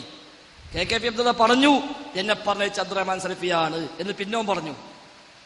അപ്പൊ ഇവരൊക്കെ ഉള്ളിൽ ഇങ്ങനെ ധാരണ വന്നു. അടുത്ത യോഗത്തിന് വരുമ്പോ AP വരുന്നത് എങ്ങനെ, ഈ വിഷയം ഇവിടെ പറയണം എന്ന് വിചാരിച്ച AP വരുന്നത്. ടീപ്പിനടുത്ത് പോയത് AP അറിയില്ല, AP-നടുത്ത് പോയത് TP അറിയില്ല. അപ്പൊ എല്ലാ നേതാക്കന്മാരും വന്ന് ഈ മനസ്സോടെ ഇങ്ങനെ വിഷയമുണ്ട്, അത് അവിടെ എന്തായാലും അറിയിക്കണം. ഇവിടെ വന്നു നോക്കുമ്പോഴോ ഒരുത്തം പറയുമ്പോ എല്ലാരും പറയാം. അപ്പൊ എല്ലാരും കൂടെ ഒറ്റക്കെട്ടായി സക്കരിയാക്കെതിരെ പറഞ്ഞാൽ ഉറപ്പാ മൂപ്പർക്ക് എന്തോ പ്രശ്നമുണ്ട്. അപ്പൊ എന്ത് മനസ്സിലായി, സക്കരിയ കുഴപ്പക്കാരനാണ്, സക്കരിയ പ്രശ്നക്കാരനാണ്, കാരണം ഐക്യകണ്ഠനായി എല്ലാവരും പറഞ്ഞു. പിന്നെ എങ്ങനെ വരിക, ഫോൺ കോള്, പല സ്ഥലത്തുനിന്നും ഫോൺ കോള്. സാർ പിന്നെ എങ്ങനെ പ്രസംഗിച്ചു, എന്താപ്പ ചെയ്യാ, എന്നാ ഈ CD ഉപയോഗം കേട്ടക്കണോ ഇല്ല, അതിന്റെ ബാക്കി അന്വേഷിക്കണോ ഇല്ല, കാരണം വേണ്ടപ്പെട്ടോമെന്ന് പറയാ, സലഫി വിളിച്ചു പറയാ, അങ്ങനെ സംശയിക്കാമല്ലോ. 4 ഭാഗത്തും ഫോണ്, ഞങ്ങളുടെ നാട്ടിൽ എന്നാലും പ്രസംഗിച്ചു, അങ്ങനെ തന്നെ എന്നാ നീ ഓനെ പ്രസംഗിക്കാൻ വിളിക്കണ്ട, ന്യായമായിട്ടും ആരും പറയില്ലേ. ഈ പണിയാണ് യഥാർത്ഥം എടുത്തത്. ആടിനെ പട്ടിയാക്കി, പിന്നെ പേപ്പട്ടിയാക്കി, പിന്നെ തല്ലിക്കൊല്ലാൻ നോക്കി. പക്ഷെ തല്ലിക്കൊല്ലാൻ ആള് ഓടിക്കൂടിയപ്പോ ഓർക്ക് മനസ്സിലായി ഇത് ആടാണല്ലോ, പട്ടിയല്ല, പേപ്പട്ടിയല്ല. അതാണ് സംഭവിച്ചത്. അല്ല ഇവിടെ ജിന്നിന്റെ പ്രശ്നമില്ല, ജിന്നിനെ വിളിച്ച് തേടാന്നില്ല, അങ്ങനെ പറഞ്ഞിട്ടില്ല. അങ്ങനെ സക്കരിയ സ്വലാഹി പറഞ്ഞാൽ, ജിന്നിനെ വിളിച്ച് തേടാമെന്ന് സക്കരിയ സ്വലാഹി പറഞ്ഞാൽ സക്കരിയ സ്വലാഹിക്കെതിരെ ഞങ്ങളൊക്കെ ഉണ്ടാവും. സ്വലാഹിക്കെതിരെ ഞങ്ങളെല്ലാവരും ഒറ്റക്കെട്ടായി ആ വിഷയത്തിൽ ഉണ്ടാകും, സംശയമില്ല. അസ്സലാമു അലൈക്കും. എൻ്റെ പേര് ഹംസ, ഞാൻ ഈ നാട്ടുകാരനാണ്. പിന്നെ ഖുർആനിലെ സൂറത്തുൽ ബഖറയിൽ എൻ്റെ ഓർമ്മ ശരിയാണെങ്കിൽ 30-31 ചില തുടർച്ചയുള്ള ചില ആയത്തുകളിൽ പറയുന്നു, വൈദ് ഖാറബത്തുൽ മലായികത്തിൻ്റെ ജാനിബിൽ ഖലീഫ. ആയത്ത് കേട്ടില്ല. വൈദ് ഖാറബത്തുൽ മലായികത്തി ഇന്നി ജാനിബിൽ ഖലീഫ ആയത്തിന് പോകുന്നത്. അതിൽ പറയുന്നത് എന്തായാലും ഞാനൊരു ഭൂമിയിൽ ഒരു എൻ്റെ ഖലീഫയെ നിർമ്മിക്കാൻ പോകുന്നു മലക്കൾ പറയുമ്പോൾ മലക്കൾ പറയുന്നു, നിങ്ങൾക്ക് തസ്ബീഹും തഖ്ദീസൊക്കെ ചെയ്തുകൊണ്ടിരിക്കുന്ന ഞങ്ങളുള്ളപ്പോൾ എന്തിനാണ് അപ്പം ഈ ഭൂമിയിൽ ഫസാദും വിപ്ലവം ഉണ്ടാക്കുന്ന ജനതയെ സൃഷ്ടിക്കുന്നു എന്നാണ് പറയുന്നത്. ശരിയാണത്? ഞാൻ പറഞ്ഞ അർത്ഥം ശരിയാണ്. അപ്പൊ എന്റെ ചോദ്യം എന്താ വെച്ചാൽ, ഈ ഭൂമിയിൽ ഫസാദും ഫിത്ന ഉണ്ടാക്കുന്ന മനുഷ്യനെ മുമ്പ് ഈ മലക്ക് ഒരു മനുഷ്യ സമൂഹത്തിന് മുമ്പ് കണ്ടിട്ടുണ്ടോ എന്നുള്ളതാണ്. ആദ്യമായിട്ട് ഇപ്പോ ആദം നബി അലൈഹി ഇസ്ലാം ആണ് അവിടെ ഉള്ളത്. അതിനു മുമ്പ് ഒരു മനുഷ്യ സമൂഹം ഇല്ലെന്നാണ് നമ്മൾ അറിവ്. അപ്പൊ ഈ ജിന്നുകൾക്ക് ഈ മനുഷ്യന് ഫസാദും ഫിത്ന ഉണ്ടാക്കുന്ന വർഗമാണെന്ന് എങ്ങനെ മനസ്സിലായി എന്നുള്ള എന്റെ ചോദ്യം.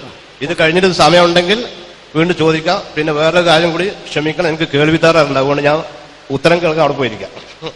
നമ്മുടെ വിഷയവുമായി നേർക്ക് നേരെ ബന്ധമുള്ളതല്ല, എന്നാലും ചോദിച്ച സ്ഥിതിക്ക് പറയാം.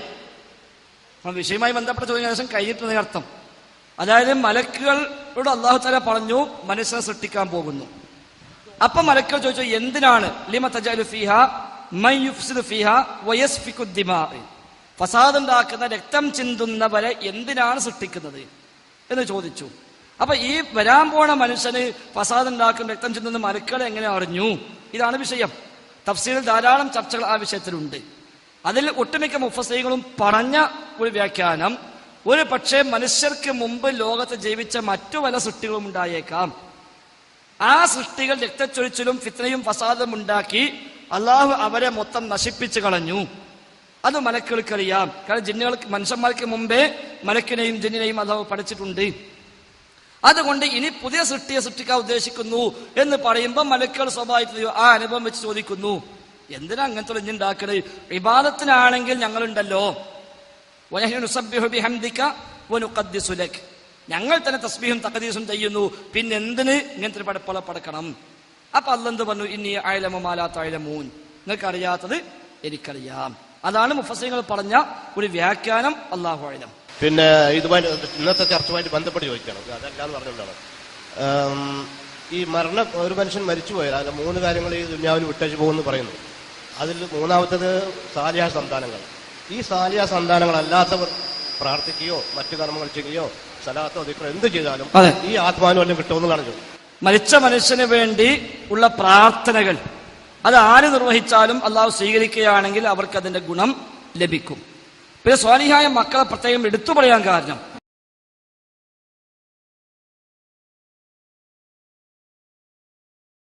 അതാണ് ഓന്റെ മക്കള്. അതുകൊണ്ടാണ് മക്കളെ പ്രത്യേകം എടുത്തു പറഞ്ഞത്. മലക്കളെ പ്രാർത്ഥന കിട്ടും, അല്ലാത്തുള്ള പ്രാർത്ഥനയും കിട്ടും. കാരണം നമ്മോട് പ്രാർത്ഥിക്കാൻ ഉള്ള നിർദ്ദേശ പ്രാർത്ഥന എന്താ? റബ്ബനാ ഇഗ്ഫിർ ലനാ വലിഇഖ്വാനിനാ അല്ലദീന സബഖൂനാ ബിൽ ഈമാൻ, മുമ്പ് കഴിഞ്ഞു പോയ മുഅ്മിനീങ്ങളായ ആളുകൾക്ക് നീ പുറത്തു കൊടുക്കണേ എന്ന് പ്രാർത്ഥിക്കാൻ നമ്മോട് അള്ളാഹു നിർദ്ദേശിച്ചിട്ടുണ്ട്. അപ്പൊ ദുആ എല്ലാവരുടെയും കിട്ടും. മക്കളുടെ മാത്രമല്ല, മക്കളുടെ പ്രത്യേകതയുണ്ട്. കാരണം മക്കളെ സ്വാലിഹായി വളർത്തിക്കഴിഞ്ഞാൽ അത് ഇവന്റെ സമ്പാദ്യമാണ്. അതുകൊണ്ടാണ് പ്രത്യേകം എടുത്തു പറഞ്ഞത്. ഇവിടെ സക്കരിയ സ്വലാഹിയെ ഇപ്പോൾ സംഘടനയിൽ നിന്ന് പുറത്താക്കിയ വിഷയം ജിന്നിനോട് പ്രാർത്ഥിക്കാൻ പറഞ്ഞതിന്റെ പേരിലല്ല എന്ന് മുഫ്തി പറയുണ്ടായി. അങ്ങനെ ആയിരുന്നു പൊതുവെയുള്ള ചർച്ച ഉണ്ടായിരുന്നത്. ഇപ്പോൾ മുഫ്തി പറഞ്ഞത് സംഘടനയിലെ മറ്റു പല കാരണങ്ങൾ കൊണ്ടാണ് അദ്ദേഹത്തെ പുറത്താക്കിയത്. പുറത്ത് ചർച്ച ചെയ്യുന്നുണ്ട്, അധികാരത്തിന്റെ പ്രശ്നത്തിലാണ്, അദ്ദേഹത്തിന് അധികാരം കൊടുക്കാത്തതിന്റെ പേരിലാണ് എന്നൊക്കെയാണ് പുറത്തുള്ള ചർച്ചകൾ. അങ്ങനെയാണെങ്കിൽ ഇപ്പോൾ അങ്ങനെ അദ്ദേഹത്തെ മാറ്റി നിർത്തിയെന്ന് പറയുന്നുവെങ്കിൽ 2002 ബഹുമാനരായ മടവൂറിനെ എന്തുകൊണ്ടാണ് സംഘടനയിൽ നിന്ന് മാറ്റി നിർത്തപ്പെട്ടത്? ഹുസൈൻ മടവൂരിനെ സംഘടനയെ മാറ്റി നിർത്തിയത് തീർച്ചയായും ആദർശ രംഗത്ത് അപകടകരമായ വ്യതിയാനങ്ങൾ സംഭവിച്ചുകൊണ്ട് തന്നെയാണ്. അതിന് പുറമെ പല കാര്യങ്ങൾ ഉണ്ടാവാം. ഈ പറഞ്ഞ പോലുള്ള ഒരു പക്ഷേ ആ തരത്തിലുള്ള ഈഗോ ഒക്കെ ചിലപ്പോൾ അവിടെ ഉണ്ടാവാം, നമുക്കറിയില്ല. പക്ഷെ ആദർശ രംഗത്ത് ഒരുപാട് വീഴ്ചകൾ പറ്റിയിട്ടുണ്ട്. അതുകൊണ്ടാണ് അന്ന് കേരള ജംഇയ്യത്തുൽ ഉലമ രണ്ടു ഭാഗത്തുമുള്ള 10 വീതം പണ്ഡിതന്മാരെ വിളിച്ചു വരുത്തി 2 ദിവസം ഒന്നാകെ ചേർന്ന് ഓരോ വിഷയം ചർച്ച ചെയ്ത് ആ വിഷയത്തിൽ തീരുമാനം പറഞ്ഞ് ആ തീരുമാനത്തിലേക്ക് തിരുത്തേണ്ടവ തിരുത്തി ഒപ്പിട്ട് ഞങ്ങൾ അംഗീകരിക്കുന്നു എന്ന് പറഞ്ഞ് സ്നേഹത്തോടെ കെട്ടിപ്പിടിച്ച് പിരിഞ്ഞുപോയി. പിന്നെ അതിന് വിരുദ്ധമായി 2ാമത്തെ ദിവസം ഒരു നീല പുസ്തകം ഇറങ്ങി. അപ്പൊ ഈ ഒപ്പിട്ടത് ന്യായപൂർവമല്ല, അത് മനസ്സറിഞ്ഞിട്ടല്ല എന്ന് തെളിവായി. അത് അന്വേഷിക്കാൻ കമ്മീഷനെ വെച്ചു. ആ കമ്മീഷൻ അന്വേഷിച്ചു. അതിന്റെ അന്വേഷണത്തിന്റെ റിസൾട്ട് സമർപ്പിച്ചു. അതുപ്രകാരം അവർക്ക് വിശദീകരണം നൽകാൻ സമയം കൊടുത്തു. ആ സമയം തീരുന്നതിന് മുമ്പ് വിശദീകരണം കൊടുത്തില്ലെന്ന് മാത്രമല്ല ധിക്കാരപരമായി പെരുമാറി. അങ്ങനെയാണ് 35 ആൾക്കെതിരെ നടപടിയെടുത്തത്. മറ്റുള്ളവർ ഒഴിവാക്കിയിട്ടില്ല. 35 ആൾക്കെതിരെ നടപടിയെടുത്തു. എന്നിട്ട് ഓർക്ക് പറഞ്ഞു തെറ്റിദ്ധരുത്തി തിരിച്ചു വരാൻ എപ്പോഴും സ്വാഗതാർഹമാണ്. അത് ഇതുവരെയും ഉണ്ടായില്ല. എന്നാൽ സ്വലാഹിയുമായി ബന്ധപ്പെട്ട വിഷയത്തിൽ 2 ഭാഗത്തുള്ള പണ്ഡിതന്മാർ ഒരുമിച്ചിരുന്ന് ചർച്ച ചെയ്ത് പ്രബന്ധം തയ്യാറാക്കുന്ന ഒരു നടപടിക്രമം ഉണ്ടായില്ല. ഉണ്ടായിന്ന് വരുത്താൻ ചില പണികൾ ചെയ്തു എന്നല്ലാതെ യഥാർത്ഥത്തിൽ ആ നിലയ്ക്ക് ആത്മാർത്ഥമായ ശ്രമം ഉണ്ടായിട്ടില്ല. അതിന് തീരുമാനം രേഖപ്പെടുത്തിയില്ല. ആ തീരുമാനം KJUവിലെ ഉത്തരവാദപ്പെട്ട മെമ്പർമാരെ വിളിച്ചു ചേർത്ത് അവിടെ അവതരിപ്പിച്ചില്ല. പിന്നീട് KJU ഈ വിഷയത്തിൽ പ്രബന്ധം തയ്യാറാക്കാൻ വേണ്ടി ഹനീഫ് കായക്കുടിയെയും എന്നെയും ചുമതലപ്പെടുത്തി. ഞങ്ങൾ ഒരുമിച്ച് കൂടി 18 പേജുള്ള പ്രബന്ധം തയ്യാറാക്കി KJUവിന് മുമ്പാകെ സമർപ്പിച്ചു. ആ പ്രബന്ധമാണ് ഇത്. പക്ഷെ ഈ പ്രബന്ധത്തിൽ പറഞ്ഞതുപോലും ആ പറയപ്പെടുന്ന നേതാക്കന്മാർ പിന്നീട് അംഗീകരിച്ചില്ല. ഇതിന് വിരുദ്ധമായ തീരുമാനം വന്നത്. അതിന് പിന്നെ വിശദീകരണം ഉണ്ടായില്ല. ആ തീരുമാനം അംഗീകരിക്കാത്ത ആൾക്കെതിരെ എല്ലാം നടപടി വന്നു. MSM ISM മൊത്തം പിരിച്ചു വിട്ടു. അതേപോലെ ധാരാളം പ്രഭാഷകന്മാർക്കെതിരെ നടപടി വന്നു. അപ്പൊ ഇത് സ്വലാഹിയുടെ മാത്രം പ്രശ്നമല്ല. ഈ പറയപ്പെട്ട എല്ലാവരും ജിന്നെ വിളിച്ച് തേടിയിട്ട ഒരിക്കലുമല്ലോ. അപ്പൊ അത് തീർച്ചയായും പ്രശ്നം അത് തന്നെയാണ്. ഹുസൈൻ മടവൂരിന്റെ വിഷയത്തിൽ വിശ്വാസരംഗത്തും ആചാരരംഗത്തും സുന്നത്തിനുള്ള കണിശയുടെ കാര്യത്തിലും തൗഹീദിന്റെ ദഅവത്തിന്റെ മേഖലയിലുമെല്ലാം കാതലായ പ്രശ്നങ്ങൾ, വ്യതിയാനങ്ങൾ സംഭവിച്ചിട്ടുണ്ട് എന്ന് ബോധ്യമായ അടിസ്ഥാനത്തിൽ അത് പഠിച്ച് ചർച്ച ചെയ്ത് അവസാനം അവരൊക്കെയും എഴുതി ഒപ്പിട്ടു തെറ്റുപറ്റി എന്ന് പറയേണ്ട സ്ഥലത്ത് തെറ്റുപറ്റി തന്നെ പറഞ്ഞു. ന്യായമായ തീരുമാനം അംഗീകരിക്കുന്നു എന്ന് പറഞ്ഞു. അങ്ങനെ ഒപ്പിട്ട് പിരിഞ്ഞു. എന്നിട്ട് അതിനെതിരെ രംഗത്ത് വന്നു. അപ്പോഴാണ് 35 ആൾക്കെതിരെ നടപടി വന്നത്. എന്ത് ആശയവ്യതിയാനമാണ് ഹുസൈൻ മടവൂരിൽ അന്ന് ആരോപിക്കപ്പെട്ടത്? 1-2 ഉദാഹരണങ്ങൾ പറഞ്ഞു. ധാരാളം ഉദാഹരണങ്ങൾ ആ വിഷയത്തിലുണ്ട്. ഈമാനല്ല തൗഹീദല്ല ഈമാൻ എന്ന ആരോപണം വന്നു. ചർച്ച ചെയ്തു. KJU തീരുമാനം പറഞ്ഞു അങ്ങനെ പറയാൻ പാടില്ല, തെറ്റിദ്ധരുത്തുന്നു എന്ന് പറഞ്ഞു. അതേപോലെ ദഅ്വ രംഗത്ത് തൗഹീദ് ദഅ്വത്തിന്റെ മേഖലയിൽ തൗഹീദിനുള്ള 1ാം സ്ഥാനം അത് അട്ടിമറിച്ചു. അവിടെ മറ്റു പലതിനെയും മേൽക്കോയ്മ കൊണ്ടുവന്നു. അത് ശരിയല്ല എന്ന് പറഞ്ഞു. പൊതുവായ പരസ്പരം ധാരണയുള്ള പൊതു താല്പര്യ മേഖല കണ്ടെത്തണം തൗഹീദ് പറയാനെന്ന് പറഞ്ഞു. അത് ശരിയല്ല എന്ന് KJU പറഞ്ഞു കൊടുത്തു. അതേപോലെ തറാവീഹ് വിഷയത്തിലുള്ള അഴകുഴമ്പ നിലപാട് അദ്ദേഹത്തിന്റെ പുസ്തകത്തിൽ വന്നു. അത് KJU ബോധ്യപ്പെടുത്തി കൊടുത്തു. ഇങ്ങനെ തുടങ്ങി പല രംഗത്തും പ്രശ്നങ്ങൾ വന്നിട്ടുണ്ട്. പുറത്താക്കിയതിന് ശേഷമാണെങ്കിൽ പറയേണ്ടതില്ലാത്ത വിധം വന്നു. ഇപ്പൊ അവസാനം ഹുസൈൻ മടവൂരിന്റെ കൂട്ടത്തിൽപ്പെട്ട ആളുകൾ തന്നെ ബുഖാരി മുഴുവൻ ഹദീസും സ്വഹീഹല്ല എന്ന് പറയുന്നിടത്തേക്ക് എത്തി. ഹദീസ് തന്നെ സ്വീകരിക്കേണ്ടതില്ല എന്ന് തോന്നിപ്പിക്കുന്ന രൂപത്തിൽ സംസാരങ്ങൾ വന്നു. റമദാനത്തിന്റെ തൊട്ട് മുമ്പ് കണ്ണൂർ കൂത്തുപറമ്പ് വെച്ച് നടന്ന ഒരു വാദപ്രതിവാദം. മടവൂർ പക്ഷത്തു നിന്ന് വന്ന ഡോക്ടർ അബ്ദുൽ മജീദ് അയാൾ പറഞ്ഞത് ഹദീസാണ് പ്രശ്നം, ഖുർആൻ എടുത്താൽ കുഴപ്പമില്ല, അവിടെ ഖുർആൻ എടുത്താൽ മതി, എന്തിനാ നമ്മൾ ഹദീസിക്ക് പോണ് എന്ന് അയാൾ ചോദിച്ചത്. സ്വഹീഹായ 60 ഹദീസുകളെ ഞാൻ ദഈഫാക്കിയെന്ന് അബ്ദുസ്സലാം സ്വലമി പറഞ്ഞു. തൗഹീദ് രംഗത്ത് ജിന്നും മലക്കും അഭൗതികമാണ് എന്ന അത്യധികം അപകടമായ വാദം കൊണ്ടുവന്നു. ജിന്നും മലക്കും മനുഷ്യരെ സഹായിക്കുകയോ ഉപദ്രവിക്കുകയോ ചെയ്യുമെന്ന് വിശ്വസിച്ചാൽ തന്നെ ശിർക്കാകും എന്ന് സലാം സുല്ലമിയുടെ തൗഹീദ് നവയാഥാസ്ഥിക വ്യതിയാനം എന്ന പുസ്തകത്തിന്റെ 11ാമത്തെ പേജിൽ ആൾ എഴുതി വെച്ചു. അവിടെ ഇങ്ങോട്ട് എണ്ണിയാൽ ഒടുങ്ങാത്ത നൂറുകണക്കായ ആദർശ വ്യതിയാനങ്ങൾ അവർക്കുണ്ടായി. അതുകൊണ്ട് തന്നെയാണ് അവരെ തീർച്ചയായും മാറ്റിനിർത്തൽ ന്യായമാണ് എന്ന് നമ്മൾ പറയുന്നത്. ഇനിയുണ്ടോ? പക്ഷെ ബഹുമാനനായ ഫൈസൽ മുസ്ലിയാർ, ഈ ആരോപണങ്ങളൊന്നും ഇത്ര രീതിയിൽ ഇപ്പൊ നിങ്ങൾ ഈ പറഞ്ഞ രീതിയിലുള്ള ആരോപണങ്ങളൊന്നും അന്ന് പൊതുവേദിയിലോ അല്ലെങ്കിൽ ഇന്ത്യയുടെ വേദിയിലോ ചർച്ച ചെയ്തതായിട്ട് ഞങ്ങൾ ആരും കേട്ടിട്ടില്ലല്ലോ. 2 മുജാഹിദിന്റെ ഭാഗത്തു നിന്നും അന്ന് ഫൈസൽ മുസ്ലിയാർ പറഞ്ഞു തൗഹീദല്ല ഈമാൻ എന്ന്. ഒരിക്കൽ പോലും അങ്ങനെ ഒരു ചർച്ച പോലും ഇന്ന് വരെ ഞാൻ കേട്ടിട്ടില്ല, ചർച്ച ചെയ്തിട്ടില്ല. ഒരിക്കൽ പോലും പ്രബന്ധങ്ങളിലൊന്നും ഉണ്ട്. 2002 ജൂൺ മാസത്തിൽ പുളിക്കലിൽ ചേർന്ന 2 ദിവസത്തെ യോഗത്തിൽ KJUവിന്റെ പ്രതിനിധികളായി 2 ഭാഗത്തും 10 പേർ വീതം പങ്കെടുത്തു. ചർച്ച ചെയ്തു. ഈ വിഷയം പ്രത്യേകം എടുത്തു പറഞ്ഞു. അതിൽ തെറ്റാണെന്ന് ബോധ്യപ്പെടുത്തി. ചെറിയ മുണ്ടമാണ് എഴുതിയെന്ന് അദ്ദേഹം പറഞ്ഞു. അത് ഞാൻ സ്വന്തം വക എഴുതിയാണ്, ഞാൻ തിരുത്തുന്നു എന്ന് പറഞ്ഞു. അങ്ങനെ എഴുതി രേഖപ്പെടുത്തി ഒപ്പിട്ട് പിരിഞ്ഞു. ഒപ്പിട്ട് പിരിഞ്ഞു മാത്രമല്ല, ആ തീരുമാനങ്ങൾ 18 തീരുമാനങ്ങൾ, അന്ന് KJ എടുത്ത 18 തീരുമാനം, ആ 18 തീരുമാനം ബുക്കാക്കി എല്ലാ യൂണിറ്റിലേക്കും അത് വിതരണം ചെയ്തു. നമ്മളൊക്കെ യൂണിറ്റിൽ വന്നു. യൂണിറ്റിൽ യോഗം വിളിച്ച് ഇത് വായിച്ചു കേൾപ്പിക്കാൻ പറഞ്ഞു. അങ്ങനെ എടുത്തും വായിച്ചു കേൾപ്പിച്ചു. പക്ഷെ ഈ ഒപ്പിട്ട് പിരിഞ്ഞ് 2ാമത്തെ ദിവസമാണ് നീലപുസ്തകം വാങ്ങിയത്. ആ നീലപുസ്തകത്തിൽ KJവിന്റെ നേതാക്കന്മാരെയും പണ്ഡിതന്മാരെയും ഈ തീരുമാനങ്ങളെയും വളരെ മോശമായി ചിത്രീകരിച്ചുകൊണ്ടാണ് ആ പുസ്തകം ഇറങ്ങിയത്. എന്നിട്ടും പുറത്താക്കിയില്ല. ആ പുസ്തകം ഇറക്കിയ ആളുകളെ അന്വേഷിച്ച് കണ്ടെത്തി വേണ്ട നടപടി സ്വീകരിക്കാൻ ഒരു സമിതി നിശ്ചയിച്ചു. ആ സമിതി അന്വേഷിച്ചു. അതിന് പിന്നിൽ പ്രവർത്തിച്ച ആളുകളെ കണ്ടെത്തി. അത് റിപ്പോർട്ട് സമർപ്പിച്ചു. അത് ചർച്ച ചെയ്തു. ഇവർക്ക് വിശദീകരിക്കാനുള്ള സമയം കൊടുത്തു. അതിനകം തെറ്റിദ്ധരുത്തി ന്യായമായ വിശദീകരണമായി വന്നാൽ നടപടി ഒഴിവാക്കാമെന്ന് പറഞ്ഞു. പക്ഷേ അവർ ധിക്കാരപരമായി പെരുമാറി. അങ്ങനെ 35 ആൾക്കെതിരെ നടപടിയെടുത്തു. ഈ 35 ആൾക്കെതിരെ നടപടിയെടുത്തപ്പോൾ ഈ ടീം ഒന്നാകെ പറഞ്ഞു ഞങ്ങളും പോവാണ്. അങ്ങനെയാണ് ഒന്നിച്ചു പോയത്. 35 ആൾക്കെതിരെ അല്ലാതെ വേറെ ഒരാൾക്കെതിരെയും അന്ന് നടപടി എടുത്തിട്ടില്ല. ബാക്കി നബീൽ പറയും. നബീലാണ് ആ വിഷയത്തിൽ കുറച്ചുകൂടി നല്ലത്. ഈ 4 പ്രബന്ധം എൻ്റെ കയ്യിലുണ്ട്. ജമിയത്തുൽ ഉലമ. അതായത് അങ്ങനെയാണെങ്കിൽ അന്ന് ISM-നെ പിരിച്ച്, ഹുസൈൻ മടവൂർ അന്ന് ISM-ൽ ഇല്ലല്ലോ, പിന്നെ എന്തിനാണ് ISM-നെ പിരിച്ചുവിട്ട് ഒരു അഡ്വോക്ക് കമ്മിറ്റി ഉണ്ടാക്കിയത്? അതിന്റെ കൂടി ഉത്തരം പറഞ്ഞു. അന്ന് ഈ 4 പ്രബന്ധങ്ങൾ അവതരിപ്പിച്ചു. പരസ്പരം ചർച്ച നടന്നു. അതിനുശേഷം തീരുമാനമെടുത്തു. എന്നിട്ട് ഒന്നിച്ച് അതിൻ്റെ മിനുട്സ് തയ്യാറാക്കിയതിനു ശേഷം 3-ാം ദിവസം മിനുട്സിൽ ഒപ്പുവെക്കാൻ വേണ്ടി ഒരുമിച്ച് കൂടി.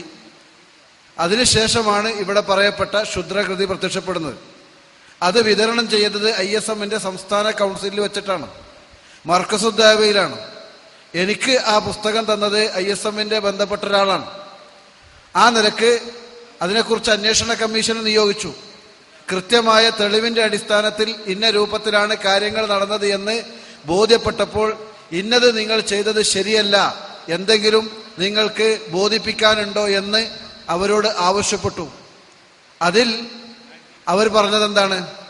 അങ്ങനെ ഒരു പുസ്തകം തയ്യാറാക്കിയത് ISM അല്ല, ഞങ്ങൾ അറിയില്ല എന്നാണ്. പിന്നീട് കോട്ടക്കൽ വെച്ച് നടന്ന മുജാഹിദുകളുടെ സമ്മേളനം എന്ന രൂപത്തിലുള്ള ഒരു സമ്മേളനത്തിൽ ഒരു സൊവനീർ ഇറങ്ങി. അതിൽ അസ്ഹർ അലി സാഹിബ് എഴുതിയ ഒരു ലേഖനമുണ്ട്. ആ ലേഖനത്തിൽ പറയാണ്, നീല പുസ്തകം അതും സംഘടനയും എന്ന് പറഞ്ഞിട്ടുള്ള ഹെഡിങ്ങിൽ പിന്നീട് കുറെ കഴിഞ്ഞിട്ട് പറയുന്നു ആ പുസ്തകം ഇറക്കിയത് സംഘടനയിൽ പെട്ട ചില ആളുകൾ മാത്രമായിരുന്നു. അതിൻ്റെ കോപ്പിയും എൻ്റെ കയ്യിലുണ്ട്. വിശദമായിട്ട് നമുക്ക് വേണമെങ്കിൽ അത് നേരിട്ട് കണ്ട് തന്നെ ബോധ്യപ്പെടാം. ഹുസൈൻ മടവൂരിനെ കേരള നദുവത്തുൽ മുജാഹിദിൽ നിന്ന് പുറത്താക്കിയിട്ടില്ല. ഈ പണികളൊക്കെ ചെയ്ത ISM-ന്റെ നേതൃത്വത്തിലുള്ള 35 ആളുകളെ തൽക്കാലം മാറ്റി നിർത്തി തെറ്റ് തിരുത്തി നിങ്ങൾക്ക് തിരിച്ചു വരാനുള്ള സാവകാശവും കൊടുത്തു. ആ യോഗം തീരുമാനമെടുത്തപ്പോൾ 9 ആളുകൾ, 35 അംഗ കേരള നദുവത്തുൽ മുജാഹിദിന്റെ എക്സിക്യൂട്ടീവിലുള്ള 9 ആളുകൾ അതിന് എതിര് നിന്നു. അവരെന്ത് ചെയ്തു? നേരെ പോയിട്ട് ഞങ്ങൾ KNM-നെ പിരിച്ചുവിട്ടിരിക്കുന്നു എന്ന് മർക്കസുദ്ദാവയിൽ നിന്ന് KNM-ന്റെ ലെറ്റർ പേഡിൽ KNM-ന്റെ സംസ്ഥാന general secretary AP Abdul Khader മൗലവിക്ക് കത്തെഴുതി, നിങ്ങൾ ബാങ്ക് അക്കൗണ്ടും മിനിറ്റ്സ് ബുക്കും സാധനങ്ങളും എല്ലാം ഞങ്ങളെ ഏൽപ്പിക്കണം എന്ന് പറഞ്ഞ് അവർ സ്വയം സംഘടന പ്രഖ്യാപിക്കുകയാണ് ചെയ്തത്. നേരത്തെ തന്നെ പൂളപ്പൊയിൽ ബേസ് ചെയ്തുകൊണ്ട് നദുവത്തുൽ മുജാഹിദീൻ കേരള എന്ന പേരിൽ ഒരു സംഘടന രജിസ്റ്റർ ചെയ്യുകയും ചെയ്തു. ഈ നടപടികളുമായി മുന്നോട്ട് പോയപ്പോഴാണ് പിന്നീട് നമ്മൾ തിരിച്ചറിയുന്നത് കേരള നദുവത്തുൽ മുജാഹിദിന്റെ പോഷക ഘടകമല്ല ISM. 2000-ൽ തന്നെ ഈ നടപടി എടുക്കുകയും മറുപടി ചോദിക്കുകയൊക്കെ ചെയ്യുമ്പോൾ മറുപടി തന്ന ISM-ന്റെ നേതാക്കന്മാർ പറയുന്നു ISM എന്ന് പറയുന്നത് KNM-ന്റെ പോഷക ഘടകമല്ല, ഇത് സ്വതന്ത്രമായ ഒരു എൻറ്റൈറ്റി ഉള്ള എല്ലാ നിലക്കും സ്വതന്ത്രമായ ഒരു സംഘടനയാണ്.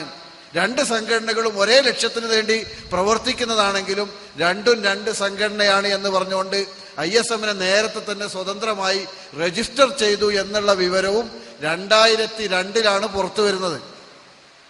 അത് 2000-ൽ തന്നെ രജിസ്റ്റർ ചെയ്തു വെച്ചിട്ടുണ്ട്. അപ്പൊ ഈ പ്രോസസ് ഒക്കെ നടക്കുന്ന സന്ദർഭത്തിലും ഈ കാര്യങ്ങളൊക്കെ മൂടി വെച്ചു, ISM-നെ സ്വതന്ത്രമാക്കി. അവസാനം നദുവത്തുൽ മുജാഹിദീൻ എന്ന സംഘടന ഞങ്ങളുടെ കൈപ്പിടിയിൽ ഒതുങ്ങുകയില്ല എന്ന് നേരത്തെ ബോധ്യപ്പെട്ടപ്പോൾ നദുവത്തുൽ മുജാഹിദീൻ കേരള എന്ന സംഘടന ഉണ്ടാക്കുകയും അതിന്റെ പ്രവർത്തന പരിധി കേരളം മുഴുവനാക്കുകയും ചെയ്തു. ഇതൊക്കെ ഒരുപാട് വിശദീകരിക്കപ്പെട്ടതാണ്. ഇനിയും നിങ്ങൾക്ക് ആ വിഷയത്തിലൊക്കെ നമുക്ക് ചർച്ച ചെയ്യണമെന്നുണ്ടെങ്കിൽ ഇൻഷാ അല്ലാഹ് അവസരങ്ങൾ ഉപയോഗപ്പെടുത്താം. തുടർന്ന് അങ്ങോട്ട് കണ്ടത് തെറ്റുകൾ ചൂണ്ടിക്കാണിച്ചപ്പോ തെറ്റ് തിരുത്തുന്നതിന് പകരം സാധാരണ പറയില്ല ഞാൻ കുത്തി തിന്നു. അങ്ങനെ ഉണ്ടല്ലോ, നിങ്ങള് കാഷ്ടിക്കരുന്ന് എടുത്തുനിന്ന് തിന്നരുത് എന്ന് പറഞ്ഞ കുട്ടിനോട് പറഞ്ഞ് ഞാൻ കുത്തി തിന്നു. അതേപോലെയുള്ള ഒരു രീതിയാണ് കണ്ടത്. അള്ളാഹിന്റെ റസൂല് പഠിപ്പിച്ച ഹദീസുകളെ പൂർണ്ണമായും തള്ളി. ഒരാൾ പറഞ്ഞു 60 ഹദീസിനെ തള്ളുന്നു. മൊയ്തീൻ സുല്ലൈമി പറഞ്ഞു 60 അതാ 110 ഉണ്ട്. തുടർന്ന് അങ്ങോട്ടും ഇങ്ങോട്ടും പിന്നെ പരിശോധിച്ചു നോക്കിയാൽ പിന്നെ പൂർണ്ണമായ അബദ്ധമാണ്. സിറാത്തിനെ നിഷേധിച്ചു, ദജ്ജാലിനെ നിഷേധിച്ചു. അതേപോലെ തന്നെ ഏത് വിഷയം എടുത്ത് പരിശോധിച്ചു നോക്കി പിന്നെ അതിലൊക്കെ ഒരു നിഷേധാത്മകമായ നിലപാട് ഹദീസുകളിൽ വന്നതിനെ കുറിച്ച് കാണാൻ പറ്റും. ഈ ഒരു അവസ്ഥ ഉണ്ടായപ്പോ മടവൂർ സാഹിബ് തന്നെ സമ്മതിച്ചതാണ്, പ്രശ്നം വെറും സംഘടനാപരമല്ല, ഡിഫറൻസസ് ആർ ഐഡിയോളജിക്കൽ എന്നവര് കോടതിയിൽ കൊടുത്ത സത്യവാങ്മൂലത്തിലുണ്ട്. അതേപോലെ തന്നെ പിന്നെ ഖത്തറിൽ പോയി അദ്ദേഹം കൊടുത്ത നേരിട്ടുള്ള ഇന്റർവ്യൂവിൽ ഇംഗ്ലീഷ് പത്രത്തിൽ വന്നതുമുണ്ട്. ഇങ്ങനെയൊക്കെയാണ് കാര്യം. ആ ഒരു വിഷയത്തിൽ ഇപ്പോൾ നമ്മൾ എടുത്ത് പരിശോധിച്ചു നോക്കിയാൽ ഏതൊരു രൂപത്തിലുള്ള ആദർശ വ്യതിയാനത്തിലേക്കാണ് അവർ നയിച്ചിരുന്നത്, അതേ ഒരു അവസ്ഥ ഇന്ന് നമുക്ക് നിർബാധം കാണാൻ സാധിക്കും. അവർ അന്ന് ഉന്നയിച്ച ഒരുപാട് പ്രശ്നങ്ങൾ ഇന്ന് ചില ആളുകൾ ഏറ്റെടുത്തുന്നുള്ളൂ. സിഹറുണ്ട് എന്നുള്ളത് അന്ധവിശ്വാസമാണ് എന്ന് അവർ പറഞ്ഞു. കണ്ണേറുണ്ട് എന്നുള്ളത് അന്ധവിശ്വാസമാണ് എന്ന് പറഞ്ഞു. അപ്പൊ പറഞ്ഞു അത് അന്ധവിശ്വാസമല്ല, അമാനി മൗലവിന്റെ ഖുർആൻ പരിഭാഷയിലുണ്ടല്ലോ സിഹറിന് യാഥാർത്ഥ്യമുണ്ട് എന്ന് പറയുന്നത് ഇല്ല എന്ന് പറയുന്നത് മുഅ്തസിലിയാക്കളുടെ പിന്നെ വിശ്വാസമാണെന്ന് സൂറത്തുൽ ഫലക്കിന്റെ വിശദീകരണത്തിൽ അമാനി മൗലവി എഴുതിയിട്ടുണ്ട്. അപ്പോൾ അമാനി മൗലവി അന്ധവിശ്വാസം പ്രചരിപ്പിച്ചവരാണോ എന്ന് അന്നു മുതൽ ചോദിക്കാൻ തുടങ്ങിയിട്ടുണ്ട്. ഇന്നേ വരെ കൃത്യമായൊരു മറുപടി കിട്ടിയിട്ടില്ല. കണ്ണേറിനെ കുറിച്ച് അമാനി മൗലവി ഇസ്ലാമിക ജീവിതത്തിൽ കൃത്യമായി പറയുന്നുണ്ട്. അതിനും ഇതേവരെ കൃത്യമായൊരു മറുപടിയില്ല, ആളുകൾക്കിടയിൽ ആശയക്കുഴപ്പമുണ്ടാക്കുകയല്ലാതെ. അപ്പോഴാണ് അലി മദനിയൊക്കെ ജിന്നിനോട് വിളിച്ച് പ്രാർത്ഥിക്കാൻ സക്കരിയ മൗലവിക്ക് വാദമുണ്ട് എന്ന ക്ലിപ്പുമായി വന്നത്. അത് 2005-ലാണ്. പിന്നെ 2007 അത് ശക്തിപ്പെട്ടു. പിന്നീട് കുറേയും കൂടി കഴിഞ്ഞപ്പോൾ 2012 തൽപര കക്ഷികൾ ഇത് ഏറ്റെടുത്തു എന്ന് മാത്രമേ ഉള്ളൂ. ഇന്നേ വരെ ഈ ഒരു ആരോപണം തെളിയിക്കാൻ ഒരാൾക്കും സാധിച്ചിട്ടില്ല എന്നതാണ് വസ്തുത. ഇവിടെ പ്രശ്നം മടവൂർ വിഭാഗത്തിന് മടവൂർ സാഹിബിനെ ആരും പുറത്താക്കിയതല്ല. അയാൾ സ്വയം പുറത്തു പോയിട്ട് കേരള നദുവത്തുൽ മുജാഹിദീന്റെ നേതാക്കന്മാരെ തിരിച്ചിങ്ങോട്ട് പിരിച്ചുവിടുകയാണ് ചെയ്തത് എന്ന് അന്നത്തെ ആ കാര്യങ്ങൾ മനസ്സിലാക്കുന്ന എല്ലാ ആളുകൾക്കും അറിയാം. അതിനിങ്ങനെയൊക്കെയുള്ള കൃത്യമായ നടപടികൾ നടന്നിട്ടുണ്ട് എന്നതും വിശദീകരിക്കപ്പെട്ടു. എന്നാൽ ഈ ഒരു വിഷയത്തിൽ ഇതൊന്നും ഉണ്ടായിട്ടില്ല എന്നതാണ് വസ്തുത. ഇൻഷാ അല്ലാഹ് നമ്മുടെ സമയം വളരെയധികം വൈകിയതുകൊണ്ട് ഇവിടെ അവസാനിപ്പിക്കുകയാണ്. ഈ വിഷയവുമായി ഇനിയും നേരിട്ട് ചോദ്യകർത്താവിന്റെ നാട്ടിലെ പുതിയാപ്പളയും കൂടി ആയതുകൊണ്ട് വളരെ കൃത്യമായിട്ട് നമുക്ക് വേണമെങ്കിൽ ഇരുന്ന് സംസാരിക്കാവുന്നതാണ്. അൽഹംദുലില്ലാഹ്, അല്ലാഹു സുബ്ഹാനഹു തആല കൃത്യം കാര്യങ്ങൾ വിശദീകരിക്കാനുള്ള ഒരു സാഹചര്യം ഇവിടെ ഉണ്ടാക്കിയിരിക്കുകയാണ്. മുജാഹിദ് പ്രസ്ഥാനത്തെ സംബന്ധിച്ചിടത്തോളം ഒരിക്കലും തൗഹീദ് വിട്ട് ജിന്നിനെയോ മലക്കിനെയോ ഏതെങ്കിലും രൂപത്തിലുള്ള സൃഷ്ടികളെയോ വിളിച്ചു പ്രാർത്ഥിക്കുന്ന ഒരു സാഹചര്യം ഉണ്ടായിട്ടില്ല എന്നതുകൂടി നമ്മൾ മനസ്സിലാക്കുക. പിന്നെ സുലൈമാൻ അഷ്കറിന്റെ ഒരു പുസ്തകവുമായി ബന്ധപ്പെട്ട ഒരു ചോദ്യം ഇവിടെ എഴുതി തന്നിട്ടുണ്ട്.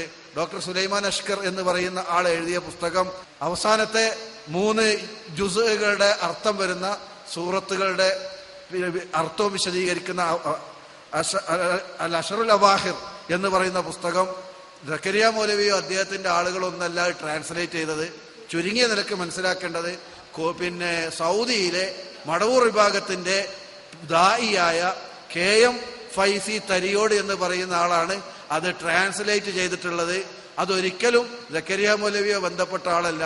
ആ പുസ്തകത്തിന്റെ ട്രാൻസ്ലേഷൻ മലയാളത്തിൽ മാത്രമല്ല ഇംഗ്ലീഷിലും അതേപോലെയുള്ള മറ്റുള്ള ഭാഷകളിലൊക്കെ ഉണ്ട്.